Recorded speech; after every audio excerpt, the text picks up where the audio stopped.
Set up a Twitch thingy. Okay, wait a second. I have to put this more side, and we're Gucci. Almost Gucci. Why do I always forget one thing every freaking time? Here we go.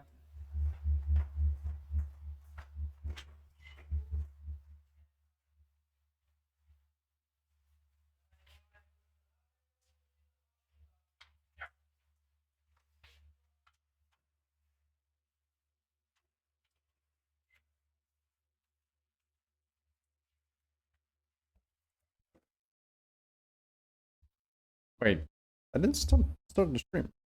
Why is this shit not giving me the ability to interact with transmission? There we go. Huh. That was weird. Sorry about that. Why does it say it's offline? What the shit? I'm offline. Did the internet stop or something? It says it's streaming. The hell? Remember McGill, who was it that was there?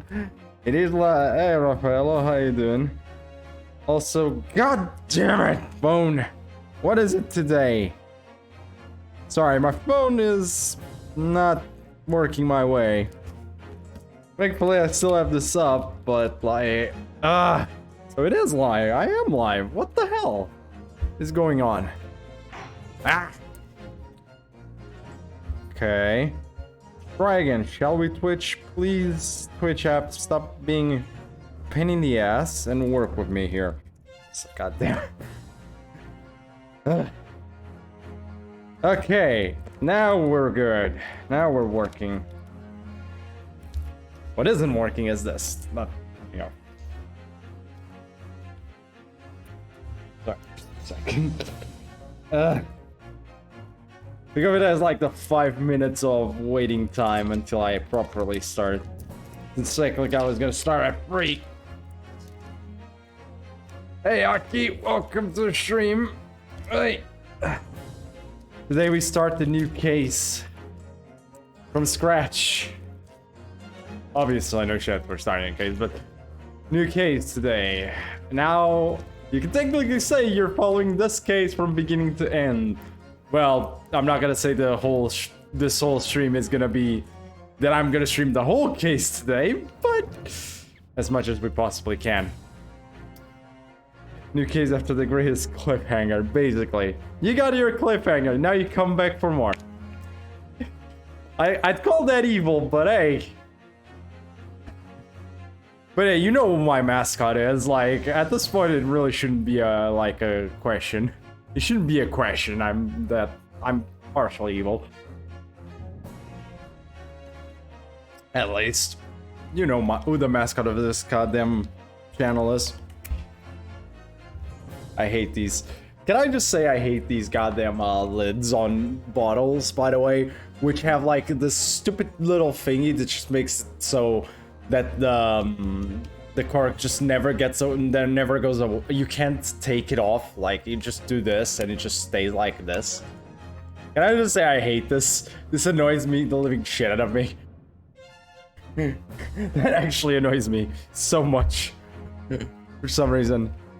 I don't know why these water balls are like this, but fuck it. At this point, I just accept it. Also, hey Salawat, how you doing? Welcome to the stream. Holy shit, everyone's early today. I mean, I guess it's a Saturday, so in that department, I shouldn't be surprised.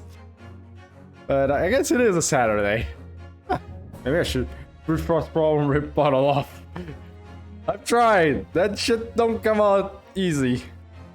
Unfortunately. Usually what happens is it's just, I'm just gonna take the whole thing off, unfortunately, and that is actually worse because I still want to put it back on later. You know? It's annoying. Anyways, give it like a minute. One extra a few more seconds and we will properly start because it's technically not 5 minutes in. I always give the 5-minute point. Yeah, okay. Got 3 people. We already have 3 people willing to watch the start of a new case. It's gonna be fun. Okay. And a 3, 2, 1. Let's go. Chat.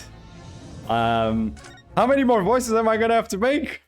Probably a frick ton of them. Episode 4. Here we go. The Adventure of the Clouded Kokoro. They do know that... I begin to think, Wilson, said Sholmes, turning his head languidly in my direction, that there is more to this case than that which we have observed. Indeed, that there may be another part to this story that we are yet to discover. His eyes wandered, following the steam rising from his cup of herbal tea, leading him to the distant memory of that snowy evening.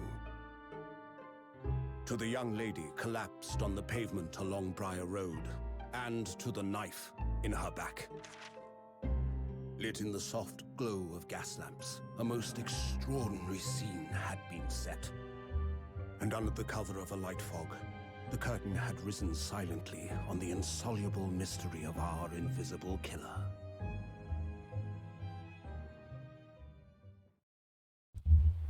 I do like these little intros. Ooh, we're back here.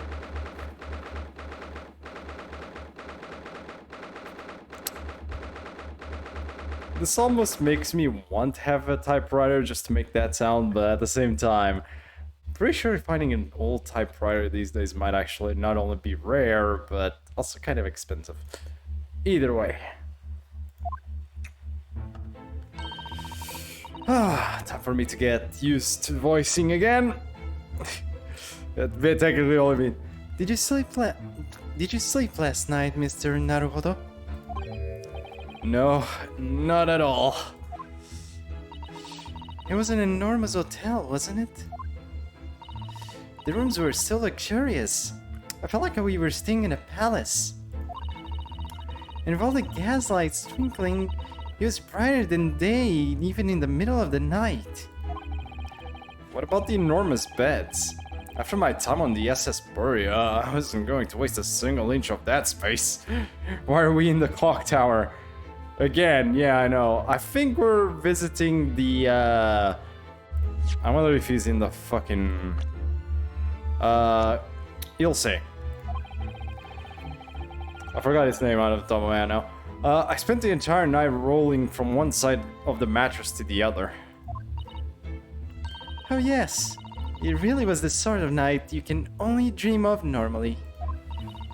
Except, when I learned that we owed £3 for the rooms, that dream quickly turned into a nightmare. Oh god.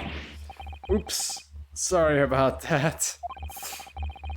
The building was so impressive and the entrance so inviting, I just wandered in without thinking. Seriously, Ryunosuke. In a lodging house in Japan, that's how money would put a roof over your head for a whole year. Damn.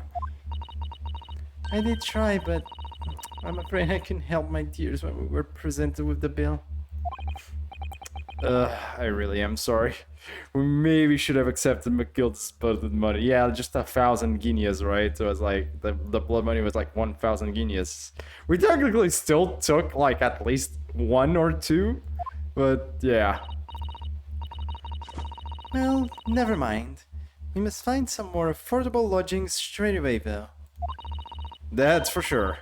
If we're not careful, our entire stipend will be used up in 10 days or less. London is a scary place. Why, London? Why you like this? I think I know who this is. Good morning to you at this early hour. I'm not sure if it is, but... Oh, well, let's remember this guy's voice. Oh, yes, well... It's been a while. Good morning to you, Lord Chief Justice. We have come to report on the outcome of the trial at the Old Bailey yesterday. Sato-san is amazing. She doesn't bat an eyelid, even in the presence of the imposing Lord Strongheart. Okay, so yeah, we came here to, obviously, and talk with him. Yes, I believe you had a very comprehensive initiation into British courtroom practices.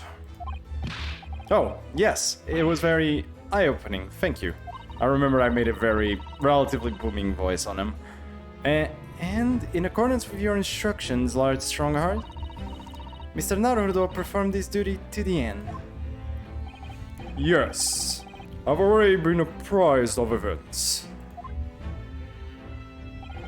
You conducted a remarkable defense.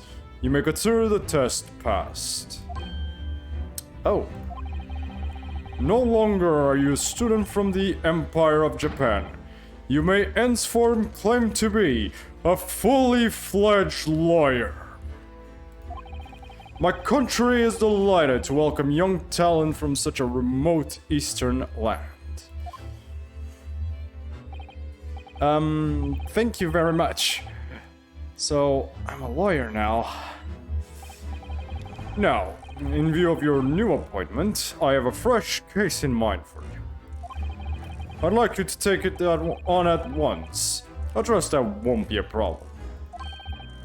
Another case? Alrighty. Nothing trains a lawyer better than practical experience. I'm sure. I don't sense dissatisfaction, do I? It's just that yesterday's trial ended unusually. I haven't quite come to terms with it. What's to come to terms with? The man was cleared. What more were you hoping for? What a terrifying man. Yep. I mean, he's supposed to be. It very much feels the man is like chewing the scene. Or he's supposed to. Sure, he looks too strong to be lawyer. Yeah, exactly. The culpability of the defendant has not, at the present time, been established by this court. Consequently, the jury will not be required to proffer judgment. Well, Lord Van Zeeks, it's been a pleasure, so it has. And as for you, my dear fella, I couldn't have asked for a better defense. He like is from some fighting game. You know, I could see him. Wasn't there like a Castlevania fighting game or something? Like, if I'm not wrong, wasn't there like a Castlevania-based fighting game? I could see him coming from that. I think there was one, and so I could see him coming from it. That's why I'm kind of like, maybe.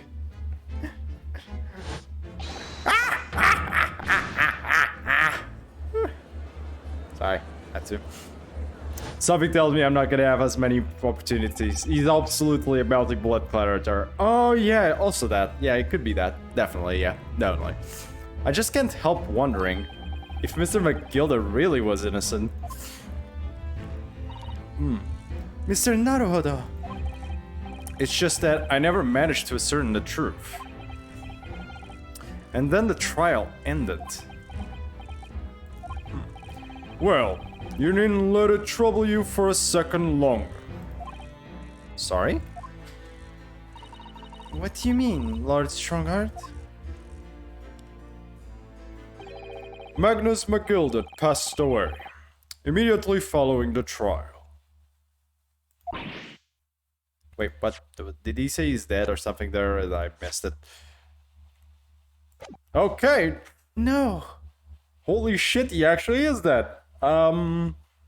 Well, say goodbye to my McGilded voice.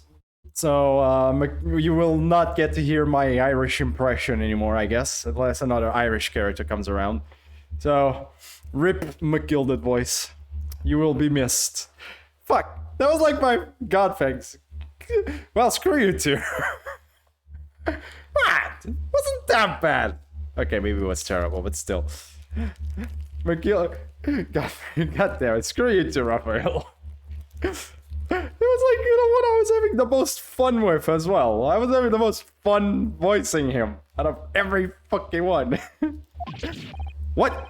Mr. McGilded is dead?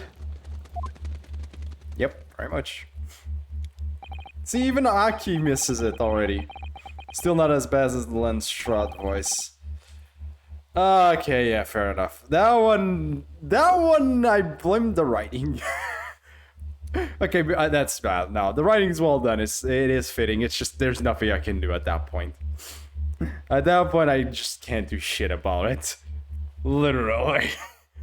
I am screwed there. I can't do people voices in a much more varied manner as... Like, I don't have that range. Fuck no. Fuck, I have no range, technically. Technically no range, but hey, or very little range. So... And I'm definitely not practiced. Well, this game is working as practice. I have 19 minutes and 41 seconds until my next engagement. Time enough to talk.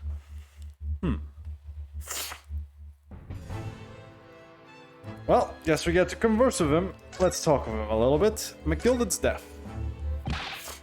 I don't understand. What happened? How can he be dead?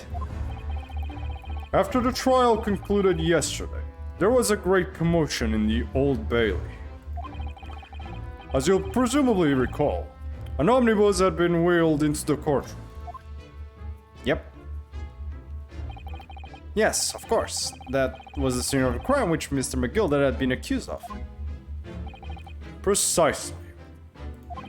Well, while the bailiff's attention was diverted by some other matter, the omnibus went up in flames. No. How could such a thing have happened? That is being investigated as we speak. But already... The police have identified a corpse found inside the charged shell of the carriage as that of McGilded. That's awful. The man must have slipped inside whilst the bailiff's attention was elsewhere. That bailiff really needs to pay more attention. You could say that again. And how could that have happened? That is also being investigated as we speak. Thinking back now, immediately after the trial, Mr. McGilded didn't mention going back into the courtroom to look at the omnibus. Oh, we're not done yet. Sorry. Well, I must be making tracks now. 'Tis time for the inspection. Sorry? What inspection? They're going to examine the omnibus again, so I'm told. I asked if I could be present for it myself. There you go. I guess you still get some vestiges of the voice here and there. I will take all these opportunities now for sure. Ha ha! An inspection of the omnibus. Not to my knowledge. I don't believe Scotland Yard had any intention of re-examining the carriage. But then who was Mr. McGilded talking about? Never mind that now. The Yard is making a thorough investigation. This matter is no longer any concern of yours. Leave it to the police. Poor Mr. McGilded. Okay, British court. Let's see what he has to say about the British court. Oh, so, how did you find your first taste of our country's Supreme Court? Oh, well, I don't know. I mean, it was... wow. Mr. Naruhodo means that the whole experience was steeped in the solemnity... solemnity... Okay. In the solemnity of Great Britain's long history. It's really a world apart from our own judicial system in Japan, which is only a few short decades old. Wow, Susato-san has such a way with words. You can say that again. There was a word that I could barely pronounce.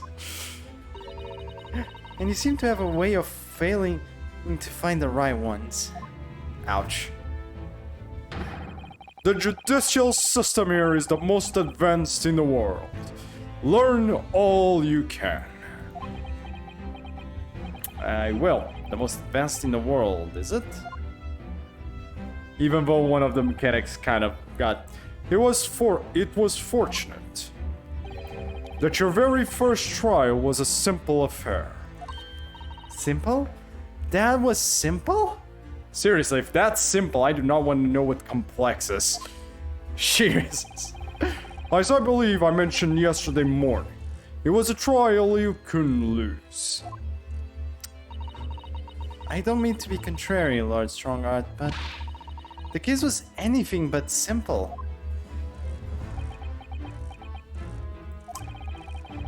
The circumstances of the case were so incriminating, I was stunned when I first heard them. In fact, I'm still finding it hard to believe that we managed to get a favorable verdict.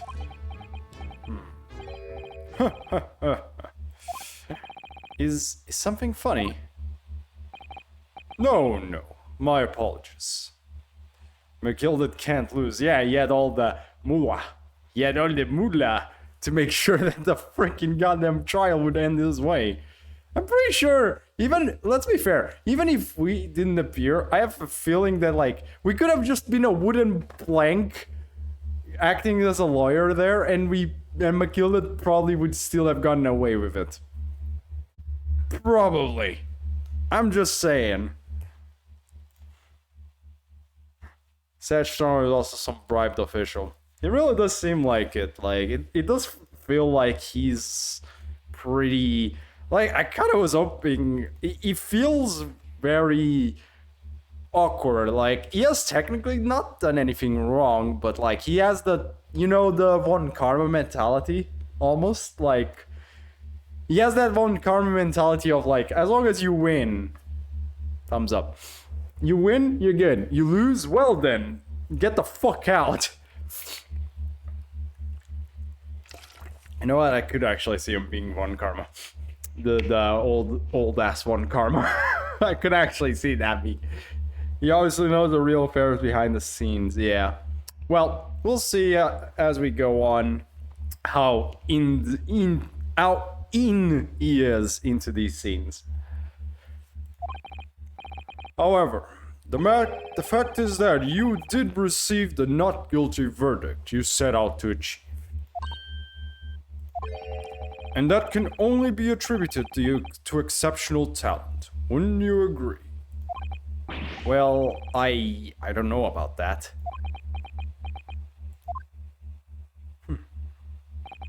Well, never mind. You exceeded my expectations, I freely admit. That much at least is an undeniable truth. Which is precisely why I have prepared the new case for you that I mentioned before. What's going on? What was he going to say before? I have no idea. New case. Could you perhaps give us some more details about the new case you mentioned? Don't tell me it's a murder and the trial starts in 10 minutes. It's a murder and the trial starts in 10 minutes. Don't worry. It's nothing so alarming or quite so urgent as your last assignment. In fact, this case is completely different. Oh, I see. Did he just read my mind? I mean, you're not that but Susato, I'm pretty sure that he's like the second person who can read you at this worst trial starts now. Strongheart is the prosecution. Oh shit! That is to say, no one has died. As yet.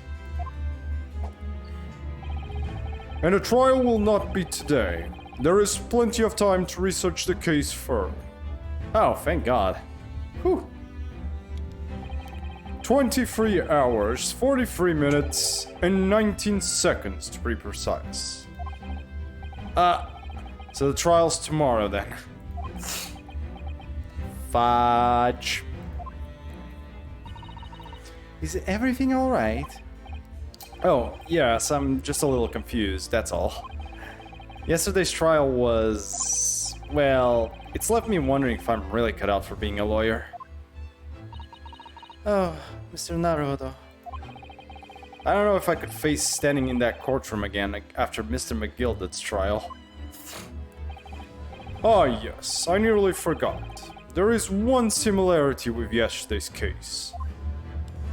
Oh? Once again, there is currently no one to advocate for the defense. Oh. If the situation remains unchanged, the trial will start tomorrow with the defendant unrepresented. God damn it, stop giving us unrepresented goddamn cases every time. Okay, so in 1920, 1,000 guineas worth 42,486.17 pounds. That's pounds, I'm guessing. One second. God damn it, I don't know what the translation of that. That's not that much, actually. I mean, 42,486. 486 pounds to euros. Yeah. That's like almost 50,000 euros, basically. Like 48,000 euros. That's 48,000 euros. Ish. Okay, I mean, it's a good chunk. It's definitely a lot of money. But I'm not sure what the price of a mansion is. It's still a lot of money, don't take me wrong. Maybe not in the millions and shenanigans like that, but still quite a good chunk. 1,000 guineas would have literally let him stay in that hotel. Easy. Easily. Anyways, let's keep going. If the situation remains... Oh, right. And if that happens, I need not remind you of the inevitable outcome. The most terrible end awaits the defendant. Yes, that's right. Here we go again.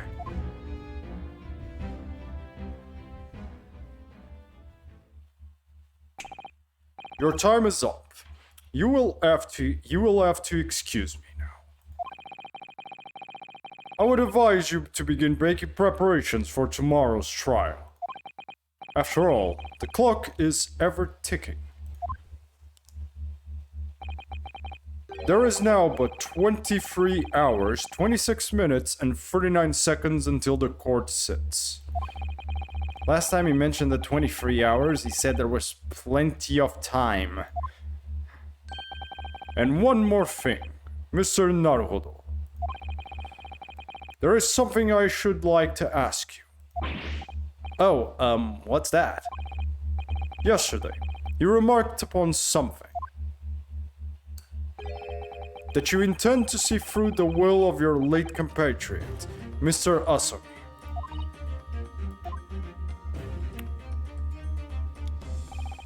I would be interested to hear what exactly you mean. I would be interested to hear what exactly you mean by that. Inside 34 seconds.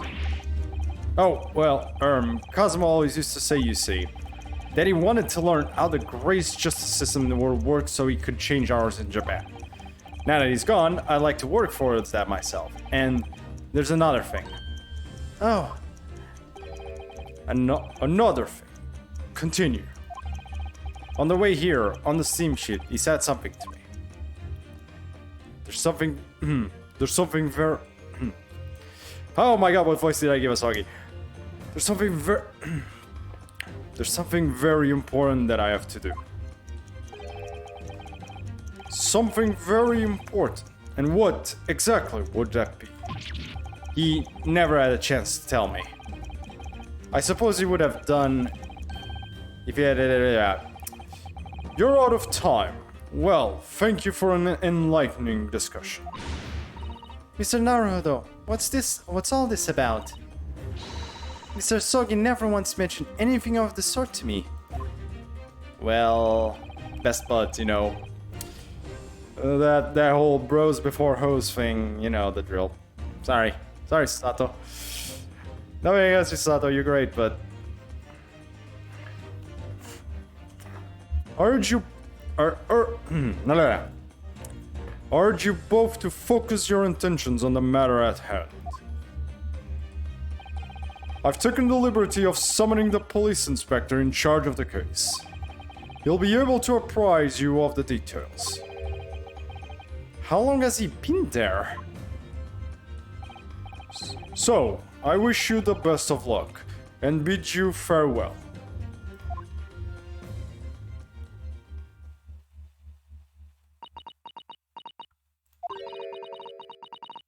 There's something very important that I have to do, Kazuma-sama. What did you mean? I wish I knew, but honestly, he never told me. Anyway, we had better talk to the detective, don't you think? Yes, you're right. Oh no, another one. I hope I'm just imagining it, but I wouldn't say he looks pleased to see us at all. Oh. Holy shit, there's actually audio all over the place, isn't there? That's pretty cool. Well, let's talk with the man. Boop.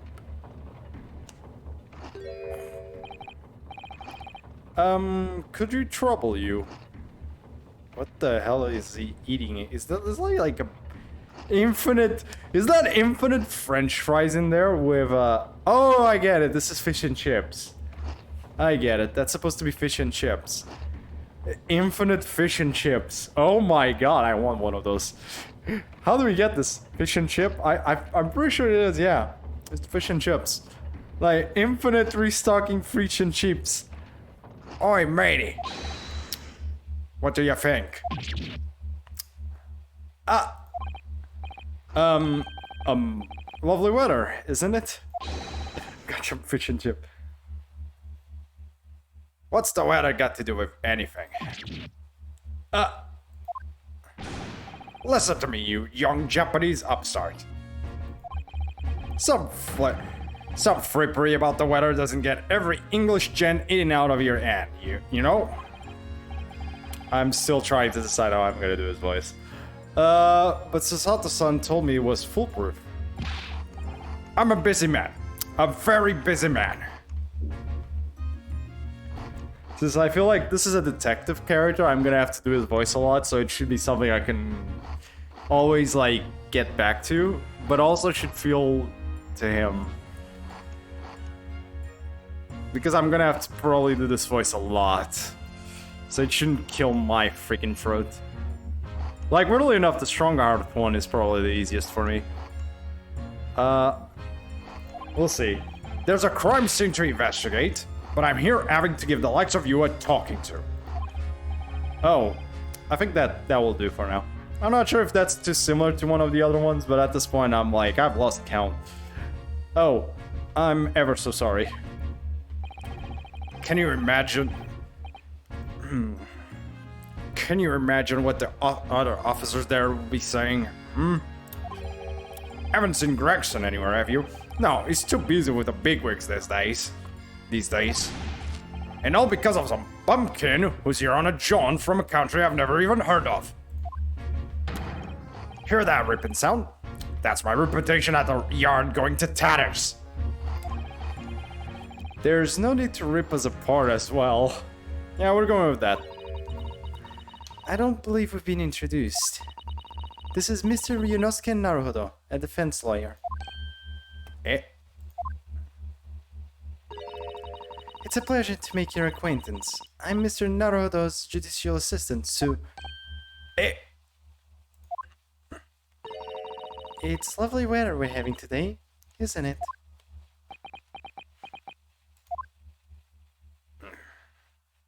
Well, it is unseasonably fine, I grant you.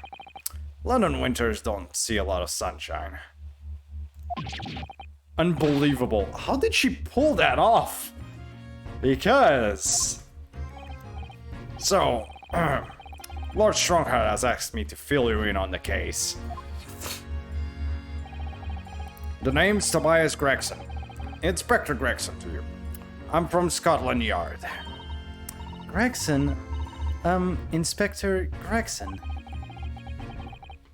What's the matter with Susato-san? Oh boy. Does this detective's name mean something to her? Inspector Gregson. Let's find out. Inspector, are you perhaps the Inspector Gregson?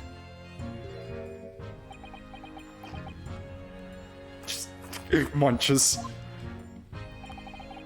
You're acting like you know this man, Miss Sato, but he's a London detective.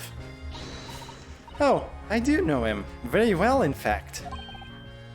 Very well? Yes. Yes, he features prominently in the adventures of Sherlock Holmes. Oh boy, here we go again. Oh, in that publication. What's it called again? Ranced Magazine. That's right. Inspector Gregson and Mr. Sholmes enjoy a wonderful, friendly rivalry. Really? You rival the great Mr. Sholmes. That's incredible. Oh, well, I don't know about that.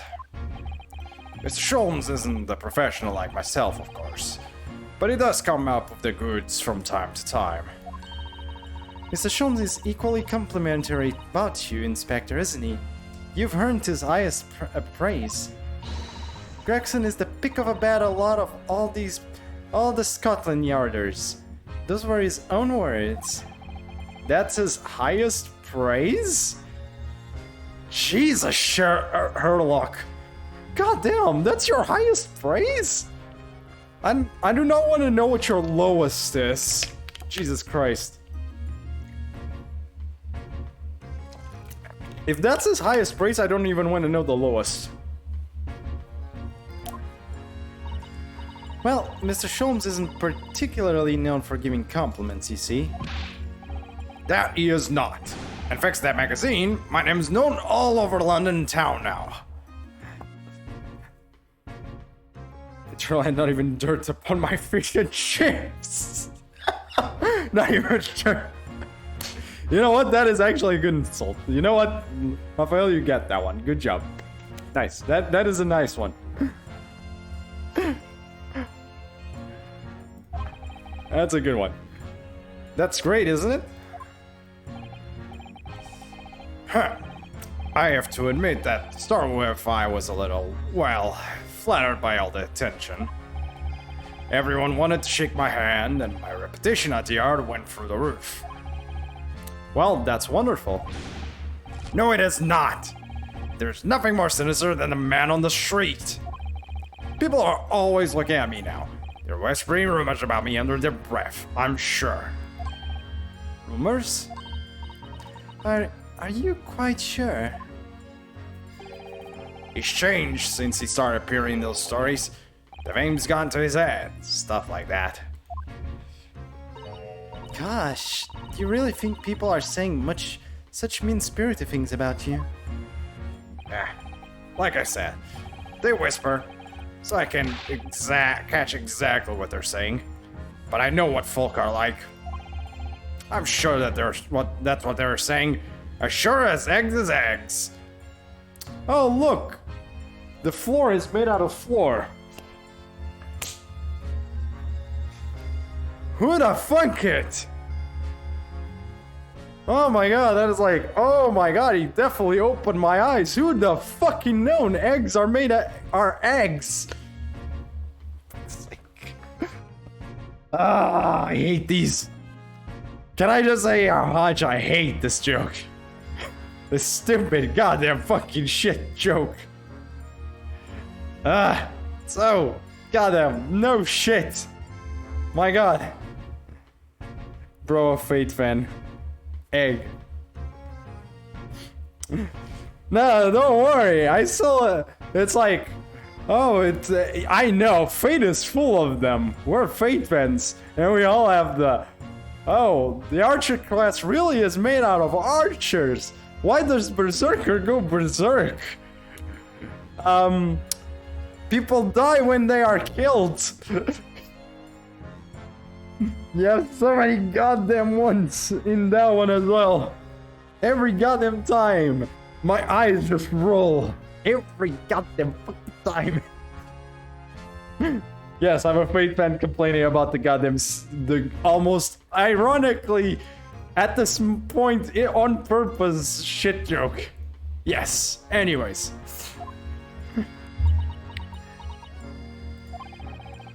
I get the feeling this detective could be very hard work. Oh dear, perhaps the sudden rise to fame does change people. And this kid made him paranoid. The case. So, about the case that the Lord Chief Justice mentioned before. Nothing to tell, really. Well, as far as we're concerned at the yard, it couldn't be simpler. Oh dear, that probably means that as far as we're concerned as lawyers, It couldn't be more complicated. I wish you were wrong about that, but I have a nasty feeling you're right. Yep. A young woman was walking along the pavement on the Briar Road when she was stabbed from behind. Fortunately, it wasn't fatal, but she's still laid up in the hospital, unconscious. That's despicable. What sort of coward would attack the poor woman from behind? I suppose you would have finished whoever it was off with a Sasata takedown, would you? That is neither here nor there, Mr. Naruhodo. Brace yourself, Ryunosuke. You've angered her now. Oh no, we're gonna get some Sasata takedowns today. Anyway, after something of a whirlwind investigation, the criminal was arrested. He barely had time for a cup of tea after the incident took place, to be honest. So, there must have been something left at the scene that led you directly to the culprit. Oh, that was not the... Oops. My bad. So there must have been something left at the scene that led you directly to the culprit. Or perhaps a reliable witness who recognized the person in question. Let me stop you right there. You're wasting your time on that one. Sorry? There's nothing you can do. There's no way to help the bloke now. Why ever not? Simple. The prosecutor that's been assigned to the trial tomorrow is Lord Baron Barak Van Zeeks. No! Sound like you've heard of him then. You literally faced off with him. Oh, yes, we are very familiar with Lord Van Zeeks. Believed to be the harbinger of death itself. The Reaper of the Bailey. Here we go again. Of course we're fighting him again. I mean, I'm pretty sure he's the prosecutor, the main prosecutor of this goddamn game. Lord Baron Barak Lord Barak Van Zeeks, who we faced in court only yesterday. Mr. McGilda told us about him before the trial, didn't he? Yep. Yes, we... Oh, here we go. Yeah, such. When Van Zeeks stands for the prosecution, they call the accused as sacrificial lambs. And in every single trial in which he's been the prosecutor, the accused has been damned. This Reaper of the Bailey nickname. I suppose he's earned that because every defendant he advocates against is found guilty. Is that it? Well, if that's the case, we should inform you, Inspector, that in yesterday's trial against Lord Van Zeeks, Mr. Naruto secured a verdict of not guilty. And what of it? Oh, well, I think... That means that even against the Reaper of the Bailey, it's not impossible to save the defendant. Nope. You really don't have a clue, do you? What do you mean? What happened to that bloke in the end, huh? He's dead. Magnus McGilda came a cropper in that omnibus when it went up in flames. So you can't rightly say you saved the defendant, can you? What? What are you saying? Look, if Van Zeeks could get the dirt to stick on everyone, he'd be a miracle worker. But that's not how it goes. He doesn't work miracles. He works magic. Black magic. I'd have a good, long think about that if I were you. Are we really supposed to believe that? He just goes back to eating his fish and chips. Goddamn. Goddamn. Damn. Black magic, okay. So that's what we're going with. Supposedly now, Barak Van Zeeks knows how to do curses and cast black magic. I mean, being fair, after Spirit of Justice, nothing really surprises me anymore. I mean, technically, mysticism has been a part of Ace Attorney for, like, basically everything except investigations games. He does look like an Alucard. Yeah, you know what? He could be in a Castlevania game. He might have been like. I almost believe he's like he has at least one cousin in a Castlevania game. Like he probably has a cousin that's part of the Castlevania game somewhere in the world. Somewhere. Right. Well, I filled you in as requested, and I'm very nearly out of chips. So I'll be heading back to the crime scene now. We're still carrying out a few investigations there. It was Briar Road, you said, didn't you? Where the incident took place. That's correct, ma'am. And if you head over to the holding cells, you can meet the criminal himself. You've branded him a criminal already? He's as good as shaking like a leaf in a cell as he is. It'll give you a chuckle if nothing else. He's inmate 53. Speak to the jailer and he'll show you the way. Inmate 53. Thank you.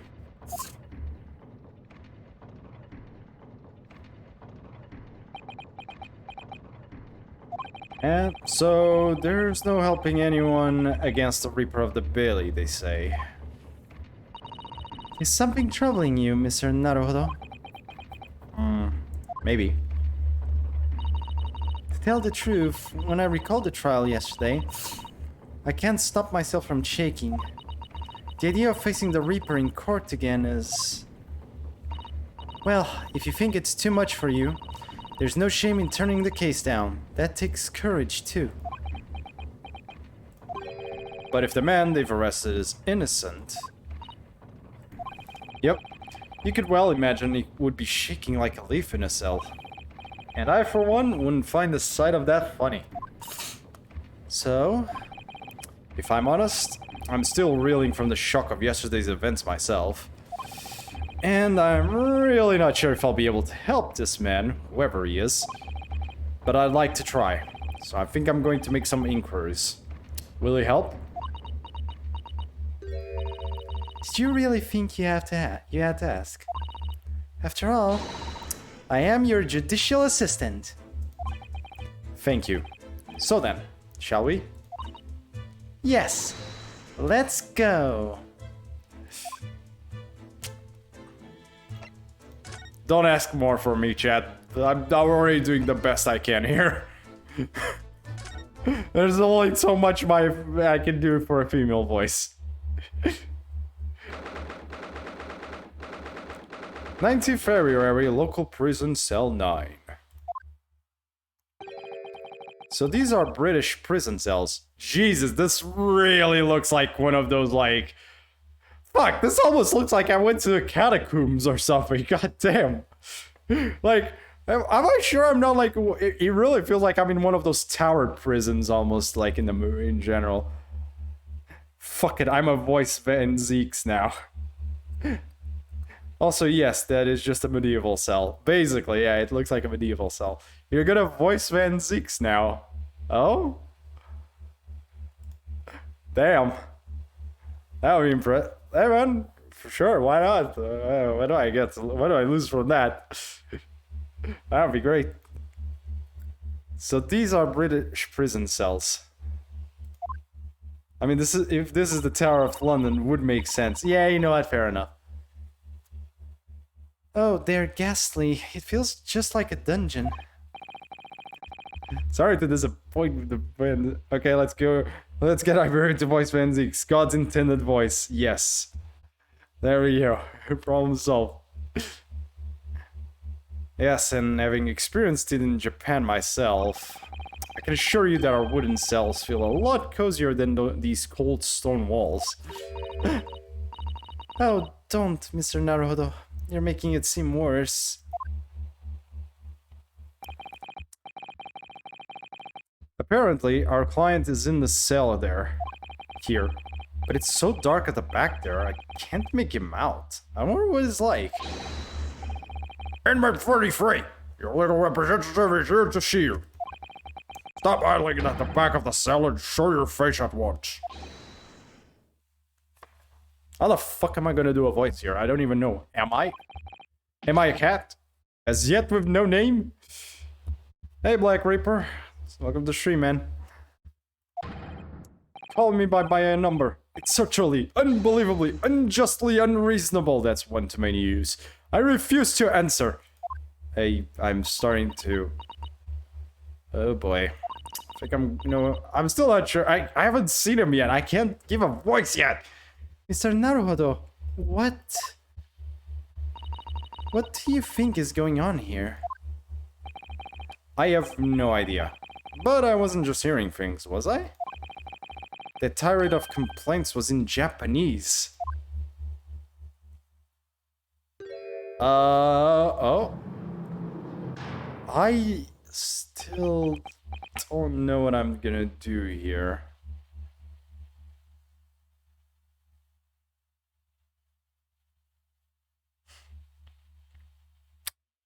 I've never been so confused on an idea for a voice, I think.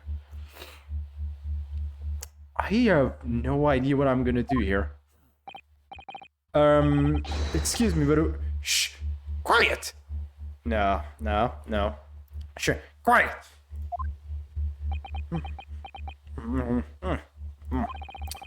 They're all around, hiding. I know they are. They're watching, listening. Even now, I can sense it. I think I have an idea. Older Naruhodo voice. Maybe. Right. So, could I ask you exactly? There you are. You've come to curse me, haven't you? Haven't you? Don't try and hide it. You're a ghost. Use cat sound dark. God damn it. I almost could deal with a cat. Meow. Don't try and hide it. You're a ghost. No. Oh, no. We're not going to the woo-woo. We're not doing the woo-woo thing. No. No. Oh. No. That is a curse. That's a curse. A ghost? What the fuck am I gonna do with this character? I think I'll just stick with what I was just doing, but we'll see. We mean you no harm, prisoner son. Are you... Just say his cat when he introduced himself. Japanese by any chance? Oh, this is beyond my wildest dreams. He's Japanese cat. I don't know what the fuck am I supposed to ask a Japanese cat. Forgive me for my outburst before. I'm so sorry. Oh, it's fine. We were just a little surprised. That's all. Imagine it. It's been 12 long months since I left my hometown, and here I am, in a frightful fix in a foreign land. So hearing the sweet, sentimental tones of a compatriot's voice here in the stamp, dark hellhole was a most monumentally moving moment. What is this character? What the fuck is this character? Seriously. Also, those eyebrows are very, like, goddamn. What is this character? My man is becoming God. Yeah, I guess. He's going Super Saiyan God or something at this rate. What is this character? Literally. Who could have guessed that this new client Lord Strongheart assigned us to us would turn out to be a fellow Japanese? Ah, what compassion in my fellow countrymen show. To dispatch a first-class lawyer all the way from Japan to defend a mere foreign student. Wait, how old are you? I mean, it could be older. Oh, you're 44. You're younger than this man. Jesus fucking Christ. You look like you're in your freaking 40s. Big fair, Gregson does look very good for 44. Noble, nurturing, never-failing Nippon.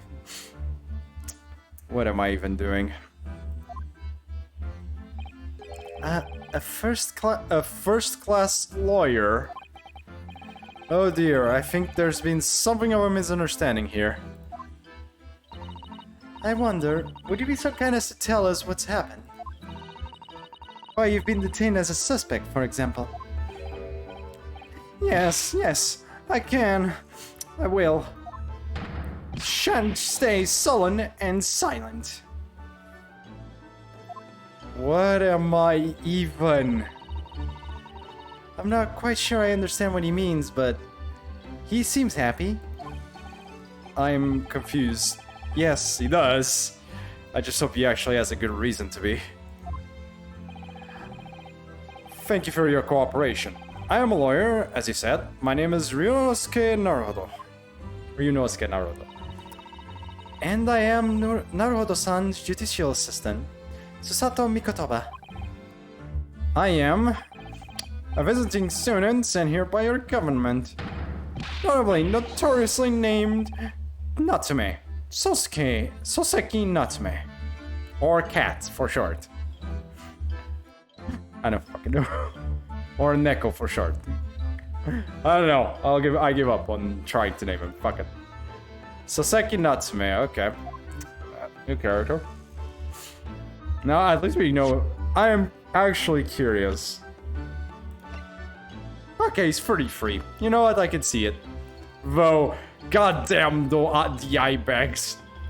The eye bags on this man are like, goddamn. The man needs sleep. Which he probably hasn't gotten a lot in the cell. But still, goddamn.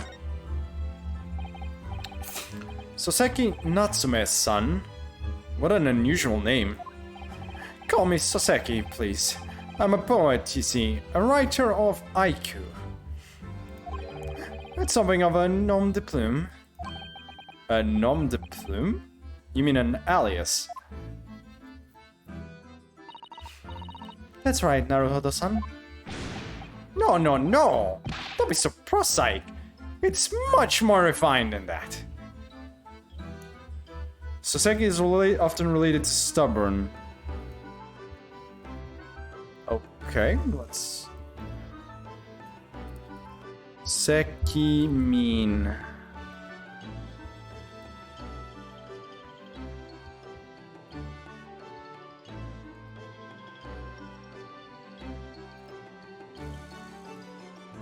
Wait, there's an actual... Oh, there's actually a person called Natsumi Soseki. Oh, interesting. There was a person called really like that.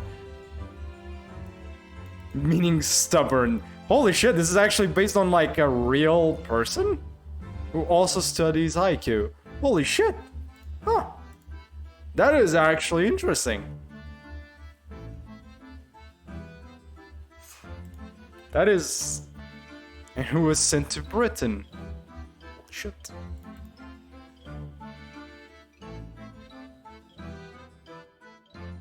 Damn! Lips, tips, fedora. Hey, Shiro, how you doing? That is an actual person. I am completely butchering an actual person's voice. Great. I am...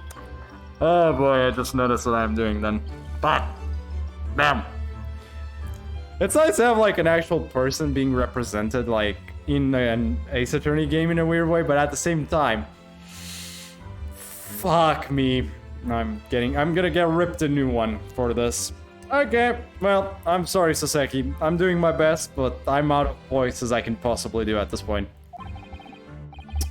And haiku? That really reminds me of home. Did I hear you say that you were a visiting student sent over here by the government? Yes, that's right. A year ago, I was told to go and study English. First I had to suffer that misery, and now this. It's beyond the pale. Suffer that misery? Did you not want to study here? No, I mean, I had an interest in Great Britain for some years, of course. Oh.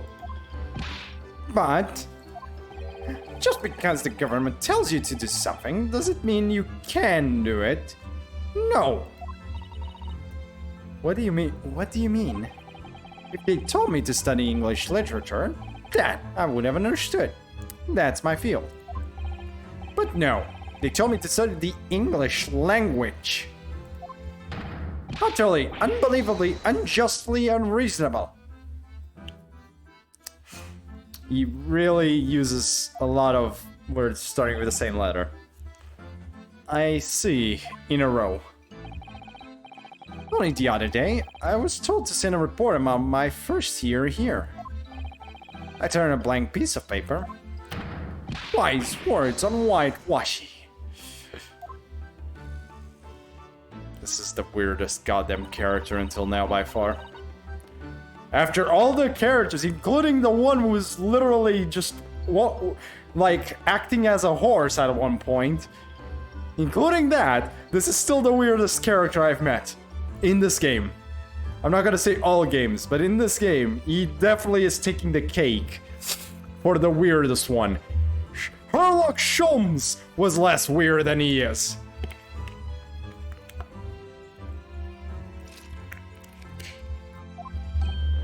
You must be a gentleman of great standing. Oh boy. Oh yes, so I'm often told. And often like to be told, it seems. The accusation against you. Well, let's find out why he's in jail. I guess that would be a good one. Could you perhaps tell us exactly why you've been arrested, Soseki-san? I didn't do it. I didn't commit that atrocious murder. Murder? Oh, no. No, it's alright. The woman didn't actually die, did she? But she was stabbed with a knife right before my eyes. Before your eyes? You mean you saw the attacker? I didn't see anyone. What? If I'd seen the person who did it, do you think I'd be locked up in here? Oh dear, it seems this case is becoming rather complicated. You could say, why me? Why me?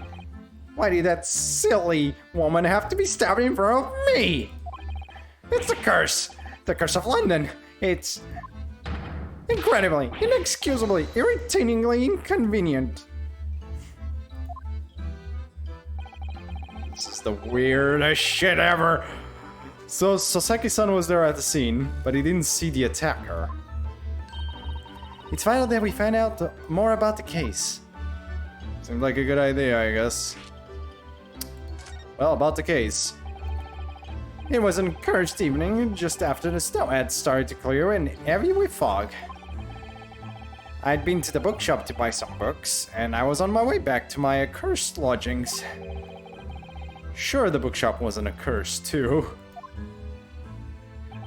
As I was walking along that accursed pavement, I could make out the sole silhouette of another ahead of me.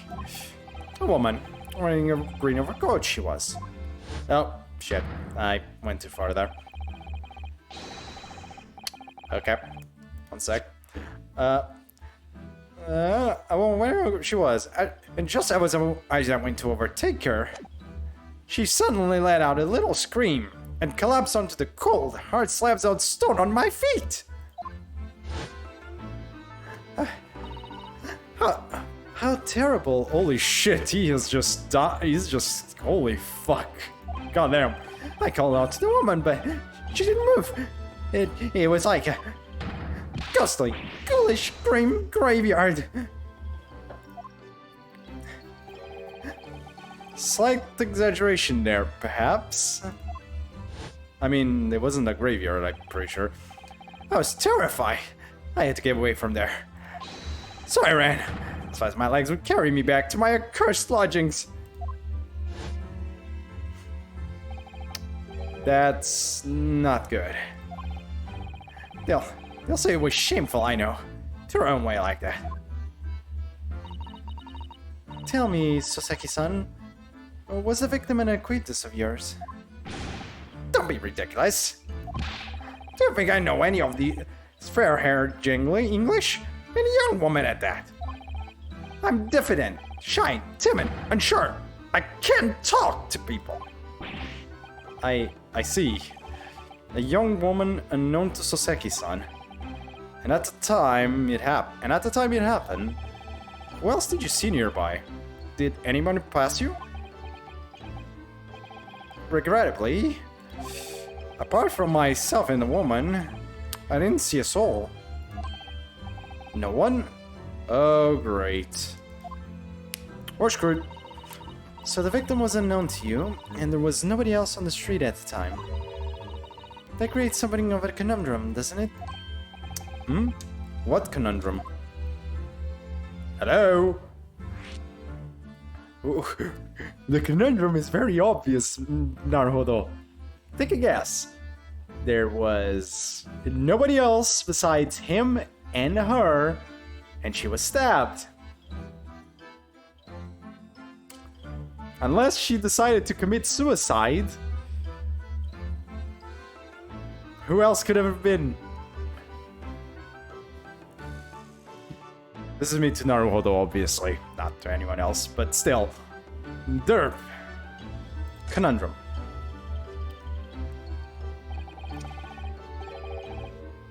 What do you mean, Susato-san? What's the conundrum? Well, if what Soseki-san has just told us is true, there's something I can't explain. He says that he didn't know the victim and that there was no one else at the scene. Then he apparently fled without having been seen. I did. But if that's the case, surely this man has to be the culprit. Ah, you. What did you just say? Nothing. I didn't say anything. Oops. Perhaps I thought that a little loudly. Yep, yes you did.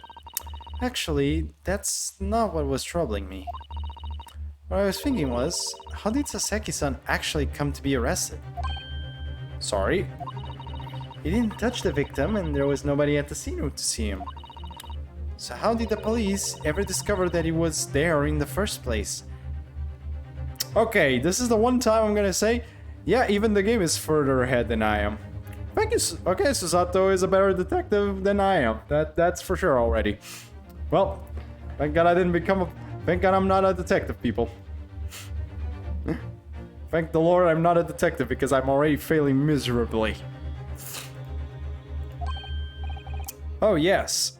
She's right. It was him. That accursed great detective. He led the police to me. Of all the bad luck. Accursed great detective? Could it be... Oh boy.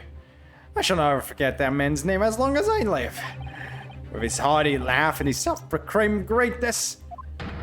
Brash, big-headed busybody, be gone. May you be cursed until the end of your days. Herlock Sholmes. Herlock Sholmes. Herlock Sholmes. I fucking knew it. I know it doesn't say fucking there, but let's be fair. Everyone here who just wants to say it. I fucking knew it.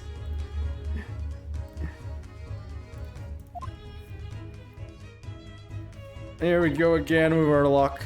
Mr. Sholmes? Here we go again. Herlock Sholmes.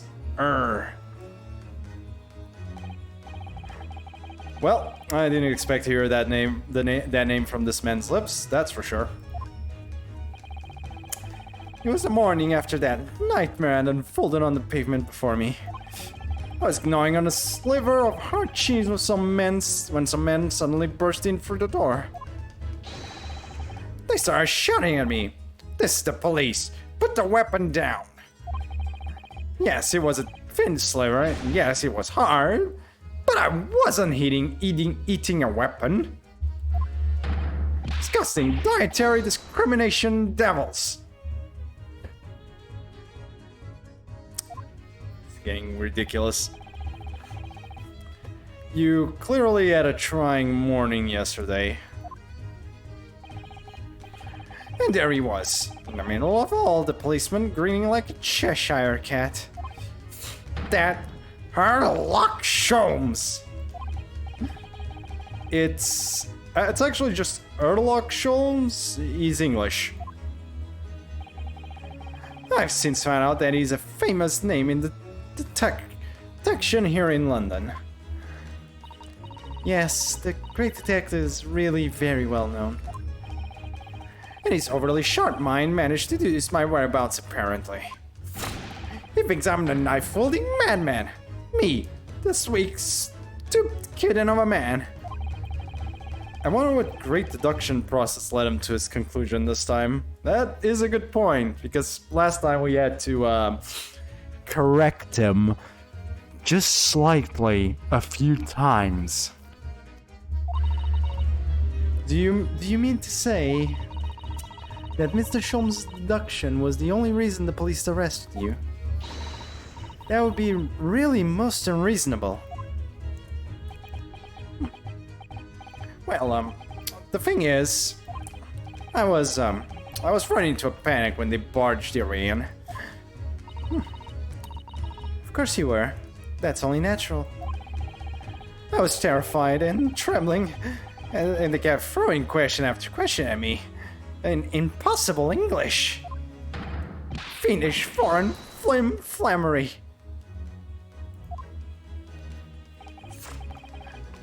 Well, we are in England. You can't really blame them for questioning you in English. Good point. But my mind went blank. I knew I had to answer, but I didn't know what to say. So I just kept repeating things like, yes I do, and I'm fine. The next thing I knew, I was in medicals, and before I knew it, I was thrown in here. Oh dear, I'm afraid that's hardly surprising. I'm fine? He's not fine now. Yeah, he doesn't seem very fine now. Mr. Naruto Esquire. Mr. Naruto Esquire. I thought it was songs. Oh, you can just call me Naruto. And when we're speaking English, a simple mister is more than enough. Oh, yes. Alright, yes. They've really got to me. This country is poisoning my mind. But please, I beg you to defend me in court tomorrow. You can tell them what really happened. You'll do it, won't you? Well, Why? Why is it so hard to say yes to me? Well, the thing is, I'm just a student like yourself, on a study tour. Ah, a student? I have defended a case in the Old Bailey, only the one though. But at this moment in time, I really don't know what I'm supposed to believe in. I'm confused about what justice in this country even means. Ooh, new music. Oh, Naruto-san. I'm not even the foreign student who was supposed to be here. I'm a sort of locum lawyer, I suppose. But that armband, that's the mark of a defense lawyer from our great empire. It's a keepsake from the man who should have been here. He was my best friend. A keepsake?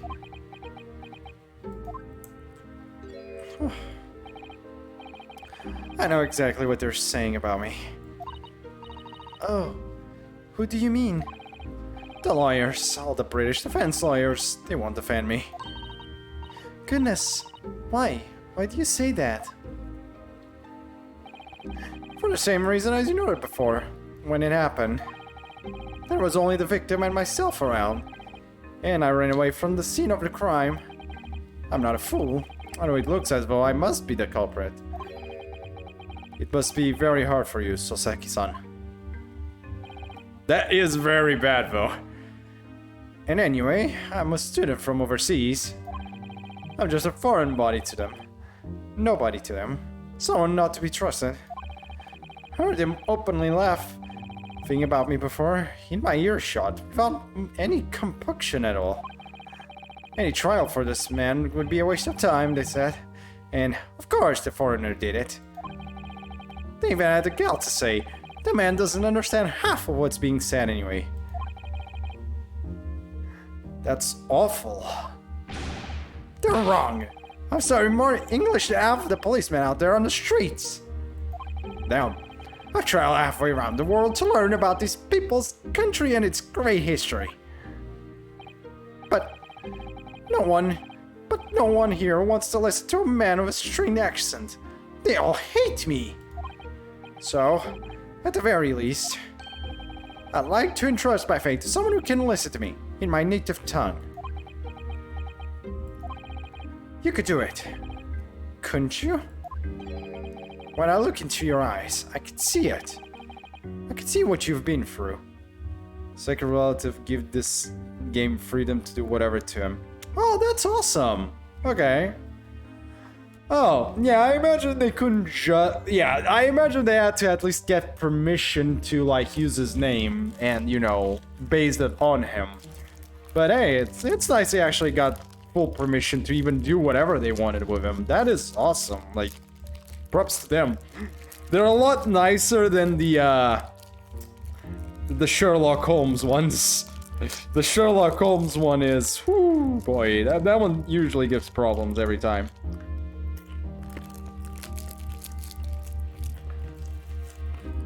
Yeah, exactly. Okay, that's pretty cool, actually. Meanwhile, poor Sherlock just, yeah, we can't get away with problems there. Well, no matter, we still have Sherlock Holmes.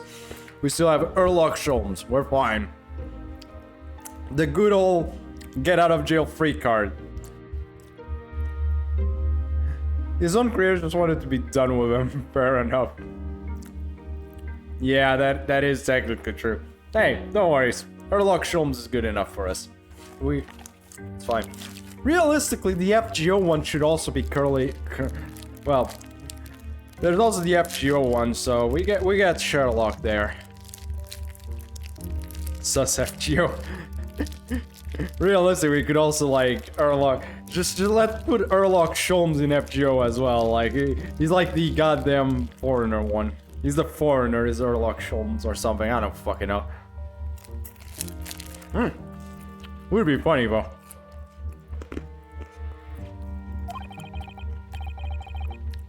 So second son is just that.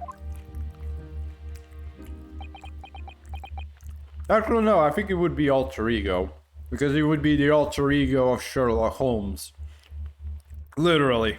So he would be alter ego, would be more accurate. Sherlock Holmes is the alter ego, and Sherlock Holmes is the ruler. There you go, problem solved. Give me a little time, please. I'll do what I can, for the time being. What do you mean? We shall investigate the case as thoroughly as possible. If we can find some clues, it will give us a much better chance, I'm sure. Oh, yes. Thank you. I'll be here, all alone, waiting for you. Welcome, student, Mr. Naruto Esquire. God damn that face. We should be going then, Mr. Naruto-san. We have a case to prepare for. Nice. Let's go. To Briar Road. God damn. We took so long in there, my lord almighty.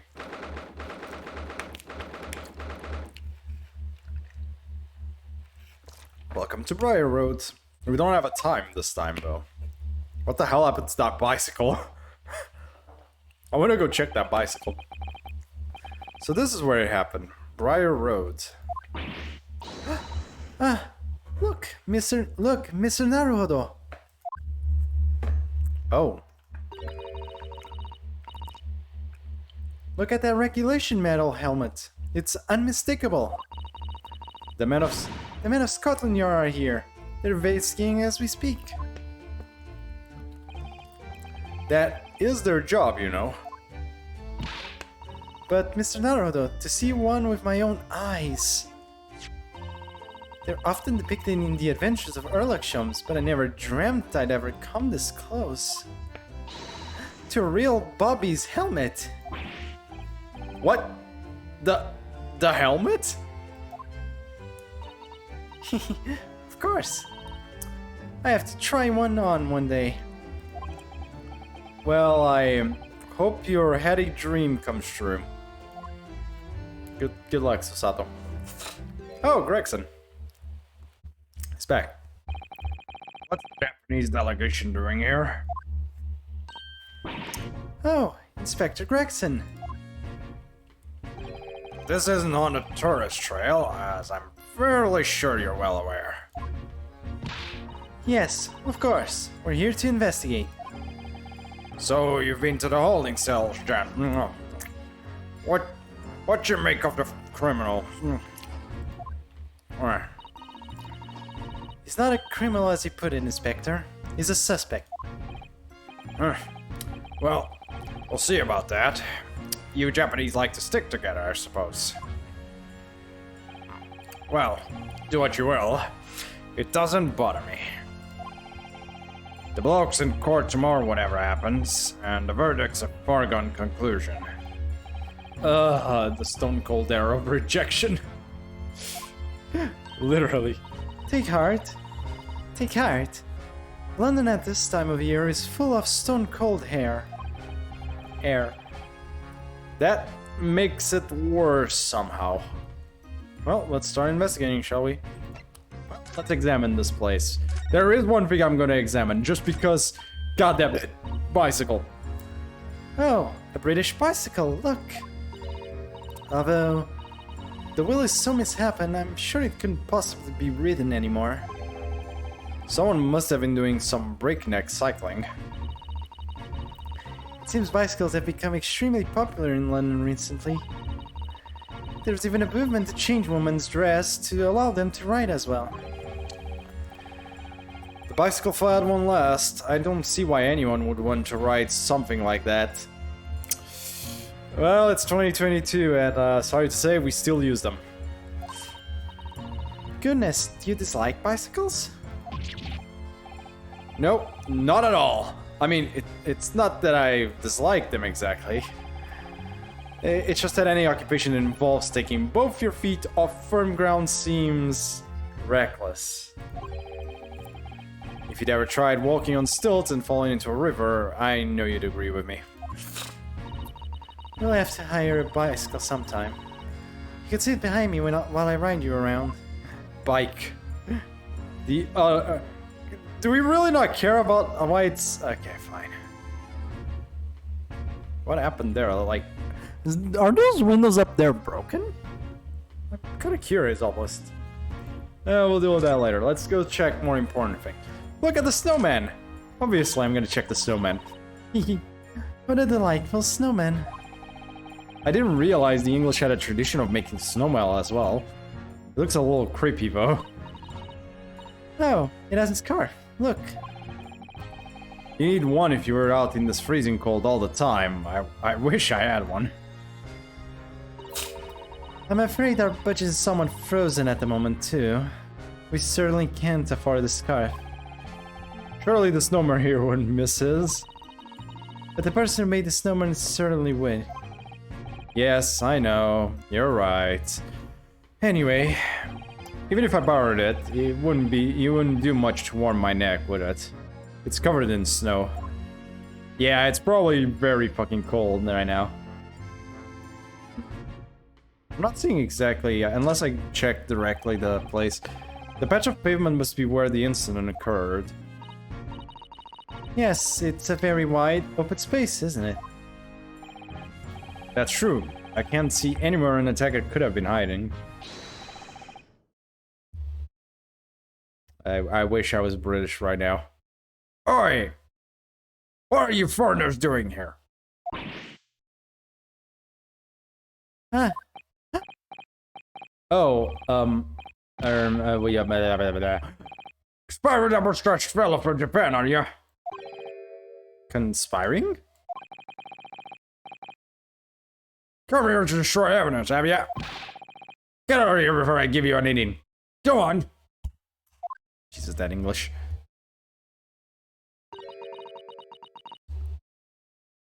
You shoot us away like rats. Yes, we should give him a wide berth, I think. What a disappointing experience. Ba-da, ba-da, ba-da-da-da-da. Well, let's check the carriage. Oh, that's Scotland Yard carriage. They use vehicles like that to rush to crime scenes and cart away criminals. You're very well informed, aren't you?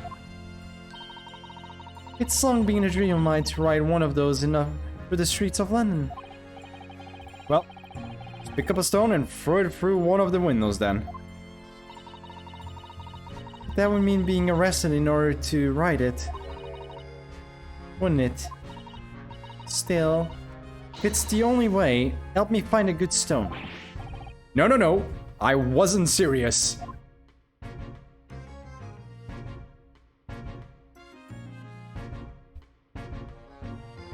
We could talk with them, but I think we should just talk with Gregson. I just wanted to inspect the other things. Well, Scotland Yard. God, I'm gonna be voicing Gregson a lot today, aren't I? Tell me about Scotland Yard, Inspector. Ever since I read about it in the Adventures of Sherlock Holmes, I've been fascinated by the place. The Yard is the most sophisticated police and organization you'll find anywhere in the world, ma'am. Oh, and you know, I've always dreamed of wearing a real Bobby's helmet.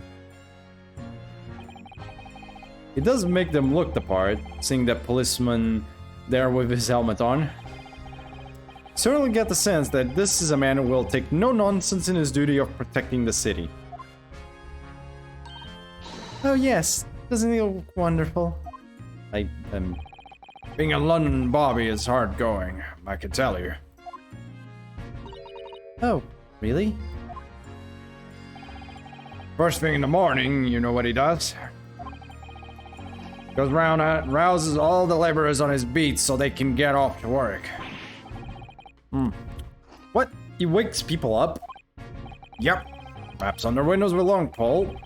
Did it myself, going back a bit. I had no idea. The Bobby works for the people of the town. Just another one of his duties. After that, he starts tirelessly patrolling the streets all day long. He has to cover 20 miles a day. That's the regulation distance. I can't really imagine how far that is, but it sounds like a long way. Let me see. That is the police. Yes, that is the police. Scotland Yard in this case.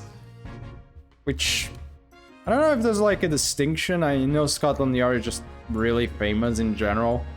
I don't know if like, hey, Mr. Shiro. You there? I know you're still around. Come on. I had see you in the. You're still technically on the stream. Like, do you know? Is there like? Is like Scotland Yard just like the default police of London? Is like British police, or is it like a specific thing in British police? You're the British guy here. You probably know this best. Literally. That's why I'm asking right now, by the way. It's really weird. Does it not appear? God damn it. Anyone want a pink Shiro?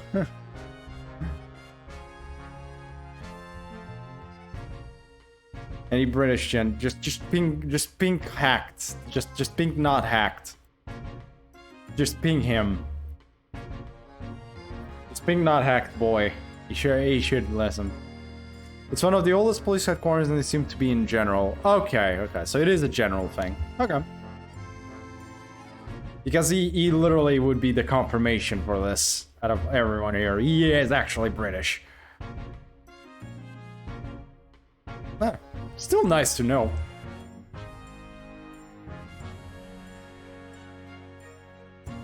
20 miles. That's approximately the distance from Tokyo to Yokohama. On foot? That's definitely taking things a step too far. Jesus Christ. And when it gets dark, of course, he has the important job of lighting all the gas street lamps. Oh my. And I suppose in between all of those duties, bobbies are expected to investigate cases as well. And chase after criminals trying to evade the law. I'm not sure you could call it in between exactly. More alongside. But yes. They're expected to handle those jobs as well. We do have men killing over from time to time, I admit. The poor Scotland, the poor bobbies. I'd always dreamt of wearing one of those helmets, as I said before.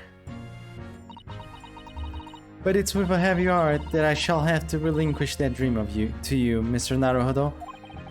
Your heavy heart will be my heavy head if you do. Okay, that was a good one. Will be my heavy head if you do. Probably.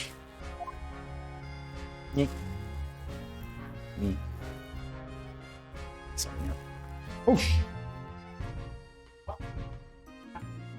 5-second rule.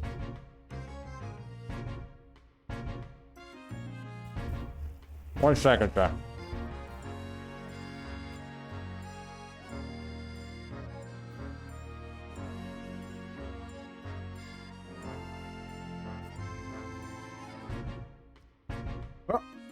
About the case, here we go. It happened around 5 in the evening, 2 days ago.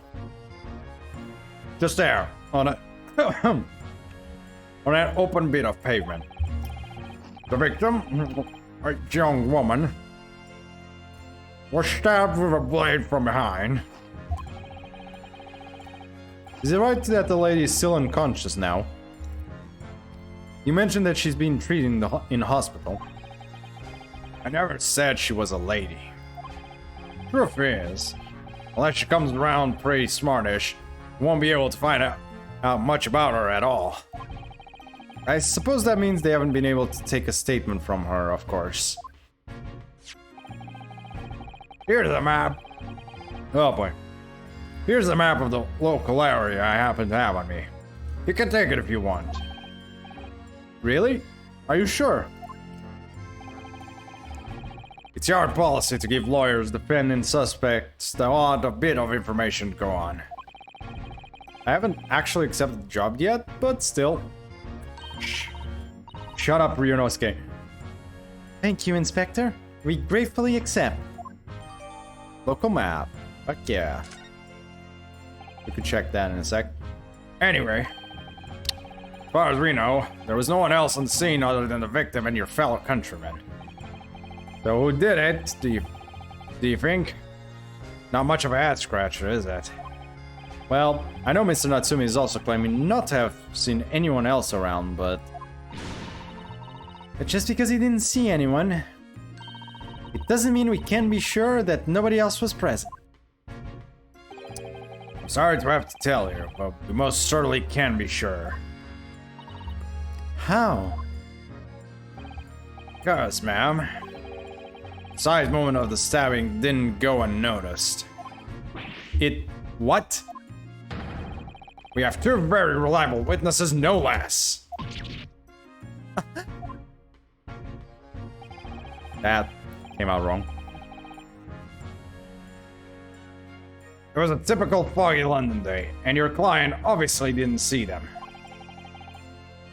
There were witnesses now? Well, shit. That's not good news. Let's just check the map real quick, by the way. Wow, this is, very, this tells me so much information, you know, chat. My god. There's so much information here. Right, I do have a question. I don't wonder.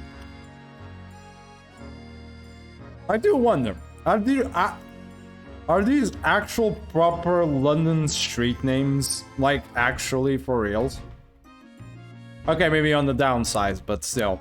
Are these actually proper London street names? I almost am curious. I'm a bit curious, I won't deny.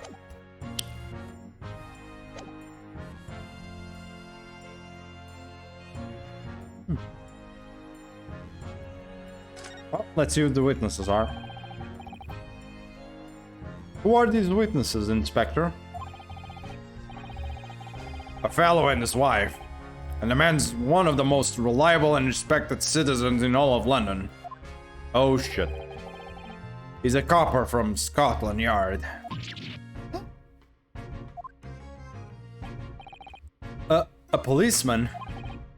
That might change things. Uh-oh. And this policeman just happened to be there at the exact moment the woman was attacked.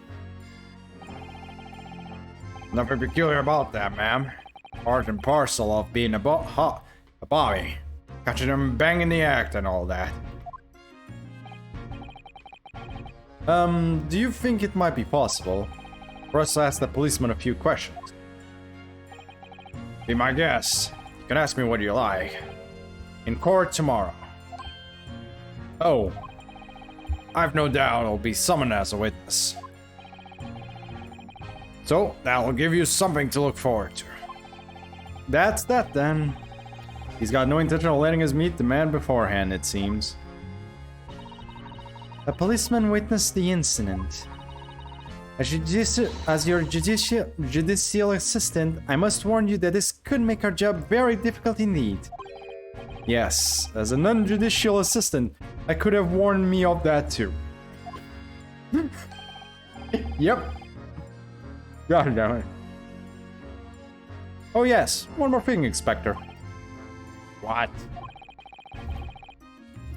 The person who led you to the suspect. Here that was Mr. Sherlock Sholmes. What are you bringing him up for? Was it something I said? The color has drained from his cheeks. What did Sherlock Sholmes do to him? Well, tomorrow's trial. That twitchy Japanese bloke goes on trial tomorrow. Are you going to defend him or not? Well,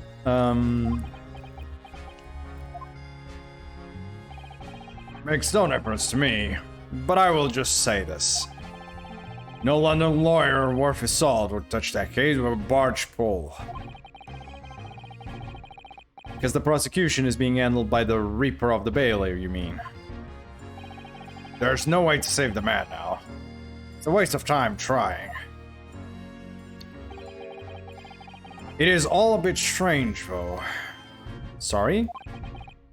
The Reaper. He hasn't appeared in court once for a good few years now. Yes, we did hear something to that effect. I'm still wondering why he came back. That is a good question. I guess that's gonna be like a plot point. And the only people he usually bothers with are the real scum, the master criminals, the violent ones. That begs the... Why did he come back? I mean, that one was probably because of McGilded, yes, but why this case then? Why is he in charge of this case now? It doesn't even feel like it should be that big of a thing, at the moment at least.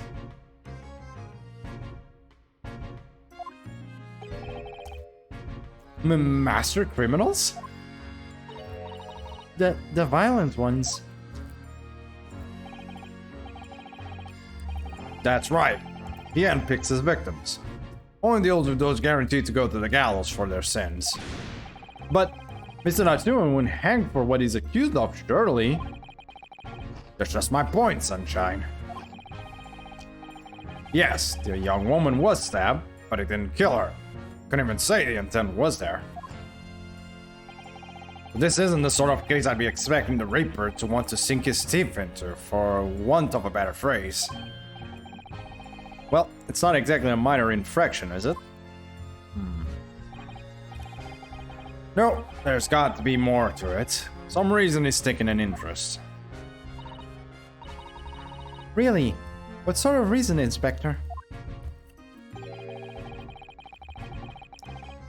You think I can tell what's going on inside the head of that Lord of Darkness? Well, we've officially gone into a fantasy game. Well, more fantasy than before. Thanks. We officially know now Lord Baron Van Zeeks is the Lord of Darkness himself. So we're screwed. Okay, anyway. We've gone full fantasy game now. Thanks, Gregson. God damn it. You'll have to ask him yourself at tomorrow's trial. Are we really going to have to face the Reaper again? The Lord of Darkness, as he put it. Oh boy. Here we go. Mr. Sholmes. Why did the music stop? Gregson?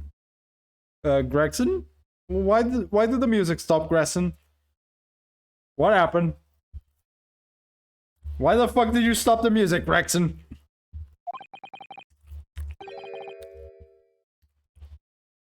Who did you hear that name from? Oh, well, it was Mr. Natsume who mentioned it. He said that Mr. Sholmes was with the police when they entered his lodgings. I'm sure it was the result of one of Mr. Sholmes' inspirational great deductions. Fiddle battle!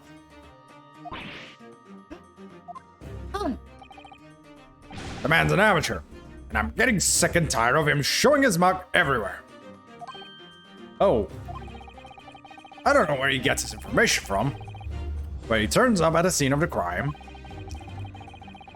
wanders around spouting incomprehensible rubbish, and before you know it, he claims to have solved the case. Yes, he's quite astounding, isn't he? He is a great help to Scotland Yard, though, isn't he? Gibble gabble. Ah.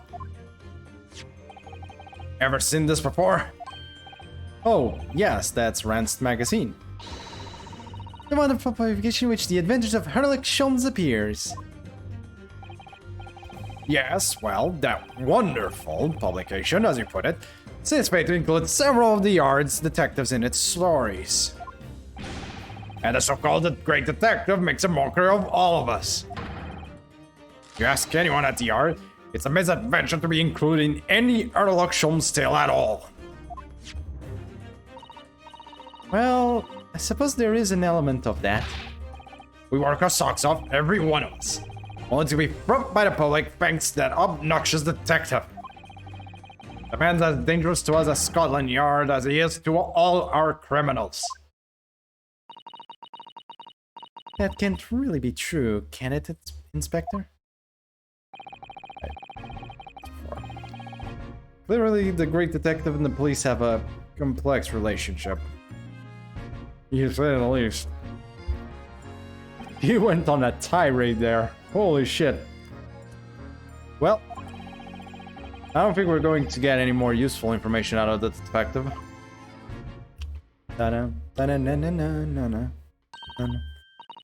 Mr. Naruhodo, can I make a suggestion? Oh, yes, what is it? Well, it seems to me that we must speak with him about this. By him, do you mean Mr. Sholmes? Yes, Mr. Sherlock Holmes, exactly. Look at those shining eyes. You can't wait, can you? Well, Mr. Natsume didn't blame Mr. Sholmes for all of this, didn't he? Yes, he did. He really did. Which makes him an involved party in the case. Are you just going to ignore that? I hope not. I assure you, it's not simply my selfish desires to meet with Mr. Sholmes again. The trouble is, we have no idea of the man's address even, so it's Baker Street. Uh-oh. How did you know? How do you know that? It's in the stories, of course. 21B Baker Street. The most famous address in the world. Jesus. Oh, I see. Well, there's nothing to stop us from going, I suppose. She really is the literal fangirl for Sherlock Holmes, isn't she? My god. Give her a prop, I guess? But that is impressive. Like, holy shit. Give her a prop. That is impressive fangirling right there. We better try to find our way there before Susato-san gets any more excited and unpredictable. Hurrah! I'll summon a carriage. So, we're to have a reunion already. With the great detective, Mr. Sherlock Holmes. We are so fucked. Well, let's go there. I don't think there's anything else here, so... Home Suite. Ooh.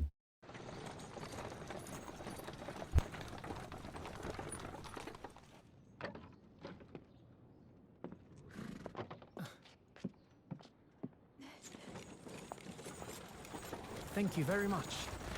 It's just up there overlooking the street. Good day. Thanks again.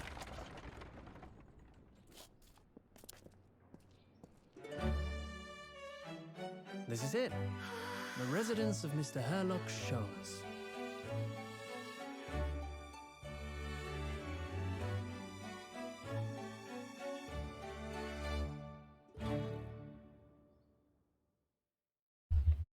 Not half bad, actually. Pretty nice. What the living fuck? I mean, being fair, he probably, though that book probably sells like hotcakes. Also, what the living fuck am I even looking at? What is going on in this room? What isn't going on in this room is the better question, I guess. This is where the great detective makes his living. Feels surreal to be here somehow. Oh boy. It is as described in the stories, Miss Sato? Sato-san? Many famous cases have been solved here in this very room. Oh, I suppose there must have been, yes. I've never read the stories, so it's hard to get quite as excited about it as she seems to be. The detective chases the villain relentlessly as he disappears into the fog down an unlit London street. Oh, the thrill of it. The romanticism. Can't you feel your heart pumping in your chest? Can't you, Mr. Naruhodo? Oh, I suppose I can, yes. So, if you don't mind, I'll just stand here and soak up the atmosphere for a while longer. Please, don't mind me. She's obsessed. Well, it looks like our detective isn't home at present. Susato synthesis. Yeah, exactly. She's just part of the environment now. Excuse me, is anybody home? What, do we have a visitor? I don't know. Oh god, we're here. No. Oh no. Hello. Is it a big new case for Mr. Holmes? Hello. Wait. Aren't you... Oh, how rude of me. I'll go and make some tea at once. I don't know, I'll go with that. I'm sure it's the same girl. Hey, Susato, didn't you see the girl who was just here? Oh yes, isn't it truly extraordinary? Think that the King of Bohemia came to this very home room to ask Mr. Holmes to take on his case. The King of Bohemia? King Wilhelm Gostreich... Okay. King Wilhelm Gostreich Sigismund von Hornstein, of course. Sorry, I'm drawing a blank. Forget the adventures of Sherlock Holmes for a moment, and look over there. The tea is brewed, and I have a freshly baked cake as well. It's you! It's you! I am so screwed. I knew it. Susato-san recognizes her too. I knew it. It's more of an I knew it, not an I knew it. Ah, there you are. And taking that with you as well. I was looking forward to the trial run of my experimental smoke grenade launcher. Oh, good day to you. I'm, well, the inventor, I suppose, of that machine. I am doomed. It's the girl who turned up at the end of Mr. McGilda's trial in the defendant's antechamber. I've never met a lawyer from the Far East before. Who are you? Having to get straight to work when you've only just arrived in London. Oh, yes, it was challenging. Well, try this tea. It's my special blend, you know. Oh, thank you. It's supposed to look that color. I don't know, I don't drink a lot of tea either, buddy. Oh my, what a fragrant yet mellow flavor. Hooray, it's a winner. I tried blending different leaves designed to alleviate fatigue, you see. You must be exhausted after your long voyage here. And you have another ticklish trial tomorrow. Oh, and you're to defend a Japanese man. I do wish you lots and lots of luck. How? The living fuck? Did you just guess 2 of those? Did Mr. Sholmes tell you about us by any chance? Oh, you know Hurley, do you? Early? Mr. Sholmes to you, surely. Mr. Sholmes was a fellow passenger on the boat that brought us to Great Britain, you see. Was he really?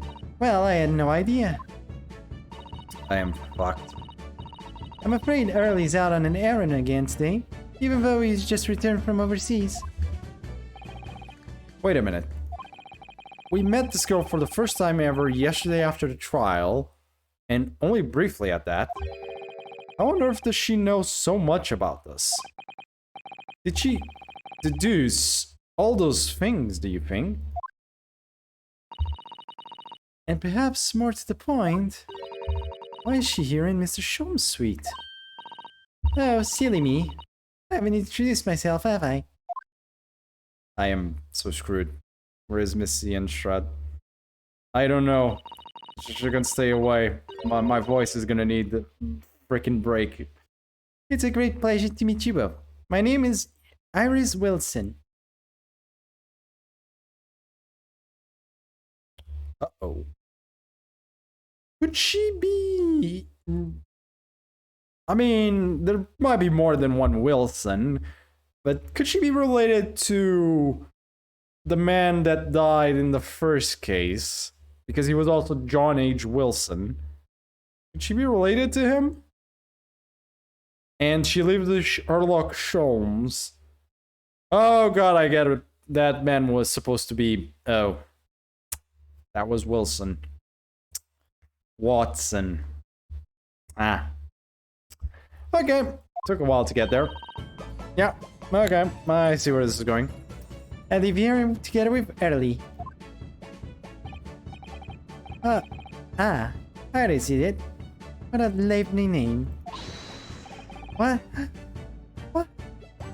What's the matter? No, wait, this can't be. Did you say that your name is Wilson? Wilson? Even my voice is breaking now. What's the matter with Susato-san? Why is she so flustered out of a sudden? Yes, that's right. And what are your names? Oh, I'm Ryunosuke Naruhodo, a lawyer from Japan. Oh, sorry. I'm Mr. Naruhodo's judicial assistant, Susato Mikotoba. It's wonderful to meet you. Lovely. Susie and Runo. Got it. Runo. Susie? Susie? And Runo? There's more to this girl than meets the eye. You could say that again and my voice is dying because of it. I have so many questions for her, I don't know where to start. Yes, and so do I. 1 second. I need one of these.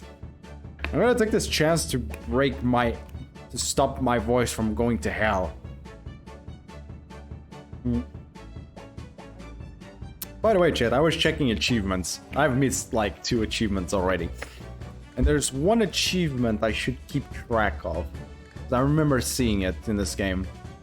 I want to see if I can get the other ones at least. Can I? Oh, I can. Sorry, that's gonna stop the music. I just want to see one thing. Look. Does this... You guys see this? No, it just seems like it froze for you guys. Don't worry, that's me checking achievements. Don't worry. Because there were some that were specific. Ah, okay. So the achievement is... Okay, chat, help me out here. If you see a violin, tell me. Ah, there it is. There it is. Violin. Ah, I've seen pictures of Western musical instruments like this. It's called a violin, isn't it? Of course it is. Mr. Sholmes is renowned for his violin playing. Oh, really? Since you click it. Okay, thanks, Sahawate. Thanks. Hey, it might have been more hidden. In case it was a little bit more hidden, I needed help. Fine. Good. Absolutely. I've often explained in the stories. It's inspirational, Mr. Naruhodo. Inspirational. I immediately started playing the koto, which was the closest Japanese stringed instrument I could find. What a shame you couldn't bring it with you to London. Oh, yes, well... Papa was beaming when I asked him if he would buy me one. After a while, he asked if I would only practice when he was out of the house. So, now it's merely an ornament in my room. That must have been an awkward conversation. What is beaming? Like, very... In this case, it just means, like, very happy in this case. It's like... It's a way of just saying extremely happy. Something like that. He was beaming. It's like light was coming out of his ears. Like, he was just... Oh! Yeah! Just... Very ecstatic, stuff like that. You get the point. Something like that. That's the expression. It's not like beaming off. Not the laser beam. Not that type of beam.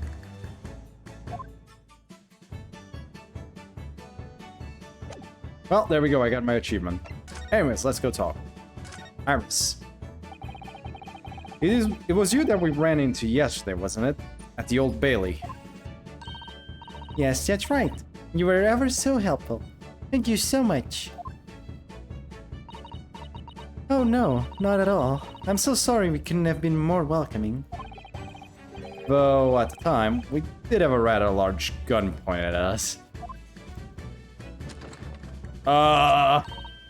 Like this?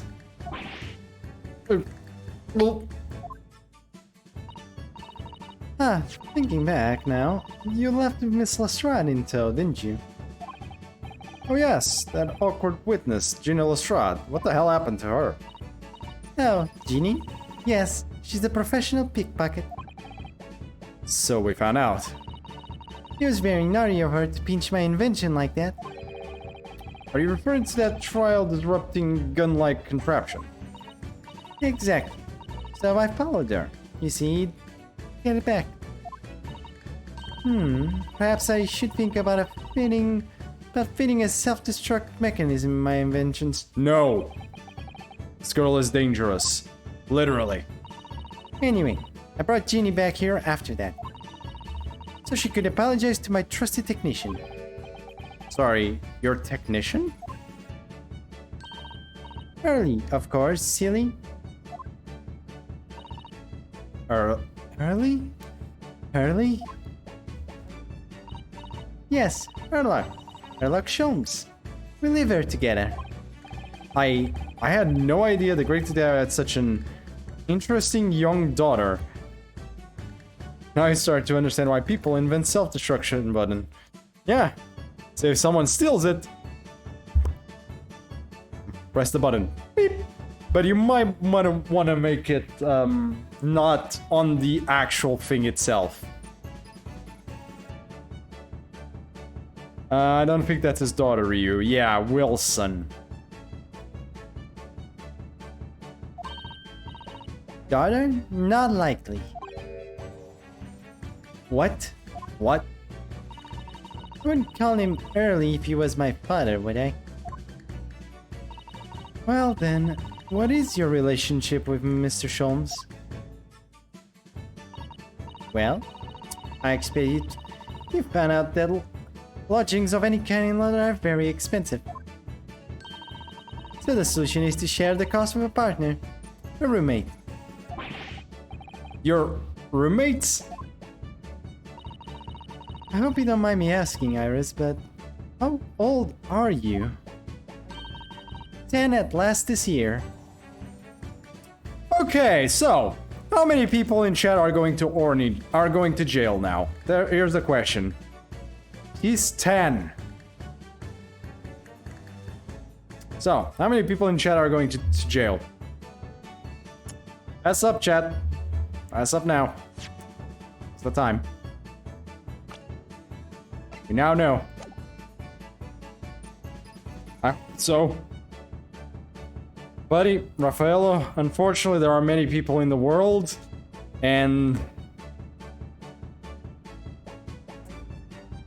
unfortunately there are many people in the world. And unfortunately at this point in time I also believe not everyone can be fully saved. And they are way too far gone. So, hey. Yeah. Unfortunately. Hopefully nobody in my chat did think that way. I'm hoping at least. Otherwise, oh boy. Because seriously, this is a literal child.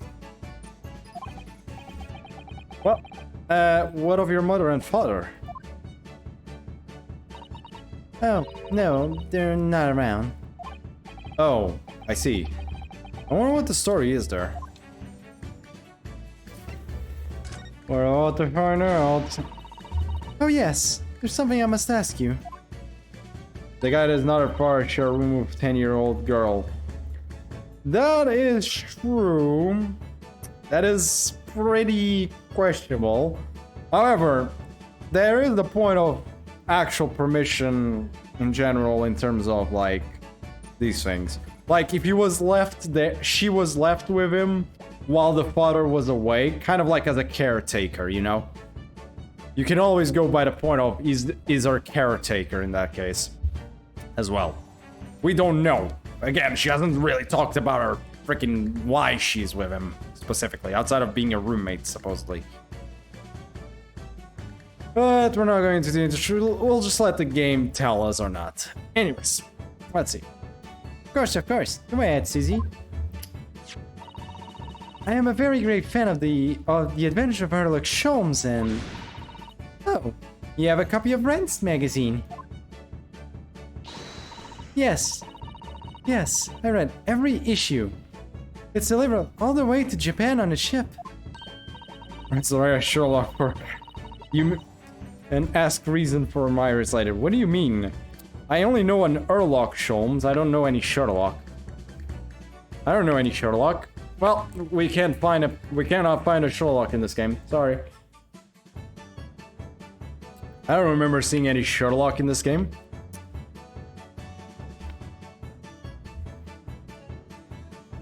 I'm not wrong. Oh, this is so exciting. My stories are being read on the other side of the world. My stories? Uh-oh.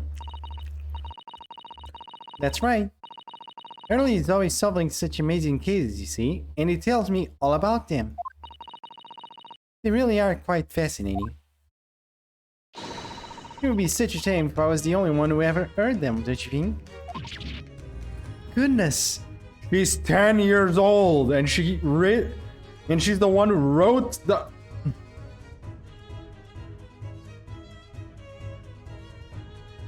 I hope that publishing has not been going on for that long. She's 10 years old. When did she start writing these? When did she start writing them?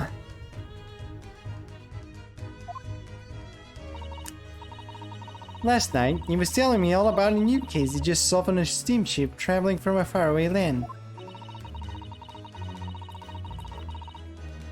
So I was just in the middle of typing up the manuscript for the next issue before he came.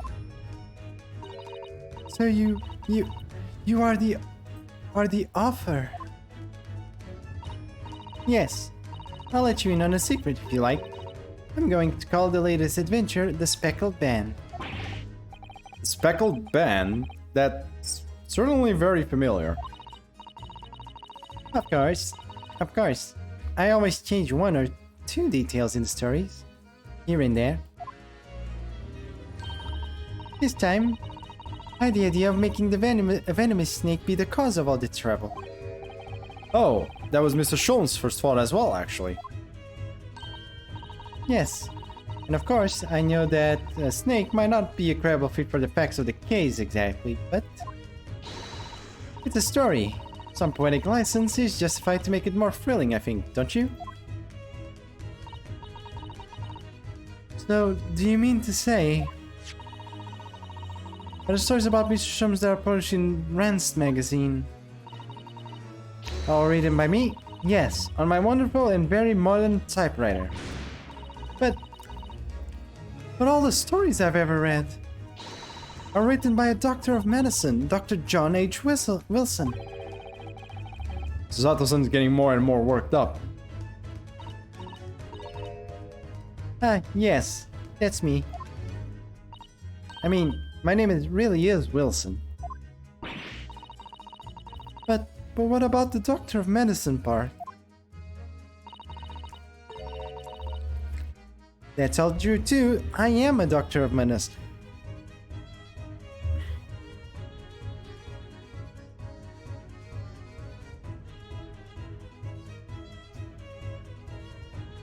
She has a doctorate at 10 years old.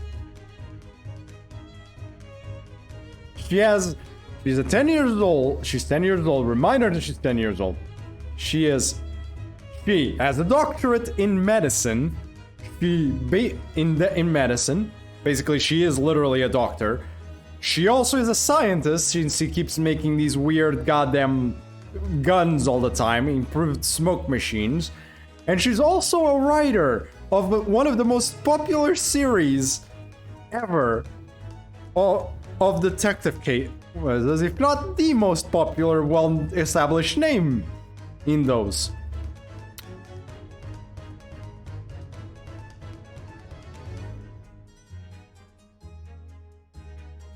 I know there's suspension of disbelief, but my god! Yeah, at 10 years old. At 10 years old. Ooh. You know what? She deserves this one. At 10 years old? Ooh. I can. Okay. I did my best. There. You got a ooh from me. You win. I can't even. Like, I'm sorry, this is, seriously? 10 years old? You know what? I'll be right back, chat. I'm gonna grab something to drink. I need something to drink.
How is a literal baby better at map than me?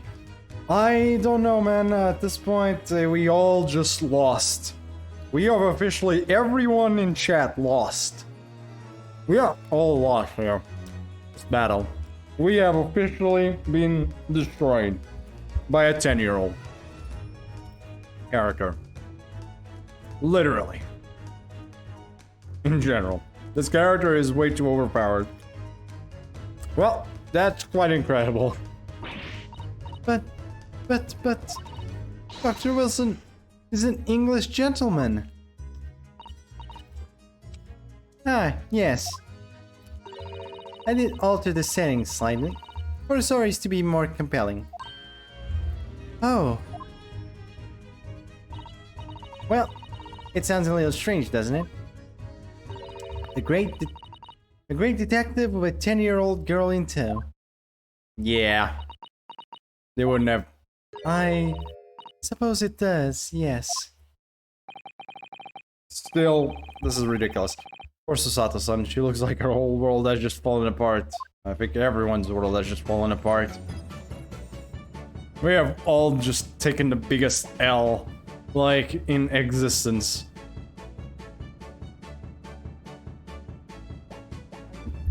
We have all just taken an L today, chat. This is the moment of press F to pay respects. We all need it.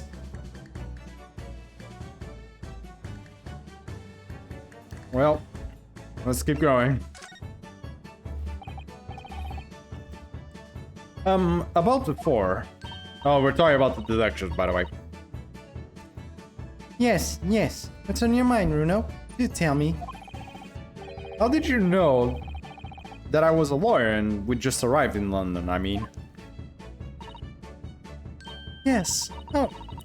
And then we have a difficult trial tomorrow. Cute name. Yeah, it's a nickname. They gave to Naruhodo. How did you know all of that? Oh, that's what you mean. Please, tell us how you did it. Explain every detail. Of course, I'd be delighted, although there's really no mystery. Now, let's begin. Oh god, not again. Ms. Wilson is proud to present her logic and reasoning spectacular. Oh god, here we go again. Oh no. First of all, I knew already that you were a lawyer, Runo. After all, I met you yesterday at the Old Bailey in the defendant's antechamber. But you also said that we only just arrived in London. How did you know that? I observed the passport and travel ticket protruding from your breast pocket.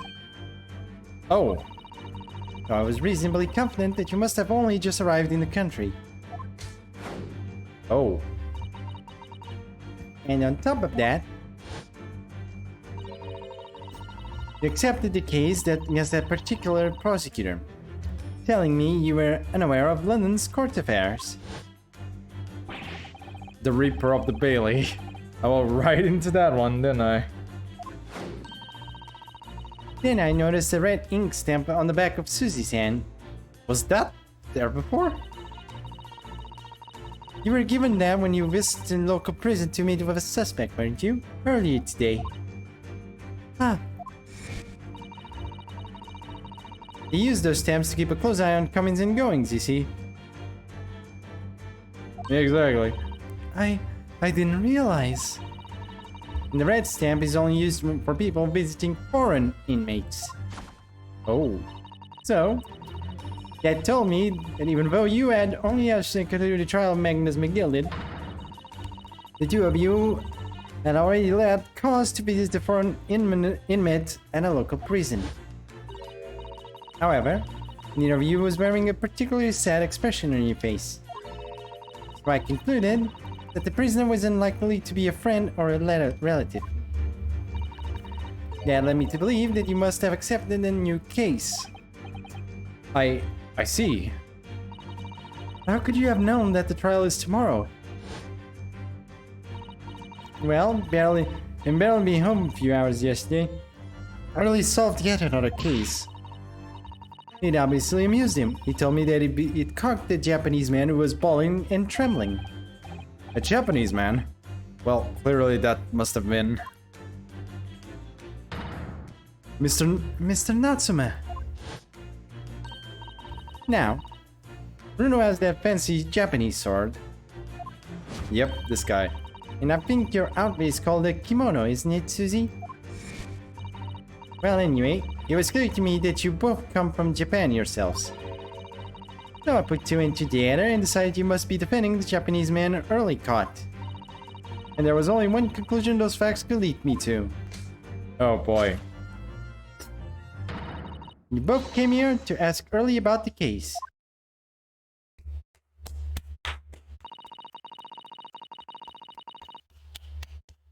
There's a note on the mantelpiece that says the man's trial will be tomorrow. What the fuck? She's even better than... She's also better than Erlock Sholmes at this shit. Just fuck it. Erlock Sholmes, get out of here. You're being substituted by the 10-year-old. Seriously, what the hell? Erlock, sorry, you don't... Get out, no. We found the real detective here. We found the real detective. I fucking refuse. Yeah, no, this is the real detective. Not the hack. Not the hack. This is the real detective right there. Holy shit.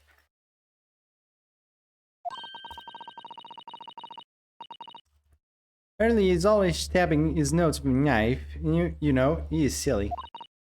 And that's all there was to it, really. Thank you for listening. I'm Iris Wilson, and that was one of my great deductions. Scotland Yard's got nothing on this kid, Jesus.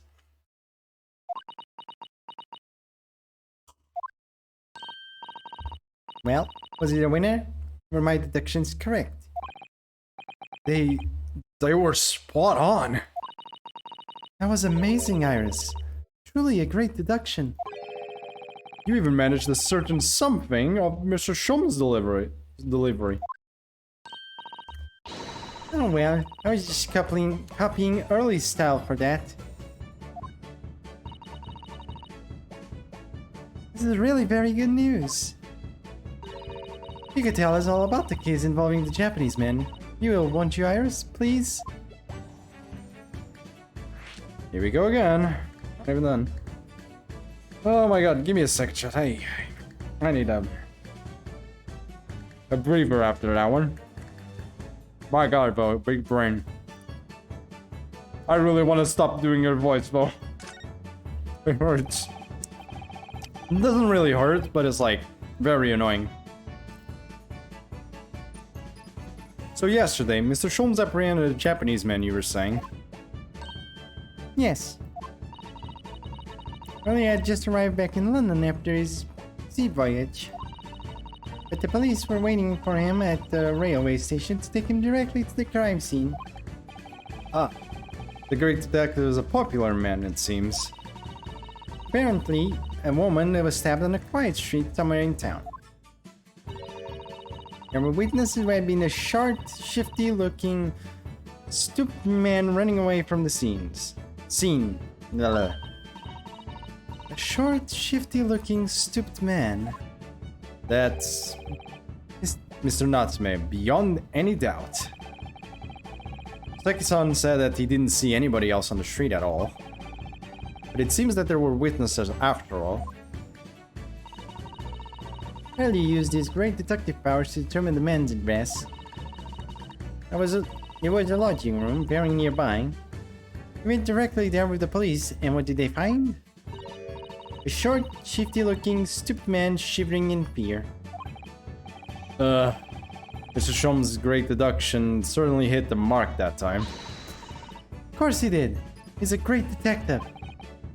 Still, that means the incident occurred only 2 days ago. Surely tomorrow is too soon for the trial, isn't it? Definitely. We have no time to investigate properly. Yeah, that is weird. Why is it only 2 days? Early says that London is rife with crime. Oh. Scotland Yard is doing its best, but they can't stay on top of it, apparently. Oh dear, I didn't realize the situation was so dire. Actually, then that means the one that's writing all and saying all those technical mean things about Scotland Yard. I mean, it's probably still Urlock doing it, but like, the one who's technically writing it's Iris. Oh shit. So basically Gregson and all the detectives are being dissed by Iris. Well, it's technically still Urlock. As an Englishman, I enjoy this way more than you think. I can see why. Fair enough. I believe you. Oh, damn my life. You enjoy me suffering doing these voices. That's probably what you enjoy more. I didn't realize the situation was so dire. That's why they can't afford to spend much time investigating cases and trying criminals in court. So yesterday I suggested mainly a voice for Iris. That was a terrible idea. Thank God we didn't. That would have been terrible.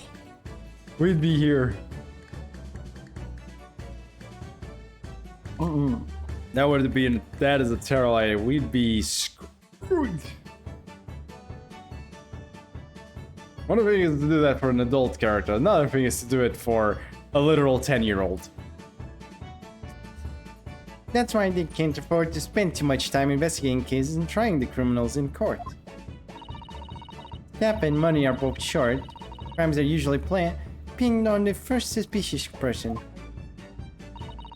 That's terrible. I suppose the harsh reality of the workings of the world's greatest justice system. I suppose it is, but in that case, can we just get Sherlock in April? Sherlock in there? I don't hold out much hope for Sasaki-san. Can we get Sherlock to arrive? Please, give me a break. Thank you for answering so many of our questions, Iris. This has been very informative. Oh, you're most welcome. I've had so much fun. No. Do you happen to know where Mr. Sholmes is at the moment? As you guessed, we'd like to ask him some question about this case as well. Ah, well, expect Early is still investigating the scene. The case involving Mr. Natsume, you mean? Yes, Mr. Nuts. Maine? Mr. Natsume. Early said he was going to the men's lodgings. If you leave now, you'll probably catch him there. Iris, do you know what those lodgings are? Well, I imagine the police are still investigating the scene of the crime themselves, aren't they? Aren't they? Did you happen to come across a detective by the name of Gregson when you were there? Yes, we know Inspector Gregson. Ah, goody. In that case, give Gregsy this for me, would you? Did that, I'm sure he'll tell you what you want to know. What is this? A 5-shilling piece and postcard, it seems. Oh, thank you. Let's go talk with Gregson then. God damn it. This is so accurate. It's not even funny. Okay, what is this exactly, Shiro? You have some information I'm missing here. Okay, explain. Explain. British boy. Explain to us. What the hell is the why is it a postcard and 5 shillings? No. God damn it. It reads, tell the gentleman in black whatever he wants to know. I trust that won't be a problem. Fuck you. Gosh, this will make the inspector help us, will it? Well, thank you, Iris. We'll give it a try. Is their pay that bad that 5 shillings is enough? Good luck then. I'm going to return to writing my manuscript, The Speckled Band. And I'll be making more special blends of tea, so come back again soon. We'd be delighted. Thank you so much, Iris. Now, Mr. Naruto, it's back to the scene of the crime. Oh, thank God. Oh, Lord Almighty, thank you. So, somewhat dubious that they would exert any influence over the man of Scotland Yard at all. We headed back to the scene with Iris's curious note and one of the world's heaviest silver coins in hand.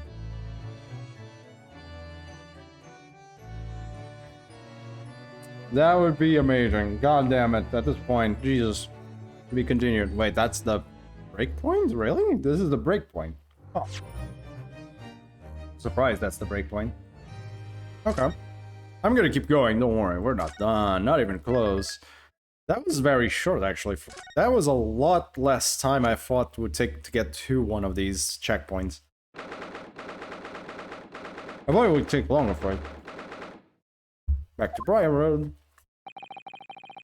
Looks as though the police are still here, carrying on with their investigation. Perfect. Let's find Inspector Gregson as quickly as possible. Yes, and let's see if we'll take a break from his chips to look at that silver tip Iris gave us for him. Hey, Gregson. Oh, right. Hey, Gregson. Here's the postcard. Also has a FYI. What is it?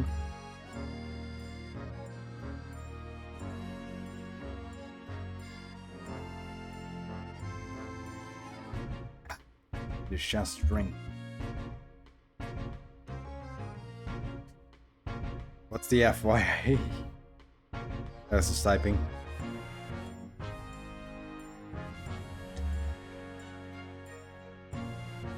A shilling back then would be equivalent to a full wage. Oh shit! Oh god, okay. That answers a lot of questions then. Inspector Gregson, do you have a moment? I'm sorry to say I don't. I'm a very busy man. Much too busy to talk to a pair of foreigner gadabouts, that's for sure. We have these for you. Present from Miss Iris Wilson. What? For me? From her ladyship? Oh boy. Did he really just call her ladyship? Her ladyship? Give that here. At once. Come on. Hand it over. That's for me. Ah. Don't wait for me to give it to you, will you? And with a postcard attached. Yep. It usually meant well. Oh. He said her ladyship. He never said it was an old lady. What was that coin exactly? Silver crown. It's a silver crown, obviously, but it's a lot more than that. It's, well, it's an appearance fee. That's what it is. An appearance fee? Oh, I see. You mean... That's right. For the adventures of Erlock Sholmes. Her ladyship always offers me a little financial reward for featuring me. Every time. Yes, yes, of course.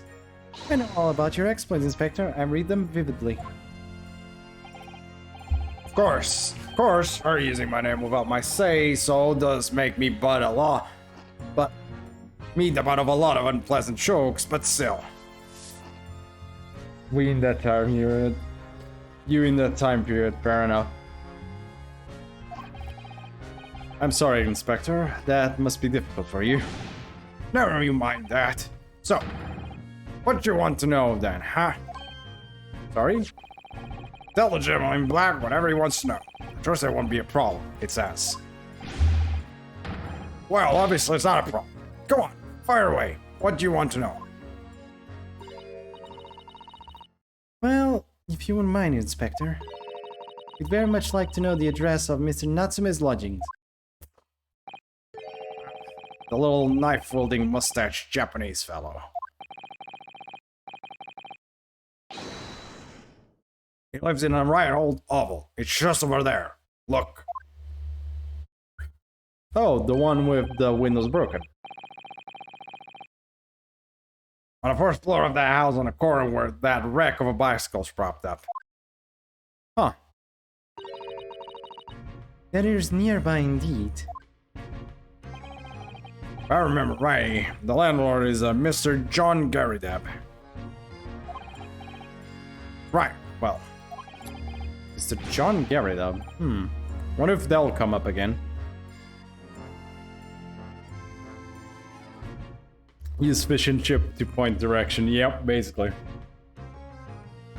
If he's here again, you make sure you give her ladyship my regard, you hear? I mean it. You tell her the quest says his best, very best wishes. Don't worry, Inspector. We will. Goodbye for now, then. And long live her ladyship. I think you got the old phrase. Isn't it supposed, long live the queen? Isn't it supposed to be long live the queen? Oh wait, this is probably for that. Okay. Anyways. Well, at least he told us what we wanted to know before he left. Yes, so then, shall we go and see what we can find in Mr. Natsume's lodgings? Definitely. Well, let's get going. A new location has been added. Mr. Natsume's lodgings. Let's go. New place we haven't been to yet? Oh, that doesn't look too bad, does it? Though I do wonder why there is a fucking cannon in here. Why is there a cannon in here? Seriously. It doesn't look bad, but like, why is that a cannon? You're going to history check me really hard. I am fucked. I am royally screwed, you know that. I just don't know English history. That phrase is from 15th, 16th century. What phrase? My brain cells like...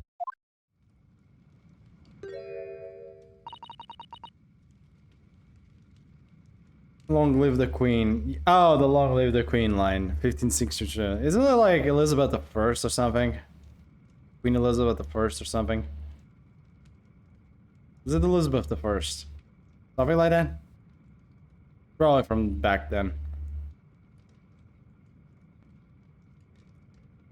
Still though. Or was it the second? I don't remember.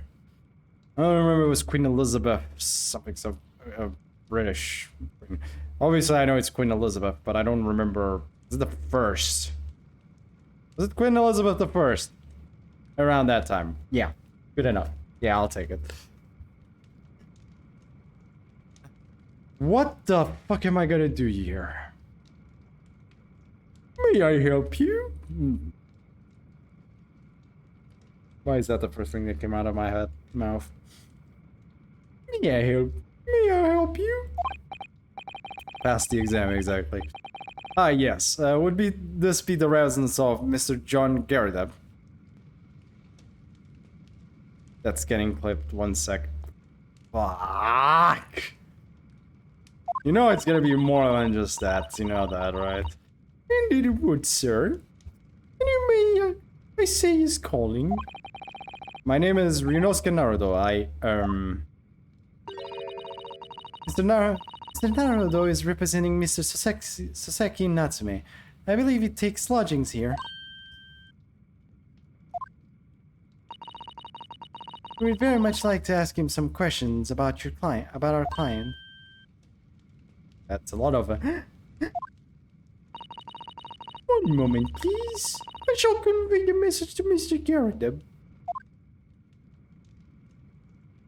I'm regretting a lot of decisions right now. Did you see that, Miss Susato? That was a real-life English maid. I know. As I understand it, anyone of standing in English society employs a number of household staff. That was the first time I've ever seen one in the flesh. Oh, this day keeps getting better. This is a room of all time, giant bullets, a cannon, alcohol, army clothing. Yeah. And terrible voice acting. All in one. Good job. It certainly feels like we've finally arrived now, doesn't it? Also, I'm never gonna live this down. And Shiro's here, so I'm screwed. Shiro's here now, and I'm never gonna live this down, unfortunately.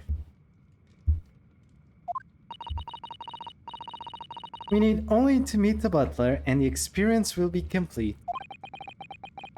Well, I'm not sure if I'd go that far, but I understand the sentiment.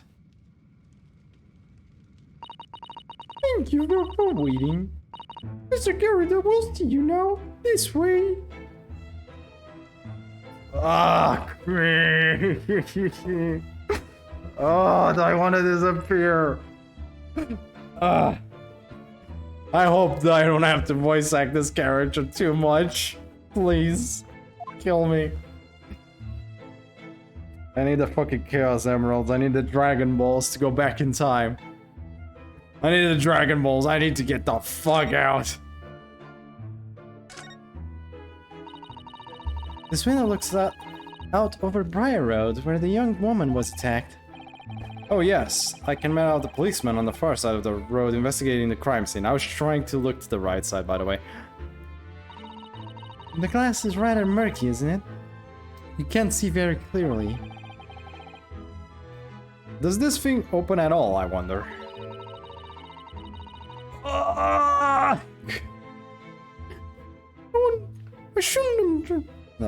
I shouldn't underestimate the bitterness of a London winter, sir. Jesus Christ, yeah, holy fuck. Probably cut better with that. Don't worry, I won't clip it out of respect, but this was so worth. I'm gonna die. Sorry? As soon as you open that window, the tea will freeze in the pot. No Londoner would go opening windows at dusk in the middle of winter, I assure you. It seems very unlikely that these two would have been anything else. Would have seen anything of the incident then. Okay.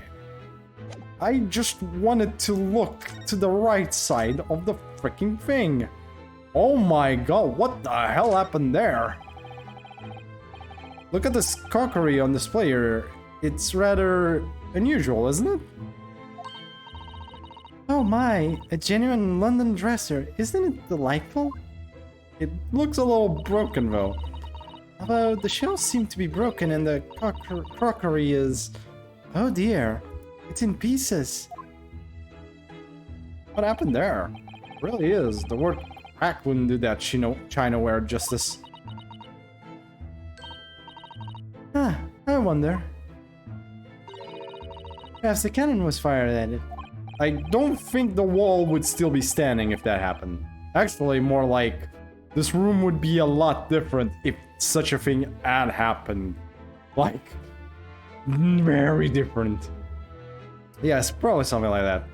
But let's not delve too deeply there.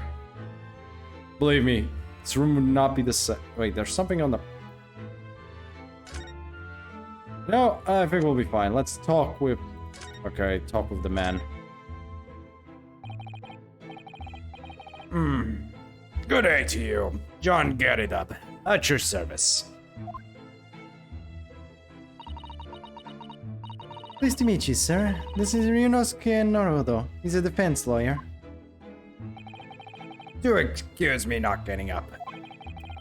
Took a shot to the knee I fear is back in the battle of my one, don't you know? Okay, people. This is your chance. Let it all out. Come on.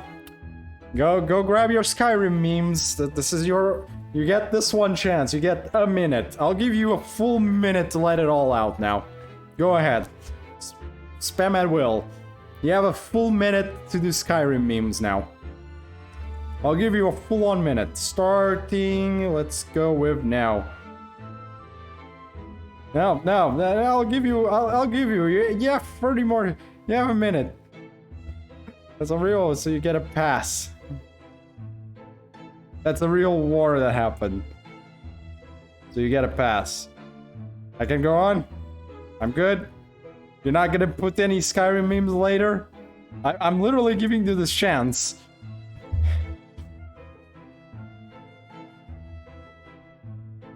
Okay, good. Well, Zawad already took his chance. While he could. Anyways. We good? Okay. Anyways. Everyone got it out of their systems? Good. Anyways, let's keep going. Earned a medal for my pains, but had to withdraw from service. Handed over the reins to the up-and-comings. So he's a retired soldier. It's a hell of a job getting up and down stairs now, I can tell you. Don't get up much, but as you can imagine. Yes, it's quite a climb up here onto the second floor, isn't it? I was panting at the top of the stairs. You really must take more exercise, Mr. Naruto. You think so? Well, Mr. Garidem, you are very courageous to earn yourself a medal. It was nothing. The medal is just a folderol, really. Wouldn't like to offend the general, though. So I grudgingly displayed it on the wall.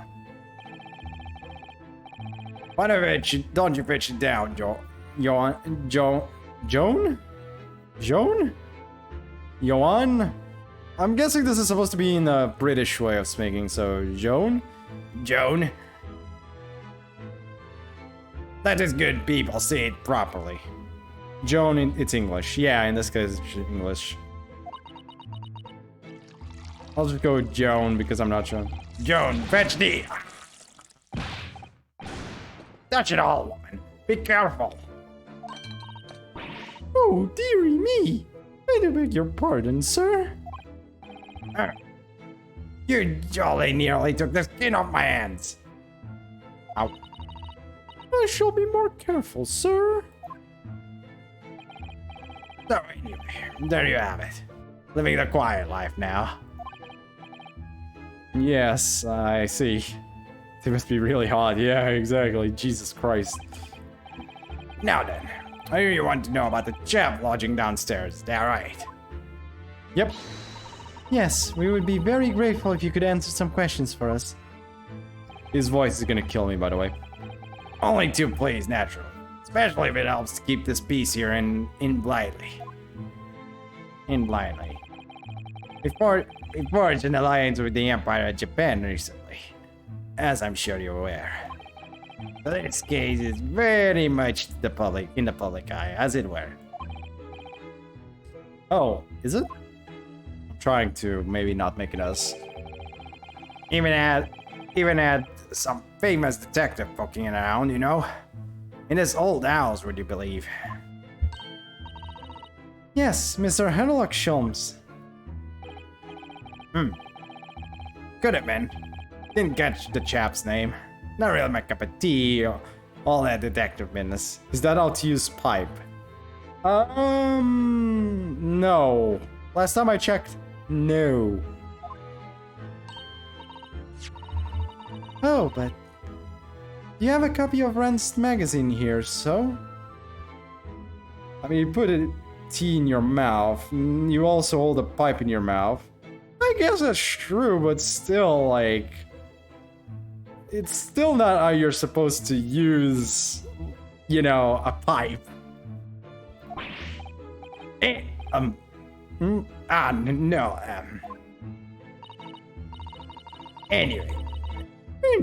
the chap's investigating the foreigner's room as we speak. So he's in Soseki-san's room. It's a belly nuisance is what it is. The old neighborhood's twitching its curtains now. I don't like all this fuss. It's jolly unsettling. Well, Mr. Natsume, let's find out, but... Well, Mr. Natsume then, Mr. Garidem, please, do tell us. Ah, yes, the Japanese chap. I've been lodging here for a week. Oh, just 1 week? So you moved in very recently then? I have two lodges most of the time. One on the ground floor and one just below us. The first floor room became available a week ago, you see, then being That's it all, Joan. Do be careful. Oh my goodness. I'm terribly sorry, sir. I'm dying. If you want to know my opinion, I thought he was a shady sort from the moment I set my eyes on him.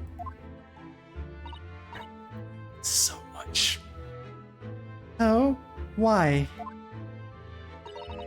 He seemed to have a most nervous disposition, always shaking and looking over his shoulder. The man had shady written across his sweat-soaked brow, if you ask me. I said to myself, oh, that man is trouble. Sooner or later, he's going to do something untoward. And I'm rarely wrong about anything. We won't be calling this maid as a witness, that's for sure. Was there anything else that struck you as suspicious about the man at all? Yes! Oh, yes! Indeed there was! And she's dying to tell us. I am not dying to listen. Oh god, here we go again. Had you noticed anything else at all about your lodger, Mr. Natsume? How about your... Oh my word, yes! The man was shadier than an orchard! Just to stop. Let this stop! Please! Let this stop! Could you elaborate? Well, take the man's room. Absolutely stuffed full of books it is. More than anyone could ever read. And he never so much as passes the time of day with another living soul. I haven't seen a single visitor call. He just trots off to that old bookshop every single day and comes back at 5 to light the gas fire. And the funny little man is up till long past the time everyone else in the house has gone to bed too. Oh, I see. The gentleman on the ground floor goes to bed at around 9 each night. But I've never known that Japanese fellow to retire any earlier than 2 in the morning. Ah. And then he won't stop until I ask every question. Unfortunately, you're right. And I hate it. Could you clarify something, I wonder? What, pray? How do you know so much about Mr. Natsume's routine? Oh! I'd understand that neither of the lodgers live on this floor of the house. Is that correct? That's right, yes. They're both below us, on the first floor, then street level. Then, how is it that you know so much about the lives of your lodgers? The precise times that they come back in the evening, for example. Even the times they go to bed.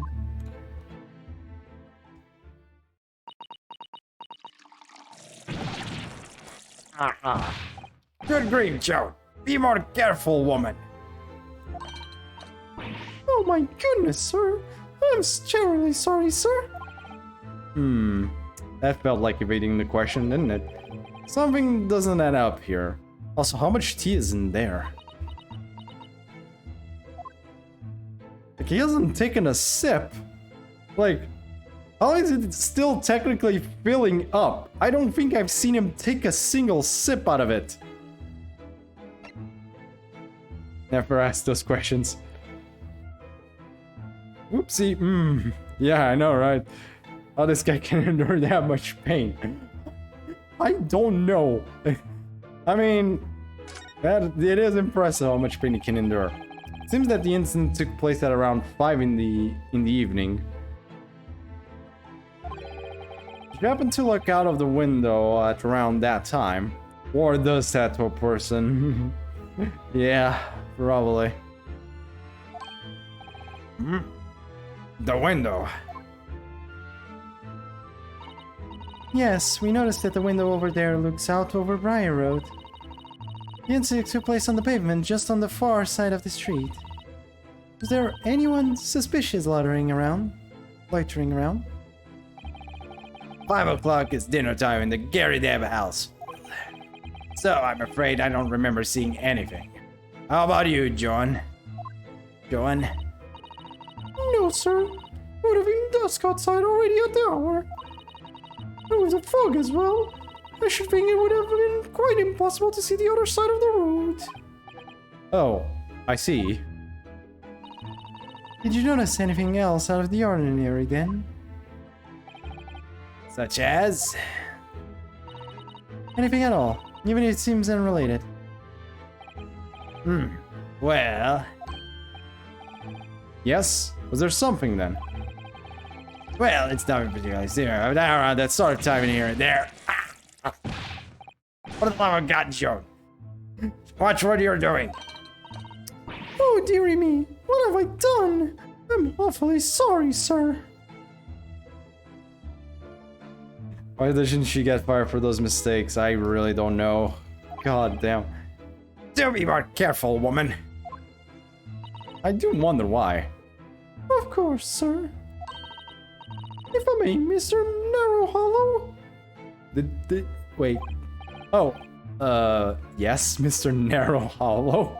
I have an exceedingly good memory, and as far as I remember, nothing of any significance took place here at that hour. Nothing at all. Oh, really? Mr. Garridup? The way you were talking before, it sounded rather like there might have been. Well, as I was saying, it was just a dribbling matter, really. Nothing else. Joan, dash it all. What is the matter with you, woman? He's poor, obviously. This Shane ain't rich. Yeah, you can kind of tell the house is a bit... Ugh. I mean, you saw the entrance of the building as well. The entrance of the building didn't look good already. And this place looks, well... doesn't look bad, per se, but it doesn't look that amazing either. He's not rich. I'd say he's like middle wage or something? Maybe even lower, technically speaking. Who knows? But it's not a lot. He's not rich, that's for sure. Beg your pardon, sir. Nothing happened. He does have a maid, but it's weird. Yes, quite. Nothing happened. We sat down to a quiet and eventful meal.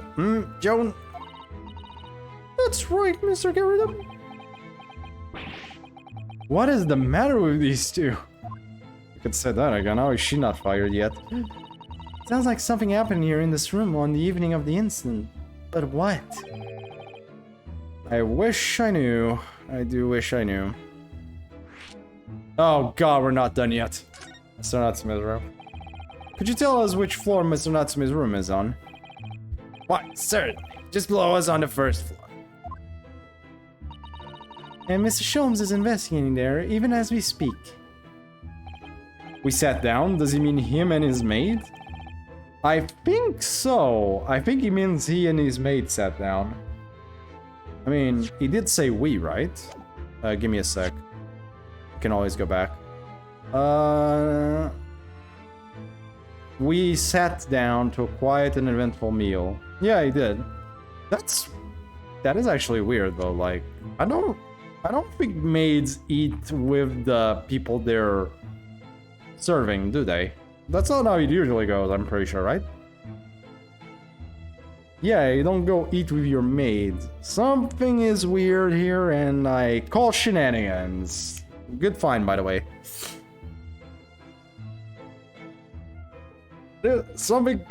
I call shenanigans is what's going on here. Something weird's going on in this household. And I somehow feel I'm not done with this goddamn duo. And that scares the shit out of me. And my voice. Yes. Told me that's his name, and asked him to look into the matter, so I gave him the key. Mr. Natsume has engaged Mr. Sholmes' services. That's a blatant lie. Would it be alright if we also had a look around? In Mr. Natsume's room, I mean. Don't see why not. It's just down one flight of stairs. Who knows if we'll find anything that could help us with the case, but we have to try. Oh boy. We need all the clues we can lay our hands on, shall we? Yes, and while we're there, we can speak with Mr. Sholmes again. Perhaps he'll be able to tell us more. Oh, please tell me I can get out of here. Oh my god. Please, let me out. Let me out. Let me freaking out. Oh my god. Thank you. Oh, no more. No more of that. What the... Man, I thought the house above wasn't even that amazing, but I take it back. That looked infinitely better than this. I don't think he even he doesn't even have a window, or he has the frame of one, but it's how to explain. There's a wall. There's a literal brick wall there. Window tax existed for a while. Huh. Right, no. Yeah, I guess so. Holy shit. Ah, okay. Fair enough. That is actually more shit for me to know. Still, holy shit, this is, this looks bad, to say the least. Well, just look at this place. And smell it. It's so musty in here. Seriously. Oh, there's a cat there.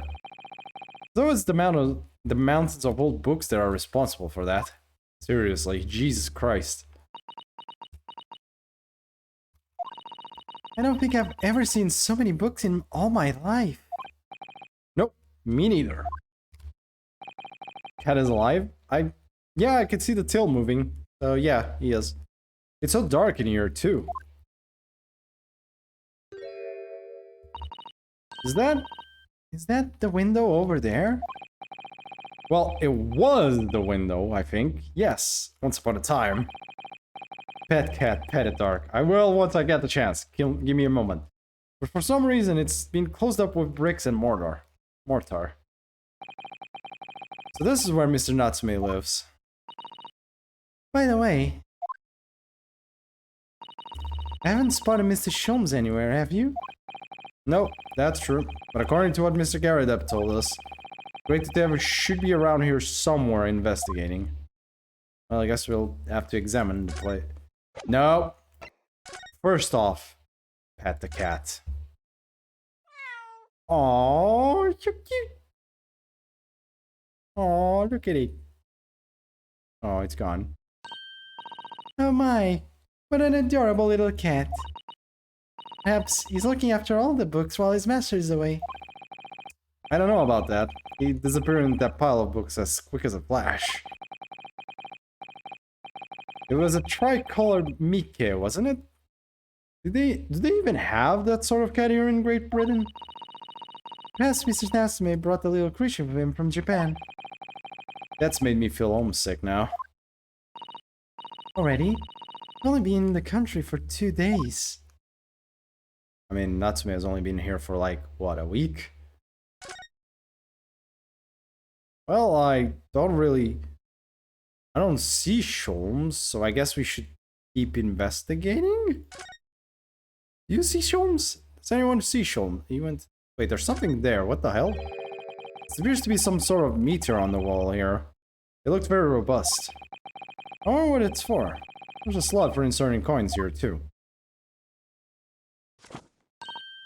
Ah, I believe that is a gas meter, Mr. Naruhodo. A gas meter?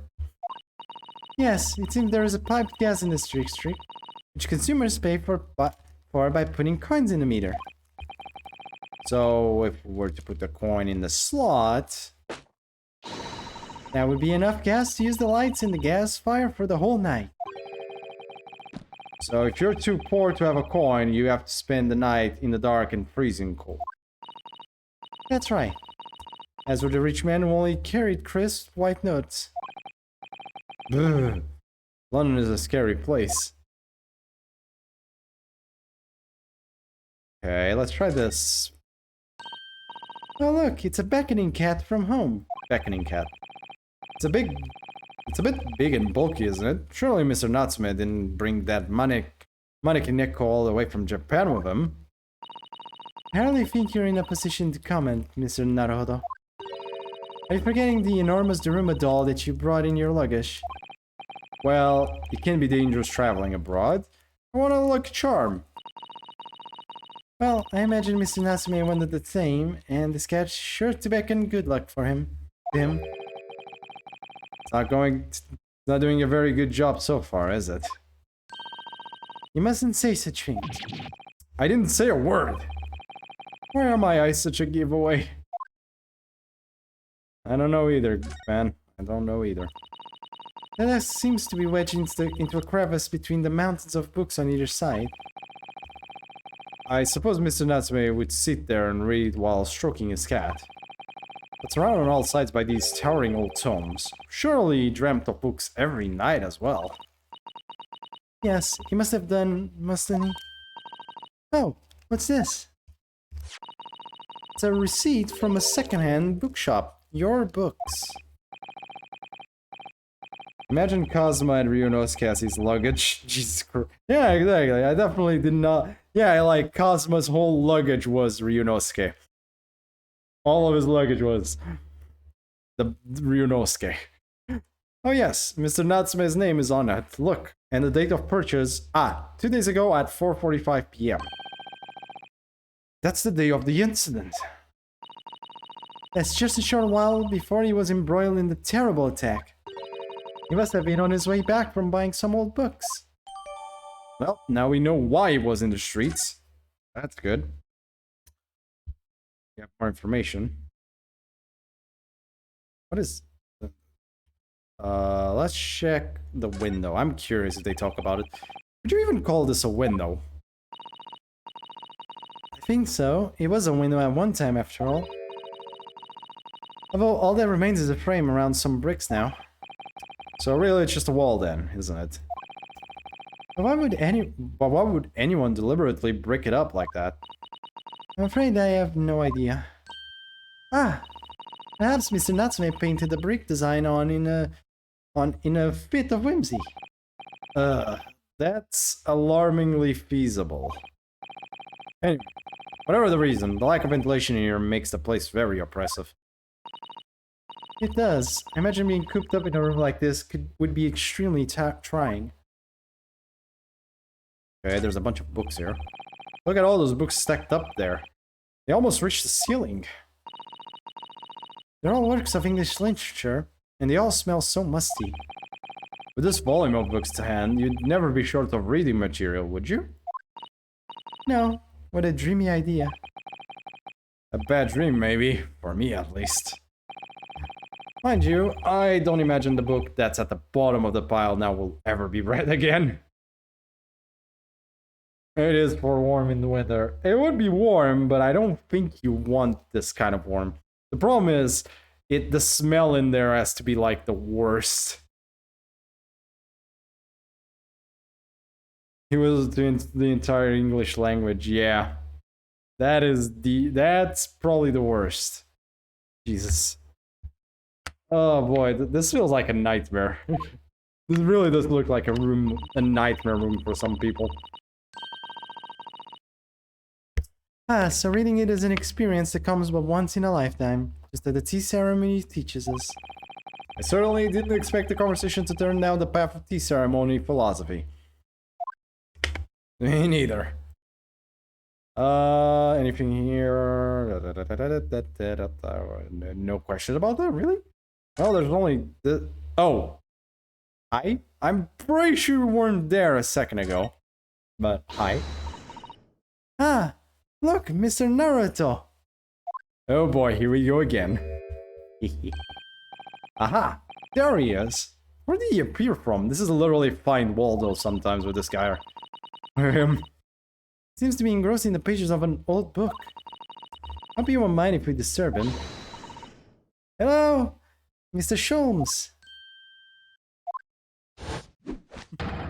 Oh, you two. Good day. Now, let me see. Where was it that we met? My condolences, Lethal. I hope you have better luck next. Damn. I'm so sorry, man. I hope you do get him next time, though. My condolences. You obviously use self-manifestation. You know what? Touché. Touché. I will critique your English accent. I don't care. I don't have an English accent. I don't even know how to do an English accent. I can do it better. I can do a better Irish accent than I can do an English one. Hope devs wait 2 years for their favorite things. I'm so sorry. Oh, Mr. Sholmes, we're together on the SS Buria. Yes, of course, the Buria. And let me see, what happened on that voyage? Yeah, exactly. I have a problem with this. If you have a problem with this, you're voicing him.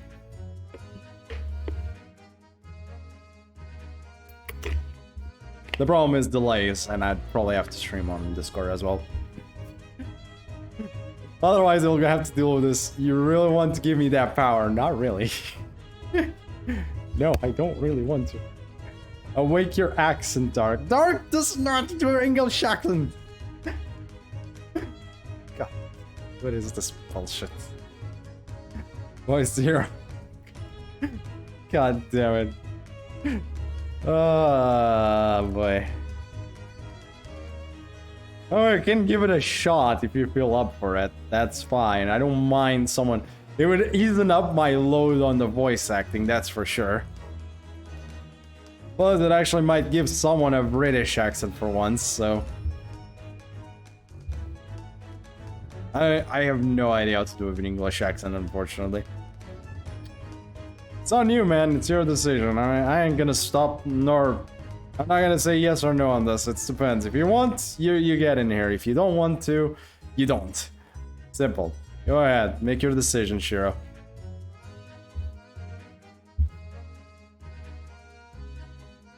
Actually, it's easier if you just... Your decision can be just if you join or not. Yeah, basically. Ah.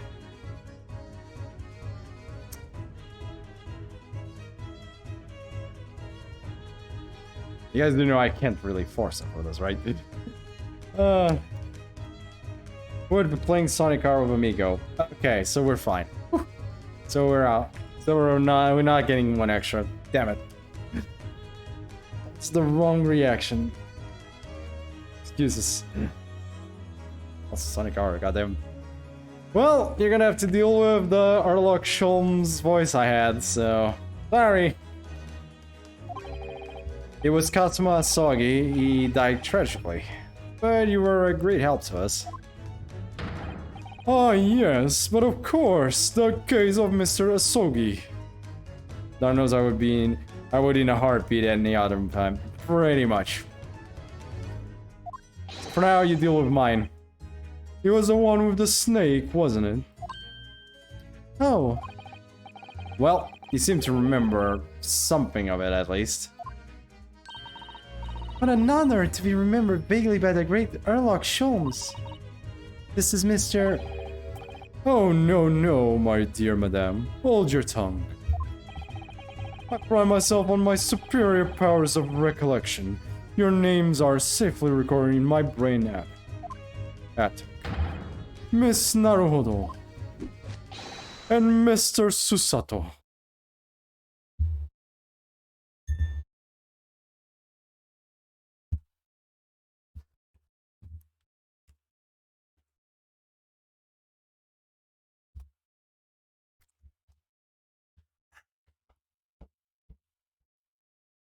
You're wondering what's going on here, by the way, Chad.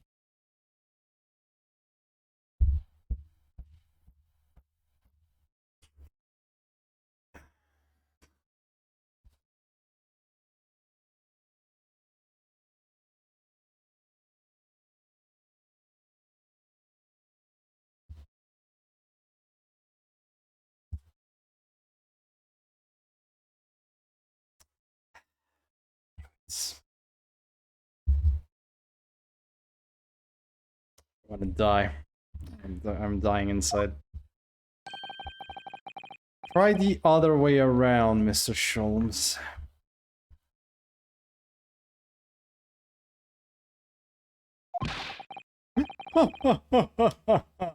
I lose the first round. Oh my. So. In truth, I had hoped to invite you both to my Baker Street suite the day we arrived in London. But some Scotland Yarders ambushed me at the railway station and whisked me away to a crime scene. It was an entirely trivial case, of course. I solved the matter in no more than 30 minutes. So they apprehended Soseki-san in that short an amount of time.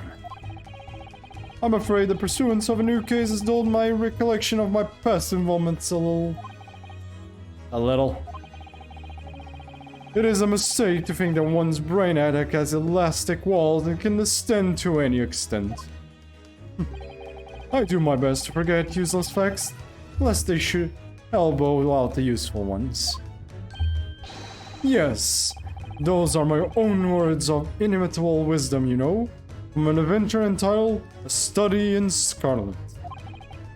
Please, there's no need to quote yourself. I don't always remember my pearls of wisdom, but fortunately, my associate pans them beautifully. He means Iris, I suppose. Mr. Sholmes, we have some extremely important questions to ask you about the trivial case you just mentioned. Goodness, what an earnest expression.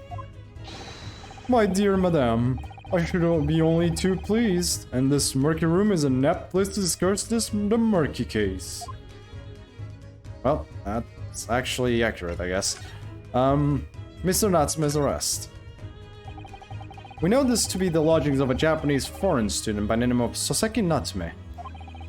It seems that you assisted in his arrest, Mr. Sholmes, for the stabbing of a young woman outside here on Briar Road.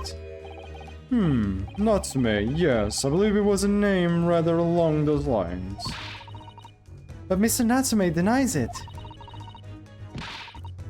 Was it really justifiable to arrest him on so little?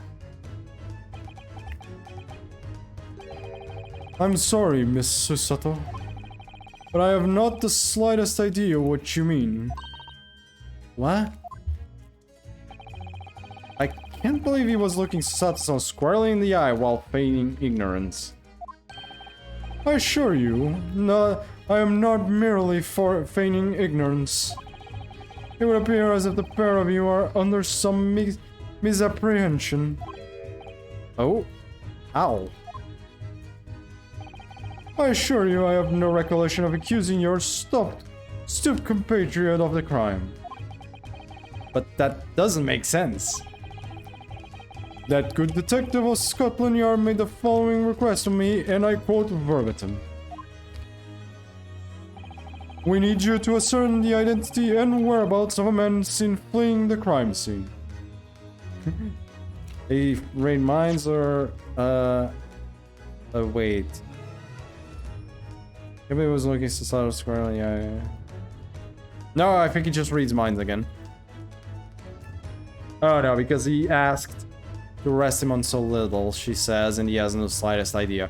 No, he's just answering what she said more so than anything else. That's what she said. Yeah. It's more answering Susato. Ah, a man seen fleeing. There were a number of books scattered on the pavement at the scene. From the book plates, I was quickly able to determine the bookshop from which they had been purchased. On speaking with the proprietor, I was immediately led to this address. Elementary, wouldn't you say? I believe there is a receipt around here somewhere from the establishment in question. So you don't think Mr. Natsume is the culprit then? That I could not tell you. But it was aggravating my faculties, hence why I returned here. However, this place is such a trove of fascinating books. I found myself quite lost in bibliophily. Bibliophily? Yeah, something like that. Do not be deceived into believing that I am a man of leisure. No, no, no. Oh dear. Mr. Garridup, the landlord. Also, Shiro, I just want to say from remember when you said you wouldn't clip that bit, right? I don't think it matters because if I'm not wrong, Luke will eventually watch this. Because if I'm not wrong, he told me he's actually watching these when he has time, sometimes. So, he will actually watch that. Eventually I will be screwed. I'm so fucked.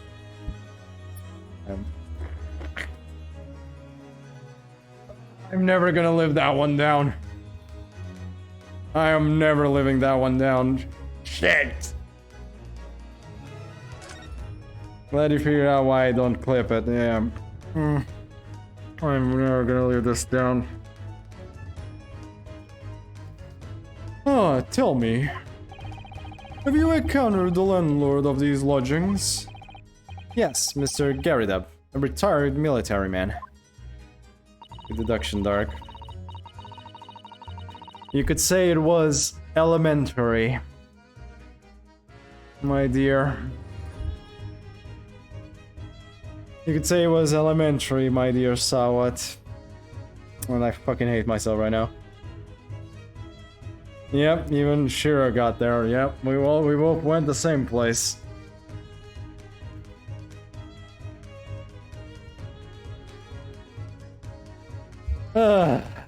It was the first time I've ever met a soldier from the great British institution that is the services.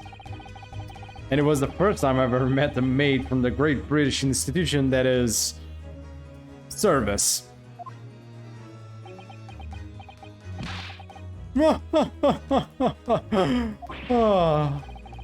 I didn't think it was that funny. I do apologize. As you may well be aware, many households in London employ a maid. Yes, I read as much in my Great Britain primer. And so, conversely, whether or not a household employs a maid has come to betoken the social standing of those dwelling therein. Like eventually I'm going to pull Sherlock in Elf Geo. Probably at the rate you're going, probably. Betoken their social standing. Sorry? Put simply, my dear fellow, those who employ at least a single maid are considered middle class. Those who do not are beneath that. Ooh. In the upper echelons of society, of course, households employ enough staff to constitute a large family. Goodness, how extraordinary. As you can appreciate, for those on the precarious boundary between the middle and lower classes, being able to afford just one maid is of the first importance. I had no idea. And it is for precisely that reason I find great stimulation in the situation upstairs. Specifically in the retired army veteran, Mr. John Garridon. Oh? Affable as he is, the fellow is hiding something. Whether or not it imposes on the circumstances of this case, I am as yet unable to ascertain. I'm thoroughly lost on what he means to say. That those guys might be involved in this in some way, shape, or form. Here, God, Naruhodo, come on, man.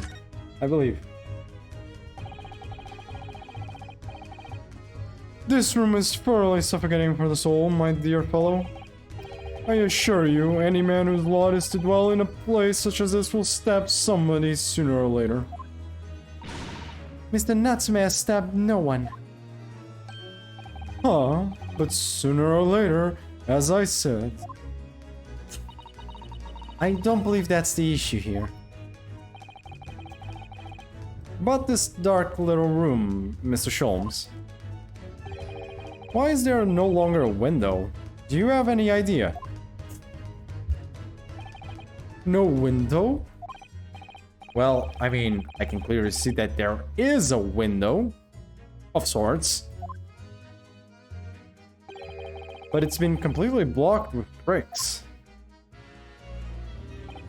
Ah, I see. The answer to that question is quite simple. Window tax. And congratulations, Raffaello, for having historically accurate information. There we go. We got the answer. Thank you, Raff. So there we go. Yeah. Good job, Raphael. Goddamn.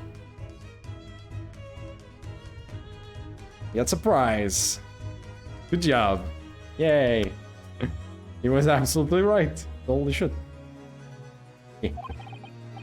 Window tax? What is that? Surely not a tax on windows. We have taxes for quite the weird thing. Jesus, man. Weirdly enough, I believe you, and goddamn, this is a weird one. Precisely that. Oh my goodness. Why the hell do you have a freaking goddamn tax on windows? Or had? Warmth is better, yeah, but like, why a tax on windows? What was the logic?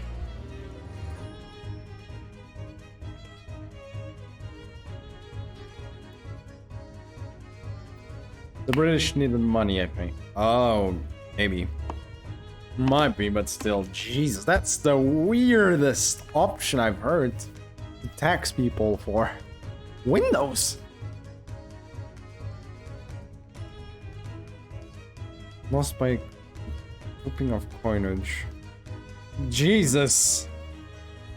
That sounds ridiculous. Also, TV license tax. A tax for a TV license.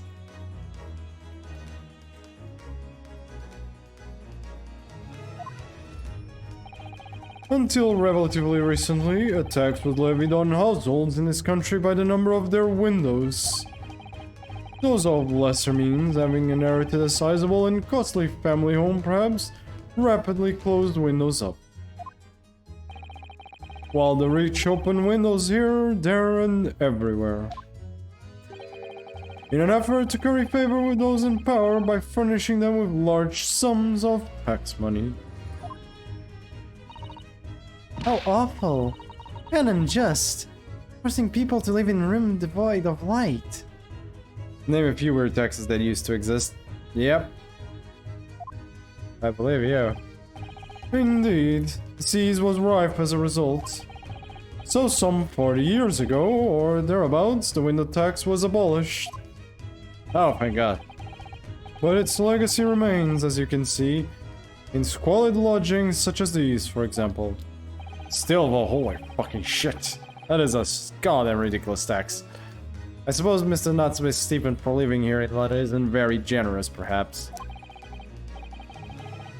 It would appear so. I've done a little digging. And discovered that these lodgings were offered at an extraordinarily low price. Because the room is so awful, I should think. Apparently, Mr. Nutsmay only moved in here about 1 week ago. Yes, that's correct. However, I don't believe the low rent is explained by the shabby nature of the accommodation. Oh? Still, that is of little relevance here. A matter not worthy of further attention. Are you sure? I'm curious now.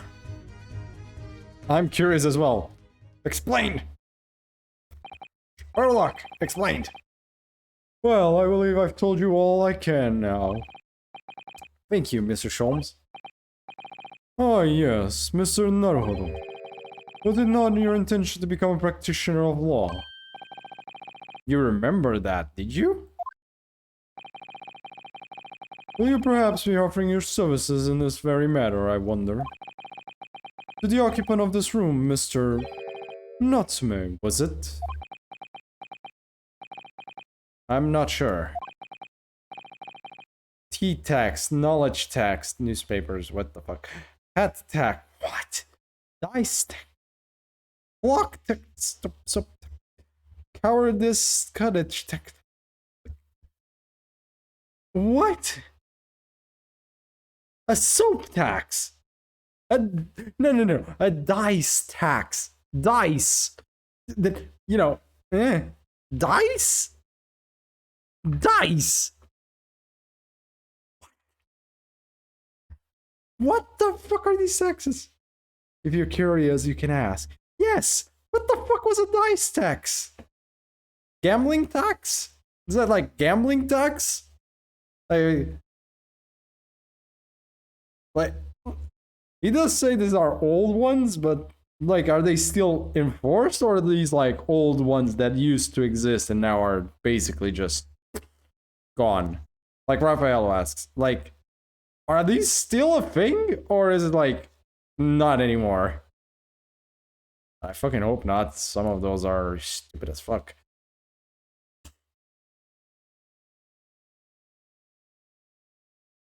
You're waiting on the answer. Everyone waiting on the answer.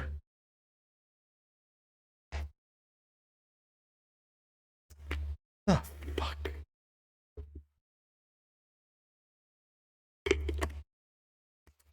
Bum. Okay, let's keep going while Chiro takes his time. Not sure. On what grounds? Well, I actually defended someone in court here only yesterday. Really? Well then, I congratulate you, sir, on an ambition realized. And so promptly, too. The thing is... There's a specific task for medical England, but not normal England during the Stamp Act paper-based stuff since they were in that before.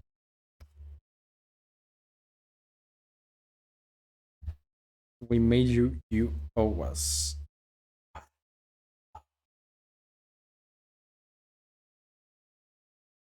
Huh. That sounds even worse. Jesus. That is some information I had no idea about. Well, I definitely do not know shit about British. Only American colonies had applied. Even then, if that was applied still, that is ridiculous. Like, that is actually ridiculous that that was applied at all. My god. Anyways. It's really made me question things. Am I right to believe in my clients? To trust in their innocence? Yes, trust.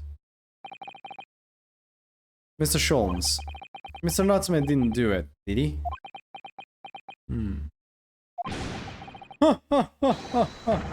My dear fellow, I haven't the first idea.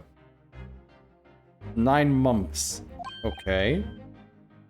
9 months for the clock tax. That okay, at least that one didn't last that long, thank fucking god. Oh, but in a scale of usual lasting, but still 9 months is pretty high. Oh, but that's why you were here. Oh, didn't you come back to investigate? Ah yes, oh yes, that was indeed my initial intention. But there are simply too many fascinating books here. I couldn't possibly ignore them. Oh, I see. Nevertheless, there are 2 facts that I can state quite unequivocally. And deem them legally. Oh, okay, that one makes a bit more sense then. That does make more sense. The man who fled the scene of the crime 2 days ago was the Japanese occupant of this room. And there are witnesses who swear to having seen the same man commit the crime. That is all I can say. And one more thing. Oh, what is it, Miss Shumps? Tell us. I cannot say with any certainty whether or not it is of relevance to this case, but I am quite sure. So that's store name. Oh, interesting. That the retired army man who owns this property is hiding something. Mr. Garrett is. Shums said as much before, actually, didn't he? Yeah, he did. Anyway, at present, that is really all that plays on my mind in relation to this case. Mr. Naruhodo, as yet our investigations have uncovered nothing that could help establish Mr. Natsume's innocence. No, you're right. Perhaps it's time we probed a little deeper into Mr. Garrideb's secret. Yep, that's it. Like, just remember, I cannot be sure whether the landlord's secret will prove to be of relevance or not. But I wish you every success, of course, Mr. Naruhodo. I don't think we've ever had... I don't remember if we have, like, something that would be considered a weird tax in Portugal. Not that I freaking remember off the top of my head. I think it's usually just the normal stuff, but not sure. A busy man indeed. He's gone back to his book in the corner of the room. Wait, is he really on the corner of the room?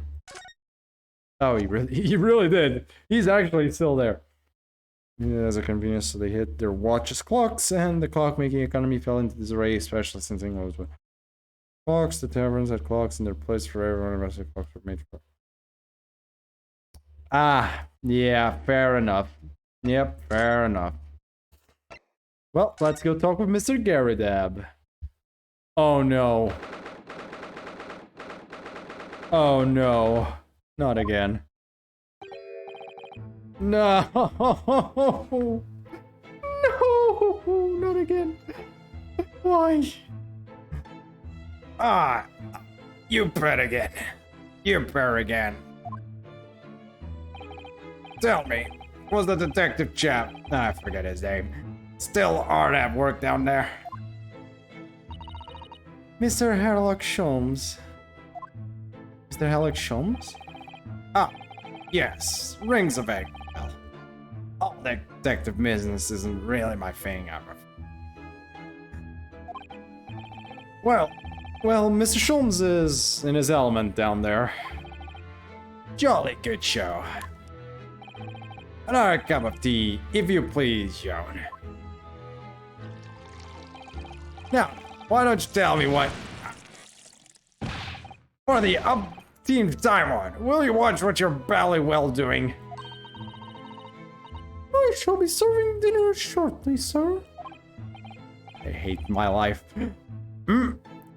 Yes, of course. Privately of me, but I'm afraid I shall have to ask you to take your leave, if you'd be so kind. Oh, yes, of course. We are deeply grateful for all your assistance. Not at all, not at all. Don't get much chance to talk with your partner like yourselves. It's been a pleasure. So his maid ain't a maid. We had a bunch of talk about having a maid makes you middle class. He obviously is poor, so I assume she's a fake. Maybe, I mean, yeah, you could say so, yeah. It feels like from all we've heard, yeah, it does feel like he's probably, he really looks poor in general. The building in general looks poor. Best of luck and all of that. Perhaps you could see yourselves out. Perhaps you could see yourselves out. According to Mr. Sholmes, Mr. Garidab is hiding something.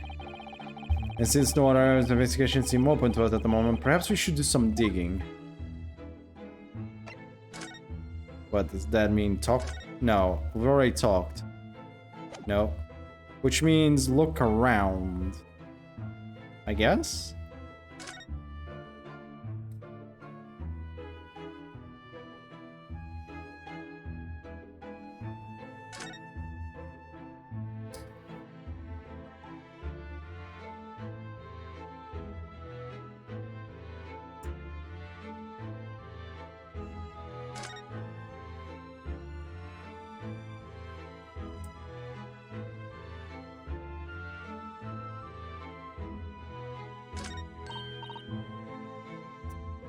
He must be poor. Look at broken pipe. We're really an answer.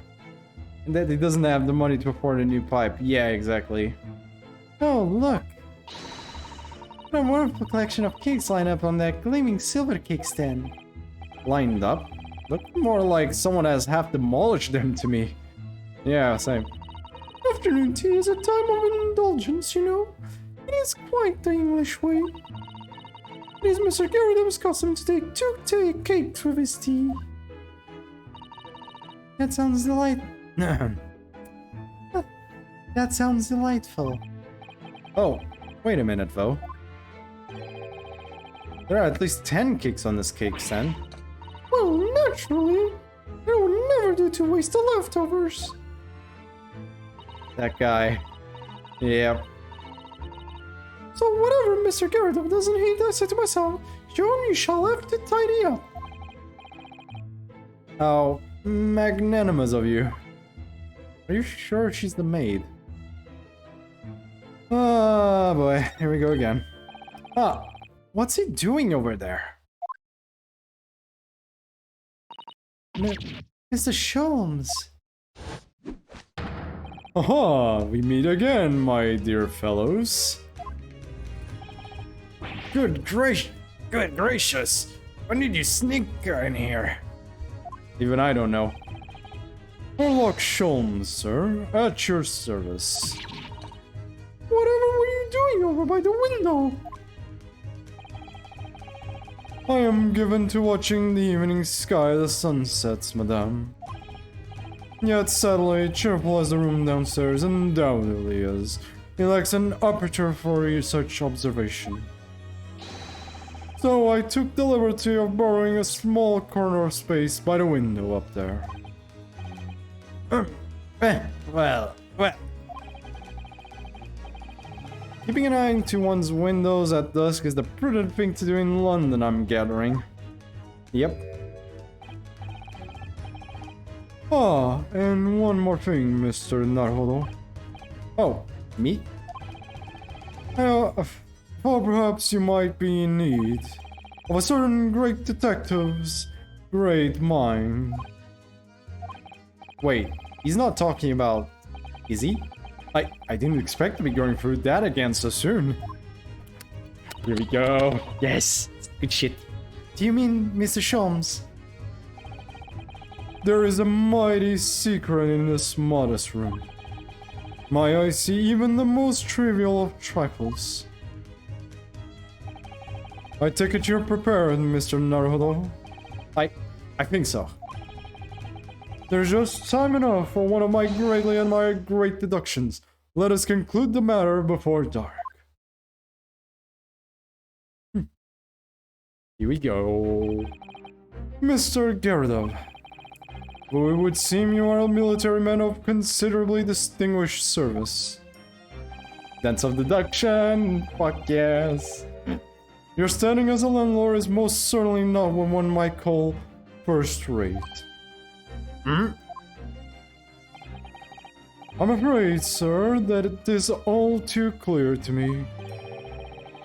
There are two conclusions I have been able to draw by careful observation of your living arrangements. I beg your pardon? The first is that even as we speak, you are concealing the presence of a ferocious beast in your care.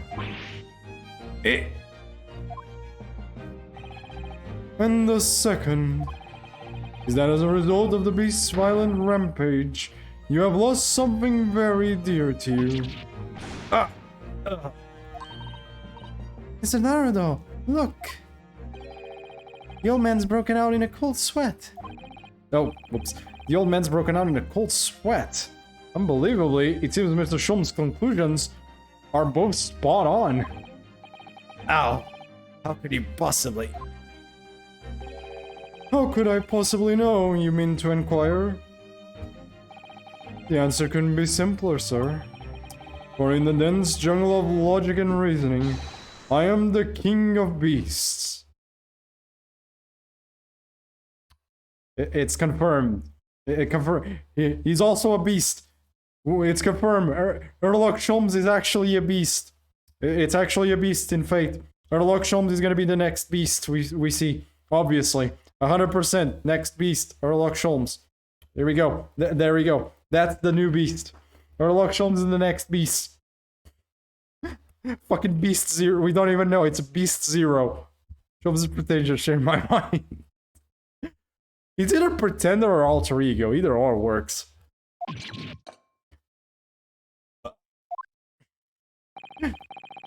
And I know only too well that wild beasts are not easily tamed. So, shall we begin?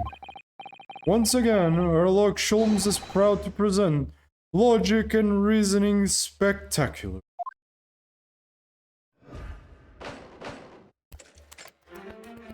Yahoo! Here we go. Good shit! The good shit! Nature of the beast. It certainly shouldn't take a great detective to see. that a fearsome beast has been on the rampage of late within these four walls. Thus, we are faced with a question. What form might this beast take? Ah, for a man of a military breeding, your eyes are uncommonly candid. It's a joke a mile away. Probably.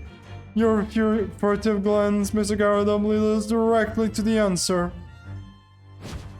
Oh, goddammit. The true nature of the beast that has run rampant here is revealed by that lion statue. God damn it. Sherlock. Sherlock. Yes, bow and army man, you appear unimposing at best. A fact that has fueled your adoration for the mighty lion, the king of beasts. What is this piffle, I ask you? Husband weakness. Yep, the wife. In the end, your admiration became so great, in fact, that you had a living, breathing specimen ship from India, which you tried to keep in this very house. What? What the hell? Wait a second. Did you see the right side of his face? Did you see it for a second? Like, there was like markings on it. Yeah, living with such a wild beast proved more difficult than you had imagined. The chilling traces of a wild rampage are still very much in evidence. Well. Yet as we look around, the beast in question fails to present itself. Where could this angry creature have disappeared to? Madame? There's a reason he can't get up. Oh, he got shot in the knee. Me? I pray you do not consider me unchivalrous, but it is plain to me with one glance in your direction. It is. Your dress pocket gives us a handsome clue as to the beast's current whereabouts. What? For protruding from it is a handbill advertising a circus show. Oh. Yes, you sought to dispose of this terrifying lion, Mr. Garadom. At Butty's Circus, a traveling show currently sojourning in a nearby park. I have observed the tents. You sold the savage lion, sir, to the circus troupe. I most certainly did not. I believe I have made my point. It took Harry into the knee, can't stand exactly. The fearsome beast which ran amok in this room was an Indian lion. Are there lions? Wait. I don't remember lions originating from India. Wait. Last time I checked, I guess these days it can be from anywhere, but still, like, really? And a simple visit to the circus now will reveal the lion prancing jubilantly through a ring of fire. You do know they need to be... oh well. Rampaging Asiatic lion. Aftermath. Now, Mr. Garadov. It is plainly clear that you still have deep feelings for this formidable beast. Indeed, and that life blow that the stress has caused you is veritably tangible. Your head weighs heavy on your shoulders, the pain you feel being revealed by that supporting arm. Amid fits of tears, you let your beloved beast go. The strain of losing something so dear to you is clearly visible in your visage. Nonsense, man. I simply... But what we must now ask ourselves is the true cause of this pain. And we need only follow the direction of your gaze to find the answer. What? Yes, it is the pile of bills that has given rise to the pain you suffer. Every envelope contains another demand for payment. Oh. For cartloads of meat, potatoes, wheat, and tea. Indeed, feeding your beloved has had a devastating impact on the financial circumstances of your household. And so you had no choice but to let it go. Yes, well... Now, in a final fit of rage, the ferocious beast carried out one last unimaginable attack. Unimaginable! The aftermath of which can be clearly seen by observing the carpet over there. A very expensive woolen carpet, if I am not mistaken. Oh, dearie me. What could have caused such a destructive outburst? Oh. This time, madame, I'm afraid it is you who has inadvertently revealed the truth to me. Your wondering eye has set upon the answer very neatly indeed. Indeed. Yes, to explain the dire state of the carpet, we need only look at the Tower of Cakes.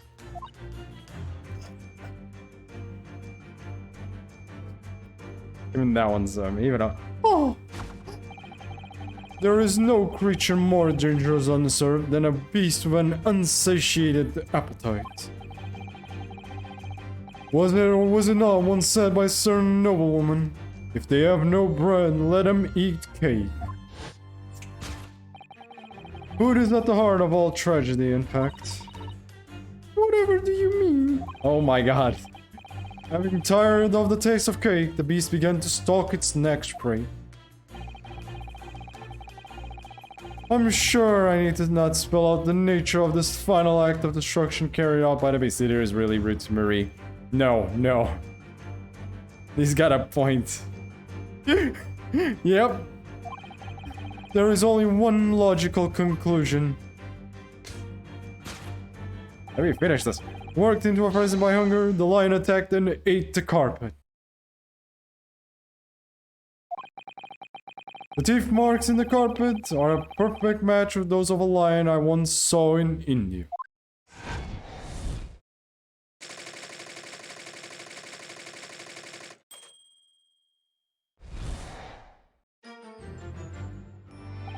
Thus concludes Sherlock Holmes' great deduction of this beastly puzzle. Oh god, also, goddamn, that's Marie, yes. Oh my lord almighty. It is also really rude, poor Marie. What is the matter with you, Joe? You're pouring scalding hot tea all over me.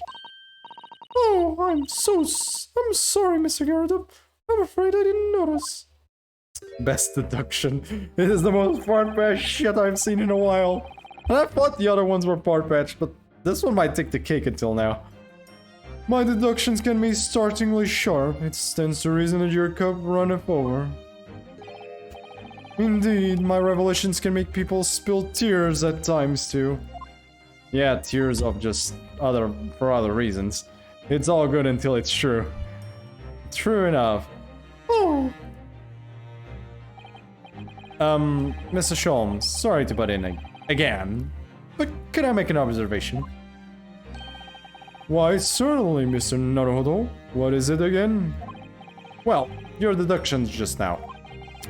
You really think a lion could have fit inside a room of this size? Indeed, it is the only explanation for the facts. The terrifying truth all too often lies beyond the realms of common sense. Well, sometimes, yes. But wouldn't it be an idea to consider what lies inside the realms of common sense as well? But if an uncaged lion had run amok in this very room, surely Mr. Garadeb and his maid would have been hurt. Or worse. Oh, that's where you are stuck. No doubt the former military man held his own against the beast using that large cannon.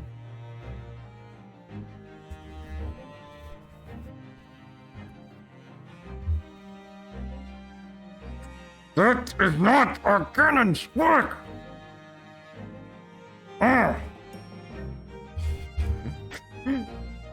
Oh my god, that is not our cannon's work! If he shot the cannon in this room, the fucking building probably would go to shit! The room would be in shambles, even if he hit the fucking fucking lion with it, the room would be in shambles. That is not how a cannon works. No, god damn it. I thought you said that they sold the lion to the circus.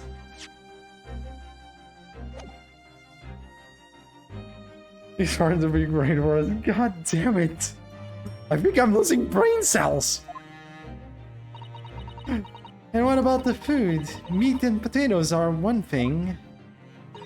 But I don't believe I have ever heard of a lion that drinks tea. I mean, unless we're talking about like one of those paintings where it's like a lion speaking to the all gentleman lion thing. Oh, my dear Miss Sato, it occurs to me with some regularity that's irrespective of race and breeding, whenever anyone lands on Great British soil, they are infused with a highly appropriate taste for afternoon tea. Oh, what a glorious notion. Well then, Mr. Naruto, it's your turn to shine again. Lion evolution. Yeah, basically.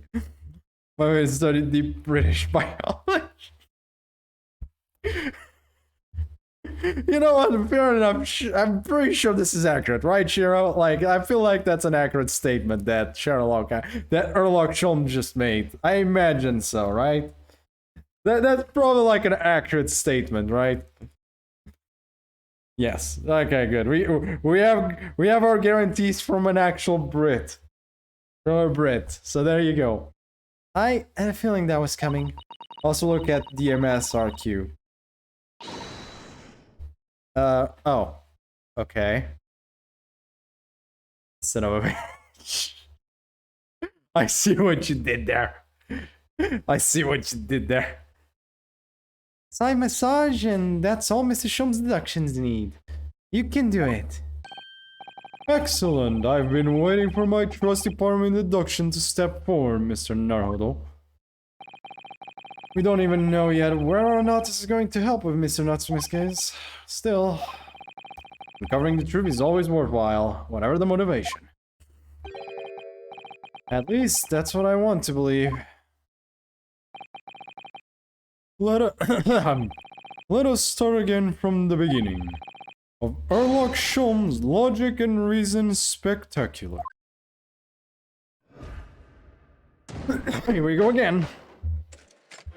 Hold it, Mr. Holmes.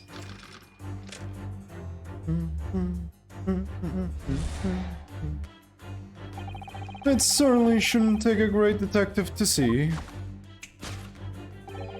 that a fearsome beast has been on a rampage of late within these four walls. Thus we are faced with the question, what form might this beast take? Ah, for a man with a military breeding, your eyes are uncommonly candid. Your furtive glance, Mr. Garrett, leads us directly to the answer. True nature of the beast that has run rampant here is revealed by that lion statue. Oh. I really didn't see the lion thing coming. No, but if you observe Mr. Garadev's reaction, it rather seems as though some beast did indeed run amok here in this room. Yes, something with a very fierce nature. But it couldn't have been a lion transported from India. So what was it then? We must follow Mr. Garadev's gaze. That will lead us to the true answer. Well, let's see what we can find. I can't really move too much. There's a bullet. Mortar shells. I can check the mortar shells. Oh, there's something behind there. Let's check it real quick. Yes, me. It's called his wife. Yes, what is it, Shiro? Why did you call me?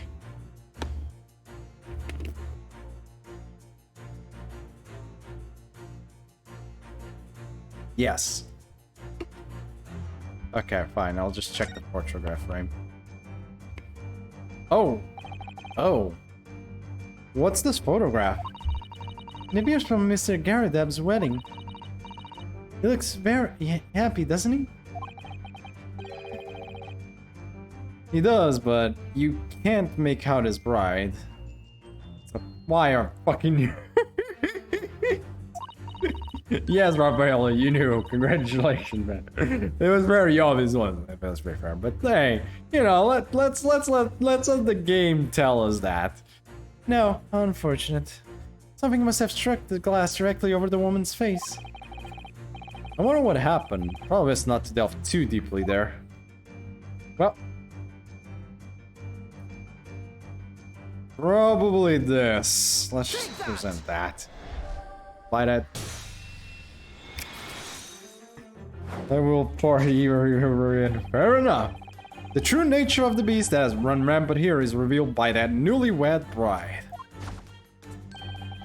Precisely, Mr. Naruhodo. No other explanation could possibly fit.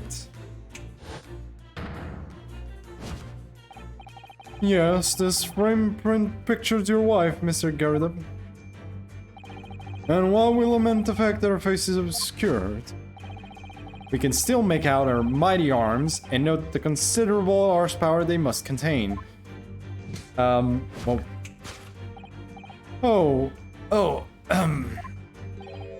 Indeed, surely any woman of such powerful constitution would be honored to be described as a beast. You might want to rephrase that. I don't think they would. Probably not, but... You know, moving on with our lives.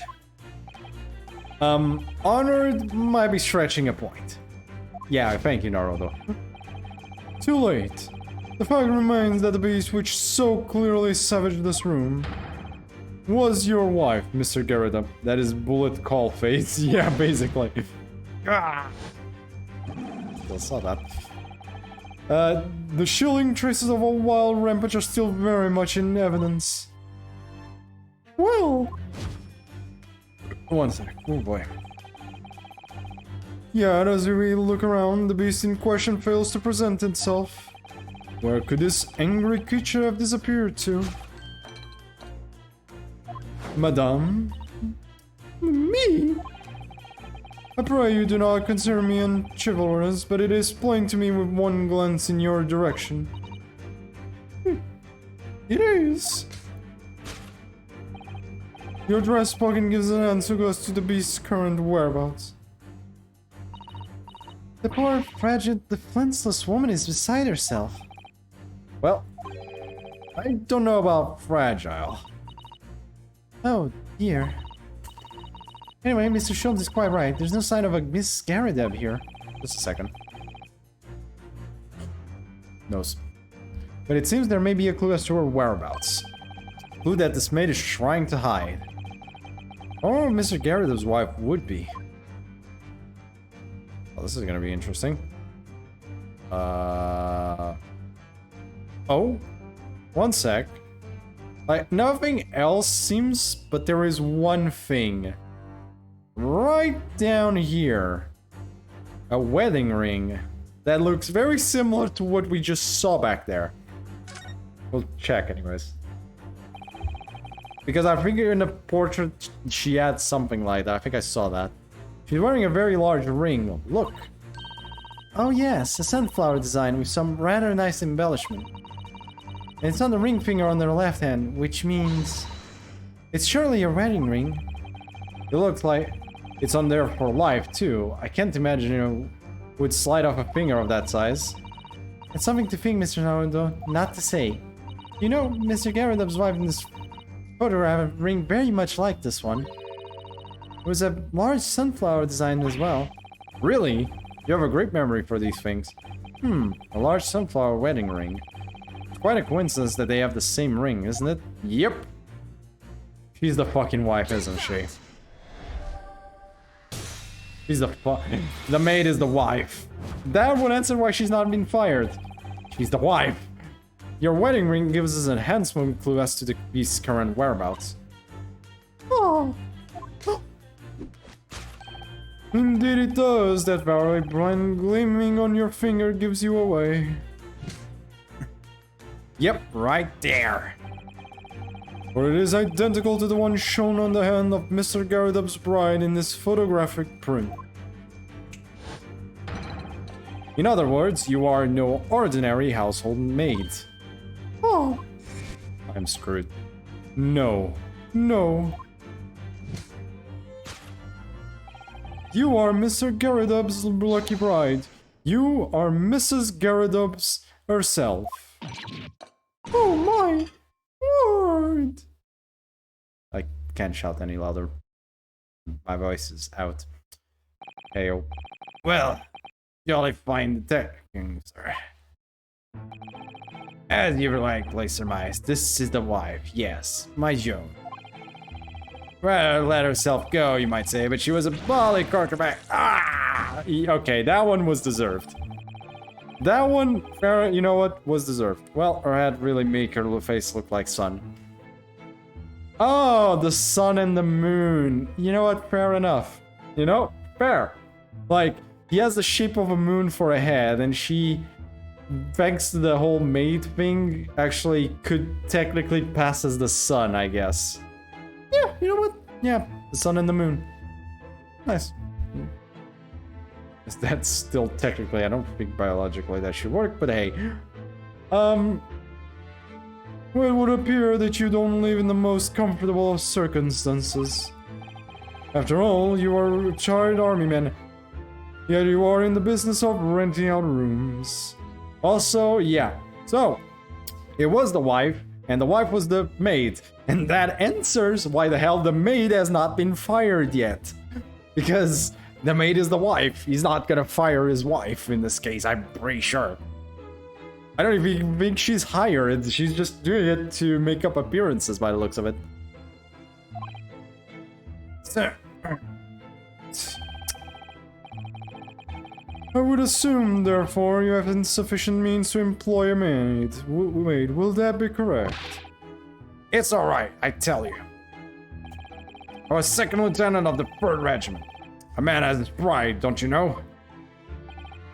By golly, it's a sorry thing when a chap can't even afford to have a single maid in his employ. Yes, here in London, one is rather judged. Household cannot be considered worthy of society if it employs no staff at all. Though in my considered opinion, such concerns about appearances are a folly. You mean Mr. Garrideb as his wife, work as his maid? Precisely, am I right, Miss Garrideb? Only in company, obviously. But listen here. This must remain a secret. Secret. Tip-top secret. Please!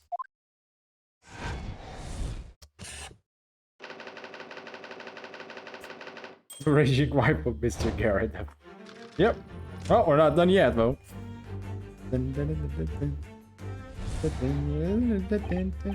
Now, Mr. Garrideb. It is plainly clear that you still have deep feelings for this formidable beast. Indeed, in that blithe pose that stresses loss has caused you is veritable tangible. Really tangible. Your head waves heavy on your shoulders, the pain you feel being revealed by that supporting arm. But Mr. Sholmes is quite something. He's still calling Mr. Garrideb's wife beast. Yes, as a woman that feels rather uncomfortable. But Miss Garrideb is standing beside her husband as we speak. In other words, he hasn't lost his beloved at all, has he? Oh, how true. So perhaps that supporting arm that seems to be propping up his head has some other significance then. According to Mr. Sholmes, Mr. Garrideb's pain is tangible though. What could that pose of his really signify? Let's take a look at the slap as the sheik is complete. Ooh! The other reason he can't get up. Heyo! Oh my. Look at that bright red mark. Gosh, that's quite something, and clearly made by somebody's hand. Yes, Mr. Garrideb has been slapped on the face, it seems. Hard. I've never seen such a clearly defined mark. Whoever could have done such a thing? The beast's hand. Yep, Well, there's a very limited number of candidates, I'd say. Yep, it's the slap cheek. It's very obviously the slap cheek.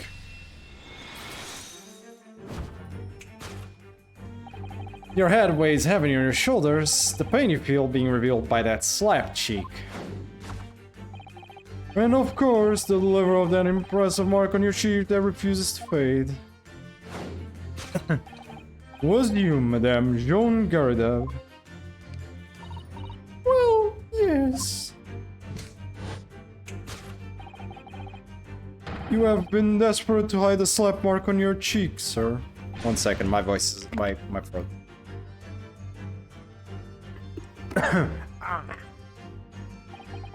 How the blazes? How did you work that out, man? Nothing escapes the notice of one trained in the art of observation, my dear fellow.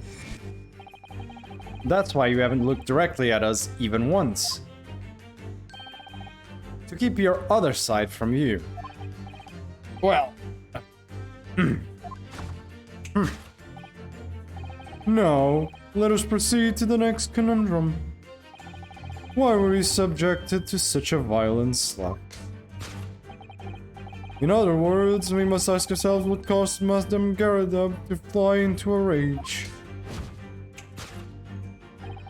And we need only follow the direction of your gaze to find the answer.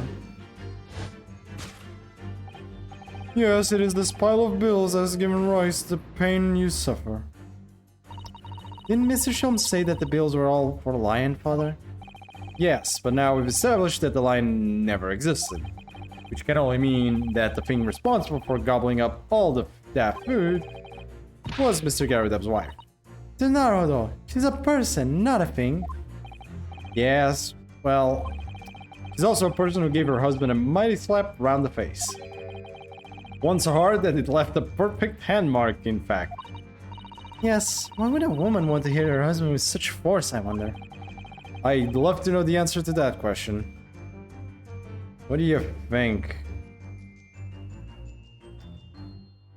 Okay, I see the glass on the ground, but I don't think that would be enough. On the other hand, though, I see something there.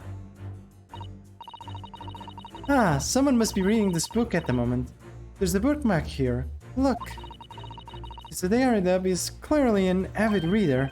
Oh, wait a minute. Oh boy, lipstick, yep. I don't think this is a bookmark. Oh no, so it isn't. It's a note, written in a woman's hand. Oh, James, I love you. Yours, Mary. And look next to the signature there. Lip marks, made with lipstick. Oh, what a passionate and romantic gesture. Don't get any ideas, Susato-san. Oh dear, I'm sorry. So this bookmark is actually a love note then. If what a love note. Oh, we do need to check it, otherwise, yeah. Yeah, it's obviously this. It's not even quite curious. Yes, it is this love note that has given rise to the pain you suffer. Oh, James, I love you. Yours, Mary. Passionate indeed. Perhaps the sender of this note, certain Miss Mary, is the fly in the ointment here. Ah! Oh, God. But I don't know the Bali woman. You don't know her? That wasn't written to me. In the face. Yep. You're us in a book. I don't know how it got there. It was just in there, you say? That's right. That's what I've been saying. A likely story. Now listen here, Joe. Old thing. I explained at the time. I bought the book at that second-hand place, and that note must already have been in there. So much of a waste of tea. So the previous owner of the book was using the note as a bookmark, you mean? That's right. That's what I've been saying. A likely story. Unlikely story. For heaven's sake, look at the name. It's written to James. My name, in case you'd forgotten, is John. Unlikely story. Are you questioning my name now?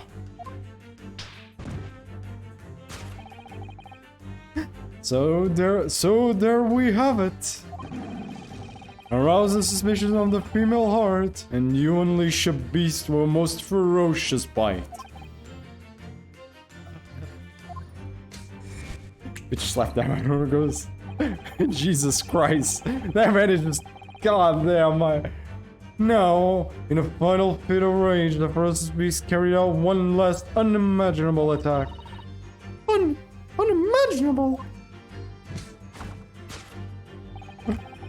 The aftermath of which can be clearly seen by observing the carpet over there. A very expensive woolen carpet, if I am not mistaken. Oh, dearie me. Still calling her beast, yep. What could have caused such a destructive outburst? Ah. This time, madame, I'm afraid it is you who has inadvertently revealed the truth to me. Pretty sure that's burn marks. Yeah, exactly. It was pretty obvious, I think. Your wondering eye settled upon the answer very neatly indeed. Hungry, madame.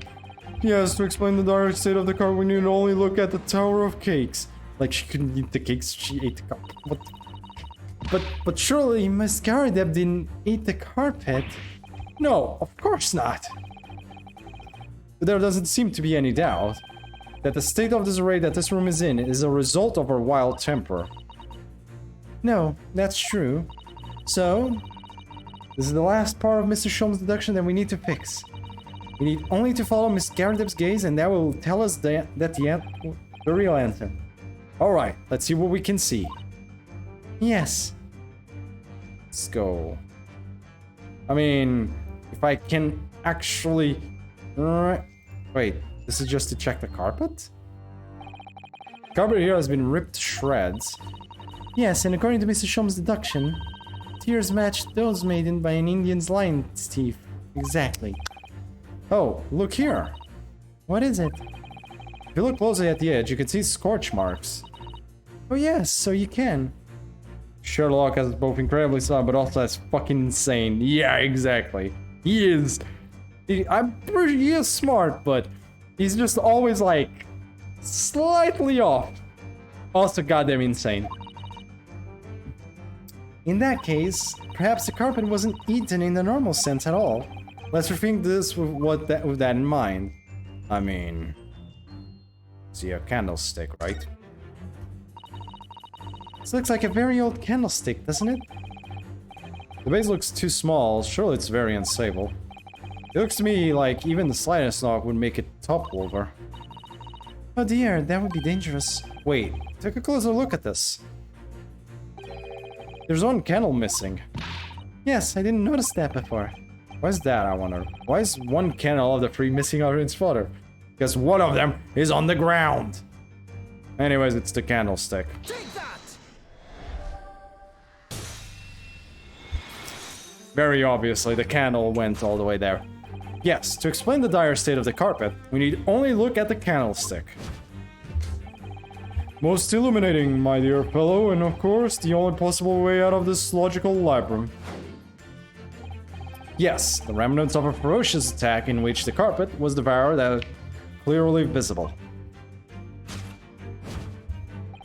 Indeed they are. Indeed they are. The scorch marks at the edge clearly give the truth away. Scorch marks! It would appear that this room was the scene of a little marital altercation. Miss Garadeb's mighty arm muscles left an impression not only on her husband's face, but on the entire room. The force of her strike caused the candle to fall from the holder. And in seconds, the carpet was alight, and the whole corner of the room in flames. Yes, For the most ferocious beast in this world is neither a violent lion, nor a vengeful woman, but fire. And in this room, that ferocious beast bared its claws and ran amok. I'll read in a second, I have to finish this. Eloquently put, my dear fellow. So you see, there is but one conclusion here.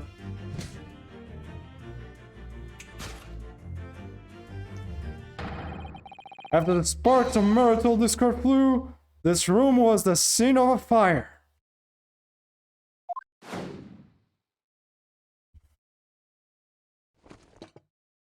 Oh. He got up. Mr. Sholmes, sorry. I salute you!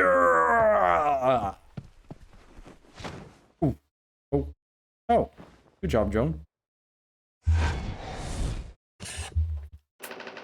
Okay, let's see what Raphael wrote. The Matrimonial Causes Act 1923, introduced as a private member's bill. Also, deduction complete. Elementary. I love this. I love this mechanic. It's so fun. I hope you actually enjoyed as well, because I absolutely love that mechanic. Introduced as a private member's bill, enabled either partner to petition for divorce on the basis that of their spouse's adultery. Previously, only the man had been able to do this. A further act in 1937 offered additional grounds for divorce: cruelty, desertion, and incurable insanity. Incurable insanity, Jesus. Damn. Holy shit. Well, the more I know.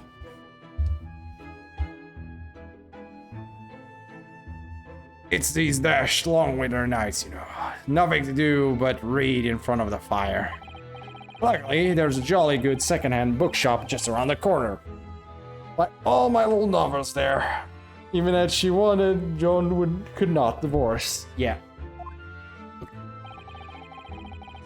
And in these pages of one particular novel, you discovered some rather illicit material. Oh. For which your wife admonished you harshly, it seems. Don't know about admonished. Demolished might be rather closer to the mark. And Beast is most certainly an apt disc. Ah! Here we go again. And the carpet. Was that destroyed by fire when a candle fell on the floor? Afraid to say it was. Happened in the blink of an eye, you know. Whole place filled with smoke. Couldn't see a bally thing. I was caught between the old stick's rage and the raging flames. You paint a torrid picture, sir. One that would have been most entertaining. Jesus. That's sympathy for you. Didn't take long for the fire to spread, of course. The bally furniture started going up as well. That is something I would say. Yep, that is very much something you would say. We had to hide the mess behind that screen for the time being. Over here, Mr. Garrison. Well, you have nothing more to hide now, if you will allow me. Yep. Oh boy, that actually had all of my favorite old novels in that case. But as soon as the fire got a hold of them, that was it. Whoosh, up in smoke. Gosh. Then the wives started hurling things at me.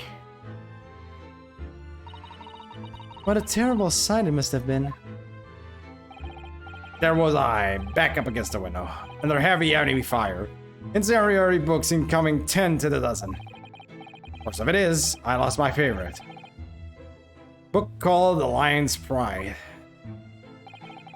The Lion's Pride. Ah yes, your notorious love of big cats coming through again.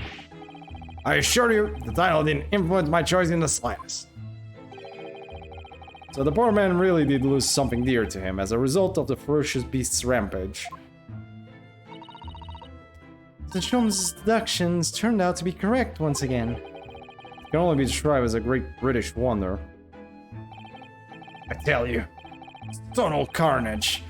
Flames everywhere and the old stick in full fettle. Out of interest, what time of day was that? I'm not sure I can remember. It was 2 days ago now. Let's see. Around 5 o'clock, I think. So at exactly the same time, as a terrifying incident was unfolding outside your window on the street below. Huh. Even more terrifying on the inside, I can assure you. Oh, of Blighty could have been flattened outside my window at that moment, and I wouldn't have noticed a dashed thing. Oh, really? Well, shit. Oh.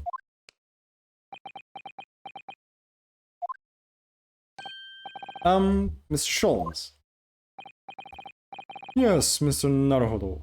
What can I do for you? Well, I think we got to the bottom of Mr. Garudep's situation now. But what does it have to do with Mr. Natsume's circumstances? I can help you there, I'm afraid. What? My dear fellow, if you recall, I didn't say as much from the outset. I did say as much from the outset. I warned you that although I knew the retired army man to be hiding something, I could not be sure whether his secret would prove to be of relevance or not. I just knew you were going to say that. No,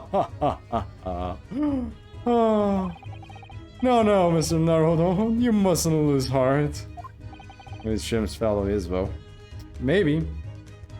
Bear in mind that all things fall into one of only 2 categories. Those relevant to the case and those not. That makes no sense to me. Well, no matter. It is of far greater importance that you make up your mind now. Sorry? Visiting hours at the prison will soon be over. Oh no! Oh no! Insert Sonic. Insert. Oh no! Oh no! Oh no!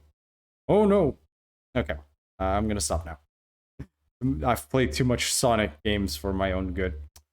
Is it that time already? If we're to accept Mr. Natsume's case, we have official paperwork to attend to. That's it. No more time to think. Perhaps you'd like to betake yourselves to bidding us farewell now? I must prepare supper for Mr. Garudep. Oh yes. I'm so sorry.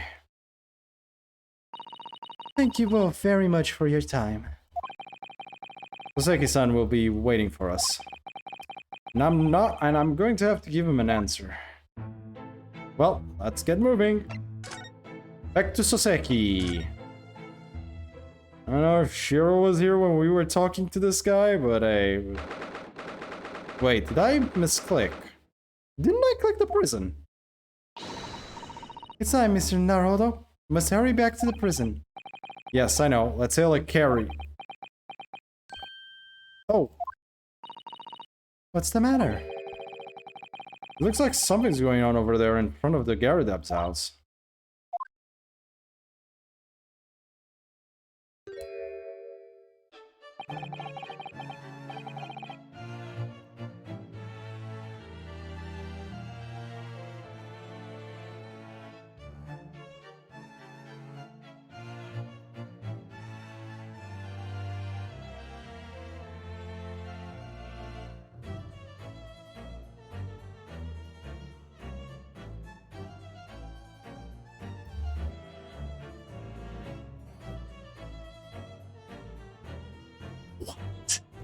The actual effing fuck am I even looking at?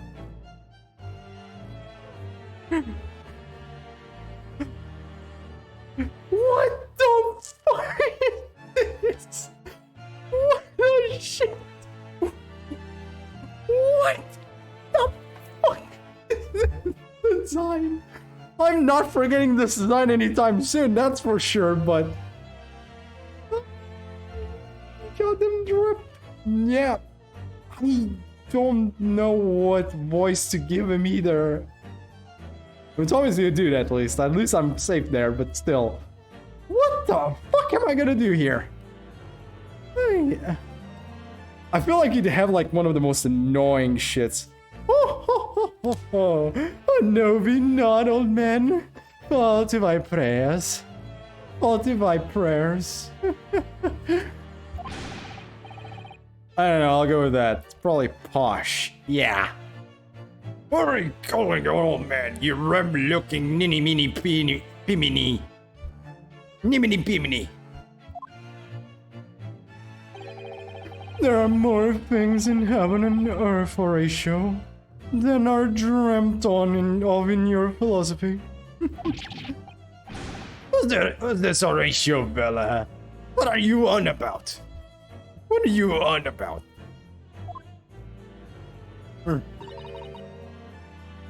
He must be so confident to walk around like this. Yeah, I know, right? Excuse me. What the? Who are you now? I'm sorry. It just looks as though there might be some problem here. And my associate here, Mr. Ryunosuke Naruto, is a lawyer, you see. A lawyer? What? If I can be of any assistance, I'd be happy to help. I'm from Japan, but I have studied English law.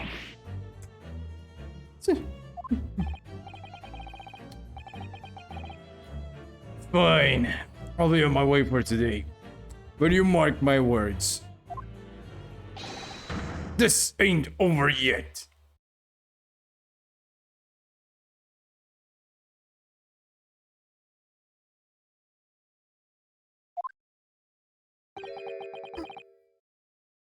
Get me to a nunnery. Get me to a nunnery. Do I look like a blooming nun to you? My god, what the fuck? Tell me I have more time to think about this. I do hope you're not injured. Oh, fair Eastern maiden, thou art so gentle. Thank you. What was that all about? There are more things in heaven than earth, Horatio. That are dreamt of in your philosophy. I'm not Horatio either. Forgive the inquiry, sir, but... Are you a lodger here? In the Garadab residence? Oh, fairies are maiden, thou art so right. Yes, I do dwell in this humble abode. I'm not even sure that that's accurate. I will fucking go with it. Mr. Garadab mentioned he had another lodger, didn't he? This must be the man. You happen to know the other lodger who lives on the first floor? Oh yes, a gentleman named Natsume.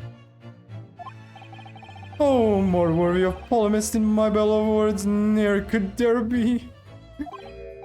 Sorry, battle, did you say? Who is the stronger, Hamlet or Macbeth? Mr. Natsume and I spared long into the night. Sparred long into the night. I see. I don't fully understand, but it seems Mr. Natsume and this gentleman are acquaintances at least. So fair maiden, so good gentlemen. I can tarry here no longer. Very well.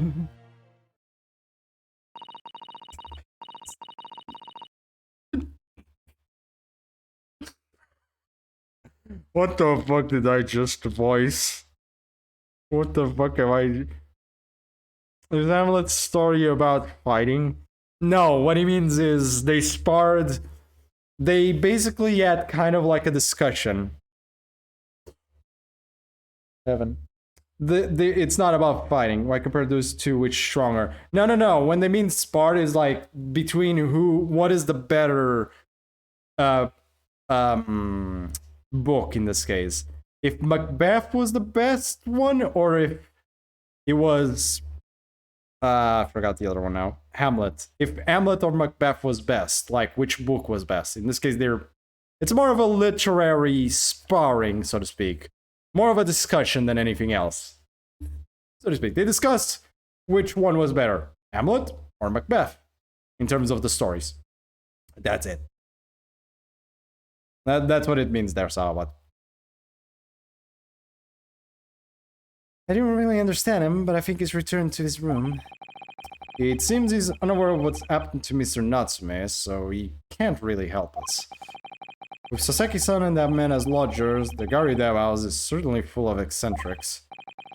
Anyway, I'll go and find a carriage. Yes, I'm sure Mr. Natsume is eagerly awaiting our return. Let's hope we can get to the prison before visiting hours are over. Hope so as well, man. Well, back to the prison. Ah, here we go again. Heaven or hell. Heaven or hell. Oi.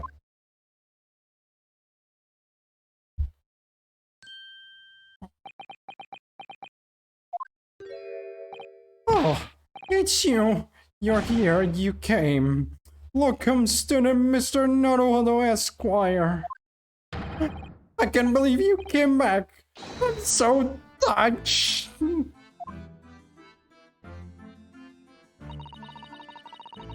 We are so sorry to have kept you waiting, Mr. Natsume.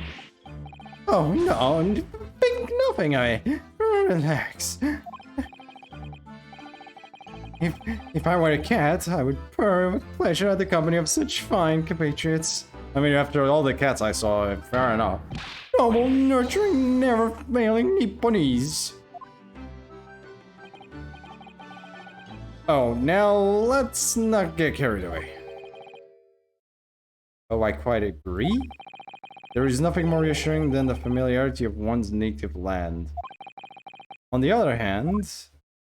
Oh, it is through friendship transcending international borders that one truly appreciates the fact. Such is my belief, at least. It's you! The miserable rotten spy, Arnold Sholmes! Mr. Sholmes, what are you doing here?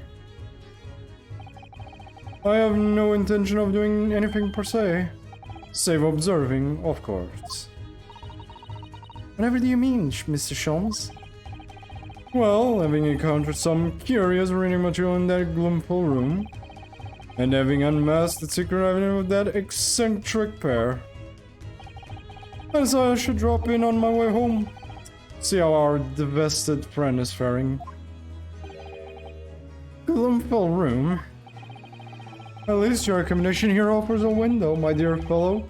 In that sense, it is the superior option. Anyway, I must commend you on your taste in books. My day has been a delight and cost me not a penny. Ah, you! How dare you! Arlock Sholmes!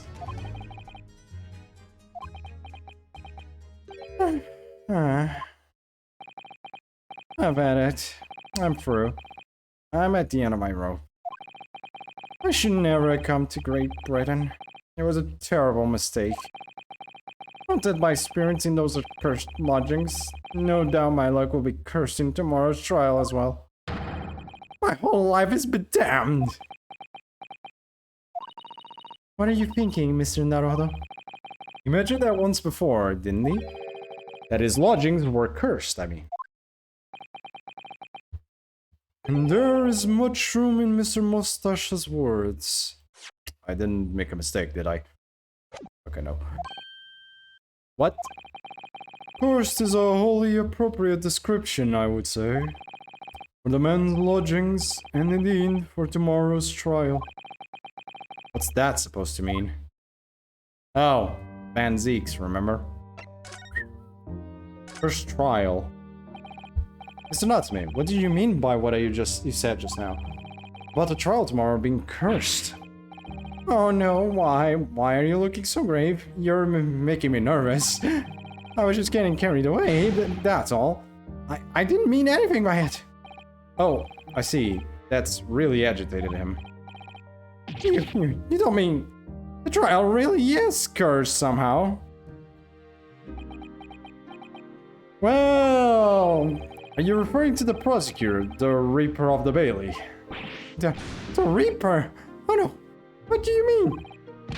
Please tell me, summarizing succinctly in 16 salient words. No defendant has ever survived the trial in which the Reaper stands for the prosecution. Ever. Oh my goodness, can it really be true? That was 16 words exactly! It actually was. I actually was counting while saying that. Yeah, it actually was. On the count, that's like 1, 2, 3, 4, 5, 6, 7, 8, 9, 10, 11, 12, 13, 14, 15, 16. Oh, yes. Correct. Yesterday, Mr. Naruhodo successfully defended someone against the Reaper.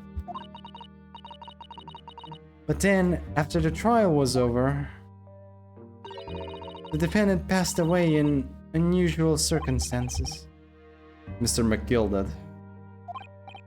What? What? Oh, I am impressed, Miss Susato. You have an eye for detail. Actually, the Lord Chief Justice told us. Mr. Sholmes. Surely it can't be that, having failed to have the accused convicted, Lord Van Zeek killed the man himself. Oh no, he couldn't have, surely.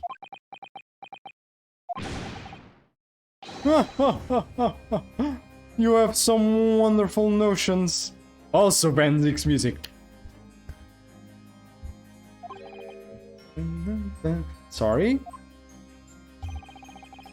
The man isn't a mass murderer. He's a court prosecutor, my dear old fellow. Oh, yes. Why, of course he is. Of course he is. Then why are you trying to scare me? Because it's technically happened. It could be said, however, that the real truth about the man is even more terrifying than your hypothesis. What on earth do you mean by that? We're gonna learn, aren't we? Yep, the Reaper. Van Zeeks is a quite exceptional man. However, in London courts of law, exceptional does not equate to winning every case without exception. Ah, that's good. Saseki-san looks like he's going to cry tears of joy. As you are no doubt aware, in a British criminal trial, there is both a judge and a jury. The judge officiates based on the letter of the law, whilst the jury offers public opinion and common sense. It is an excellent system, whereby the defendant's guilt is considered from several points of view.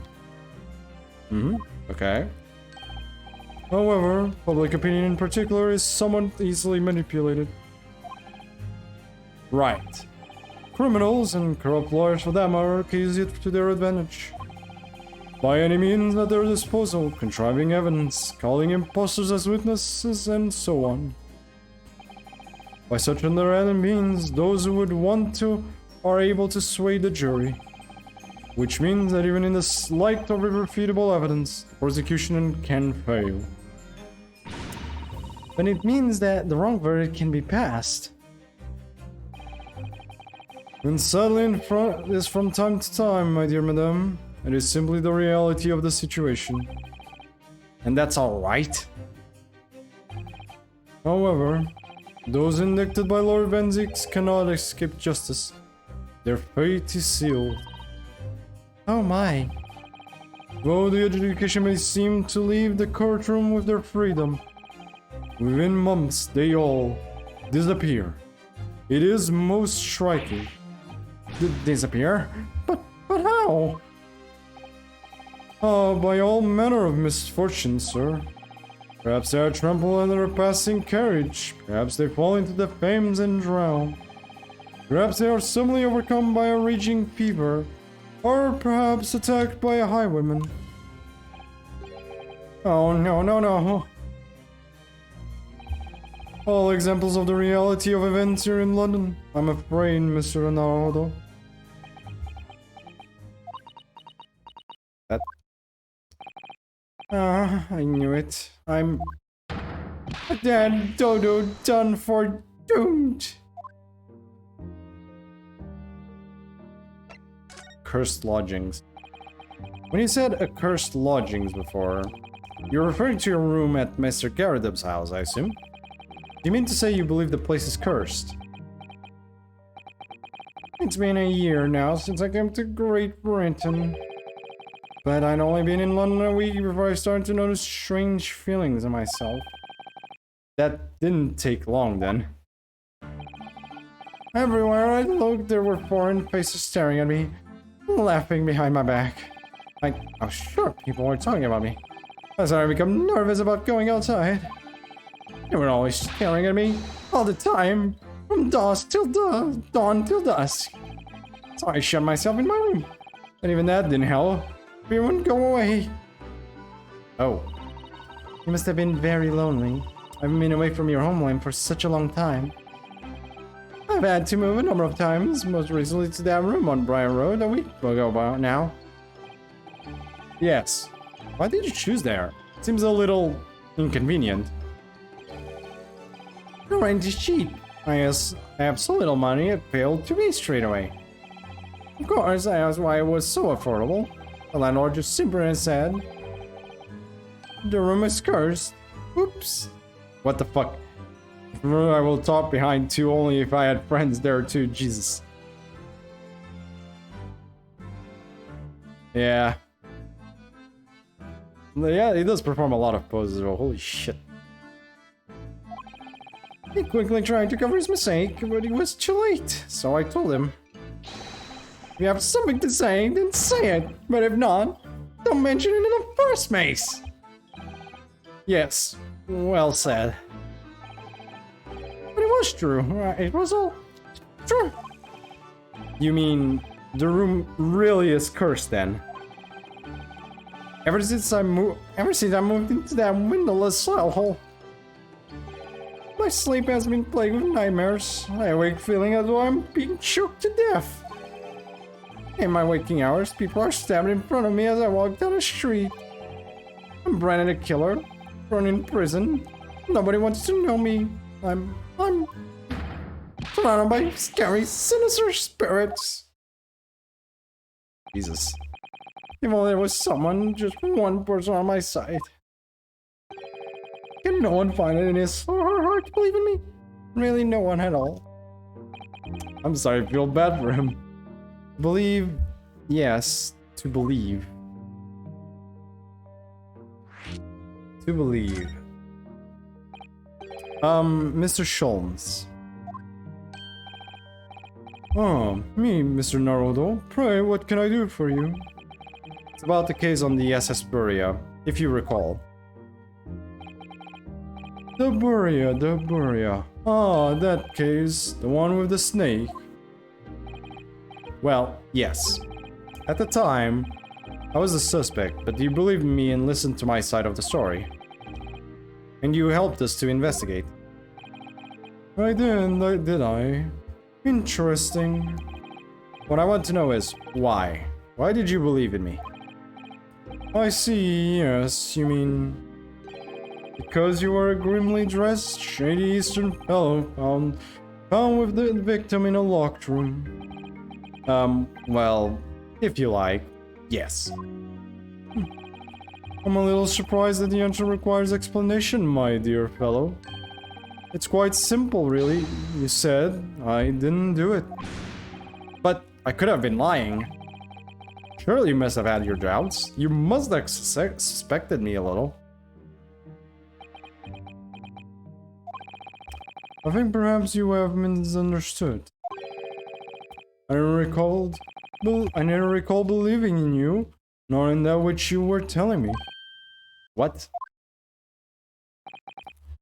You see, the only thing that I believe in are those I choose to believe in.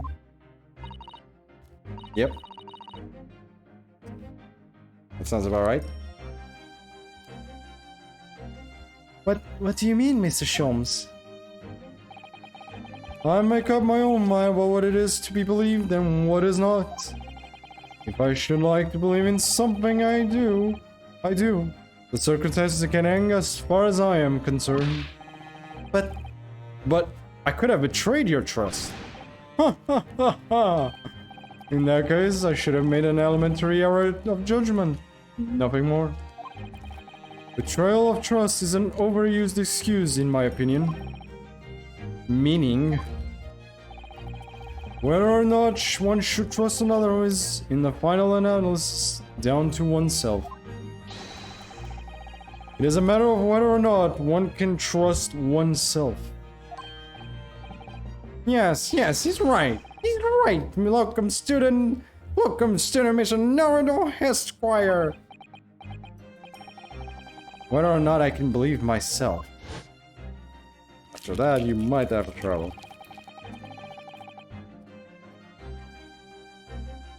A defense lawyer is only as good as his faith in his client. And that comes down to how much faith he has in himself.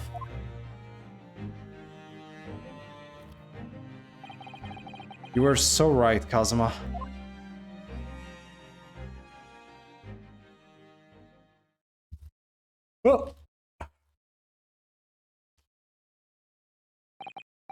Well, my dear fellows, this time we were leaving, I believe. already? Visiting hours are over. The guard will be here shortly to escort us out.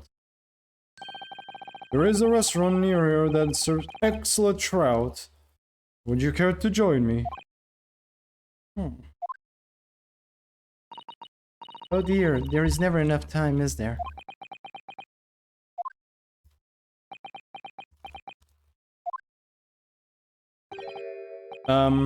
Mr. Natsume, if you'd like, in the trial tomorrow, I'd be happy to represent you.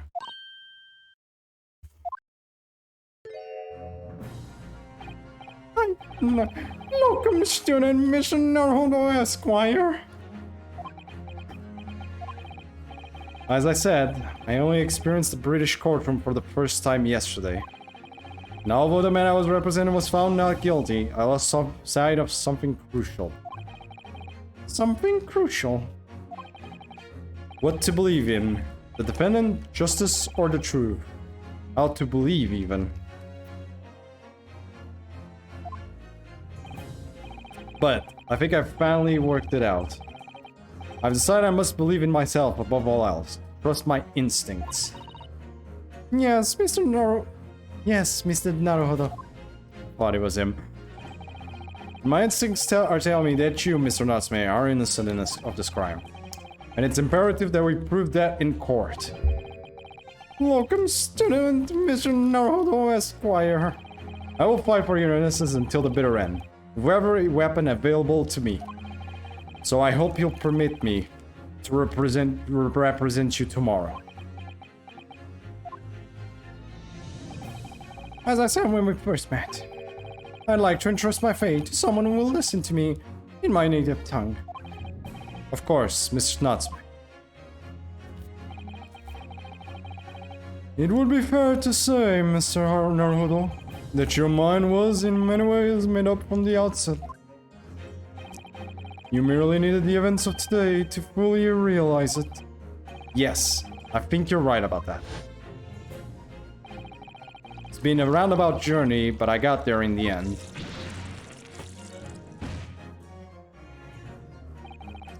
Mr. Sato. Yes. Would you be willing to stand by my side tomorrow and help me in court? Absolutely. As I said this morning, you may consider me your personal judicial assistant.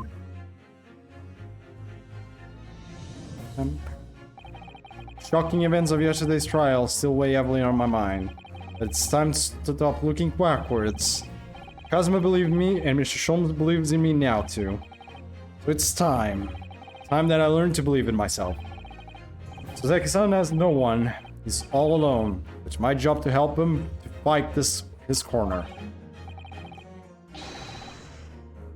Tomorrow, in the courtroom, with all the strength I can muster.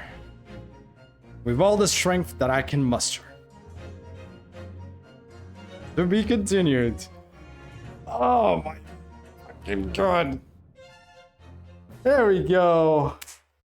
And I think that's the end of the investigation phase. Holy shit, that took a while. Oh my god, that was long. I feel like the investigation phases take longer than the courtroom. Weirdly enough, I feel like the investigation phases take longer than the courtroom ones. Holy shit, chat. Oh, boy. Whew. I am...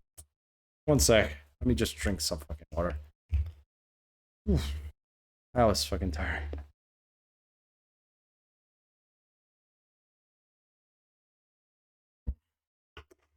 Freaking needed that. Oh, nah, courtroom is longer. Maybe. I don't know, that felt longer. Courtroom might be longer though, that is true, but not the third case, well, you know. I played Keys 1 in like 2 days, and Case 2 also took me technically quite almost 2 days. As well. Case 3 was the weird one, where it's like, it was basically mainly yesterday's stream was Case 3. Like, there was a bit of it in like the 4th video, but heck, maybe. Case 3 was actually relatively short. Case 1 I took a long time to do. I took very long with Case 1, I think. I think that one is just a special case. Oh, anyways, chat. I think we're stopping that for today. We're stopping here. We're giving you a cliffhanger before the courtroom case. We get the investigation, and we get the courtroom case. Let's see. When do we get the courtroom case? I technically have 2 days to make up for. Unless I switch my schedule around. I'd like to keep a... do I keep my weekend day? Yeah, I think I'm gonna keep my weekend day as a break time. Probably my Monday. Am I? But everyone's available on Monday to watch stuff, so... Okay. I think I'll do my stream today then. Okay, we get the courtroom case tomorrow then. How about that, chat? You like it? Probably, but yeah. There you go. You get the courtroom case tomorrow. Mainly because I also want to play it, so that, you know, you'll double. Also for you guys, because it's a Sunday, so it should be a little easier to watch. That's part A, hopefully. And part B being because, you know, I kind of want to do the courtroom case as soon as possible. So, Vo, your warning. I'm gonna take a break Monday. No stream on Monday. No. Monday I'm taking a break. Anyways, see you tomorrow, guys. I hope you enjoyed this, and I hope to see you guys again. If you also enjoyed it, feel free to leave a follow. And when this goes on YouTube, feel free to leave a like, share, subscribe, click the bell, subscribe, share, yada yada yada. You know the good old thing. Anyways, I'll see you guys tomorrow. Bye bye.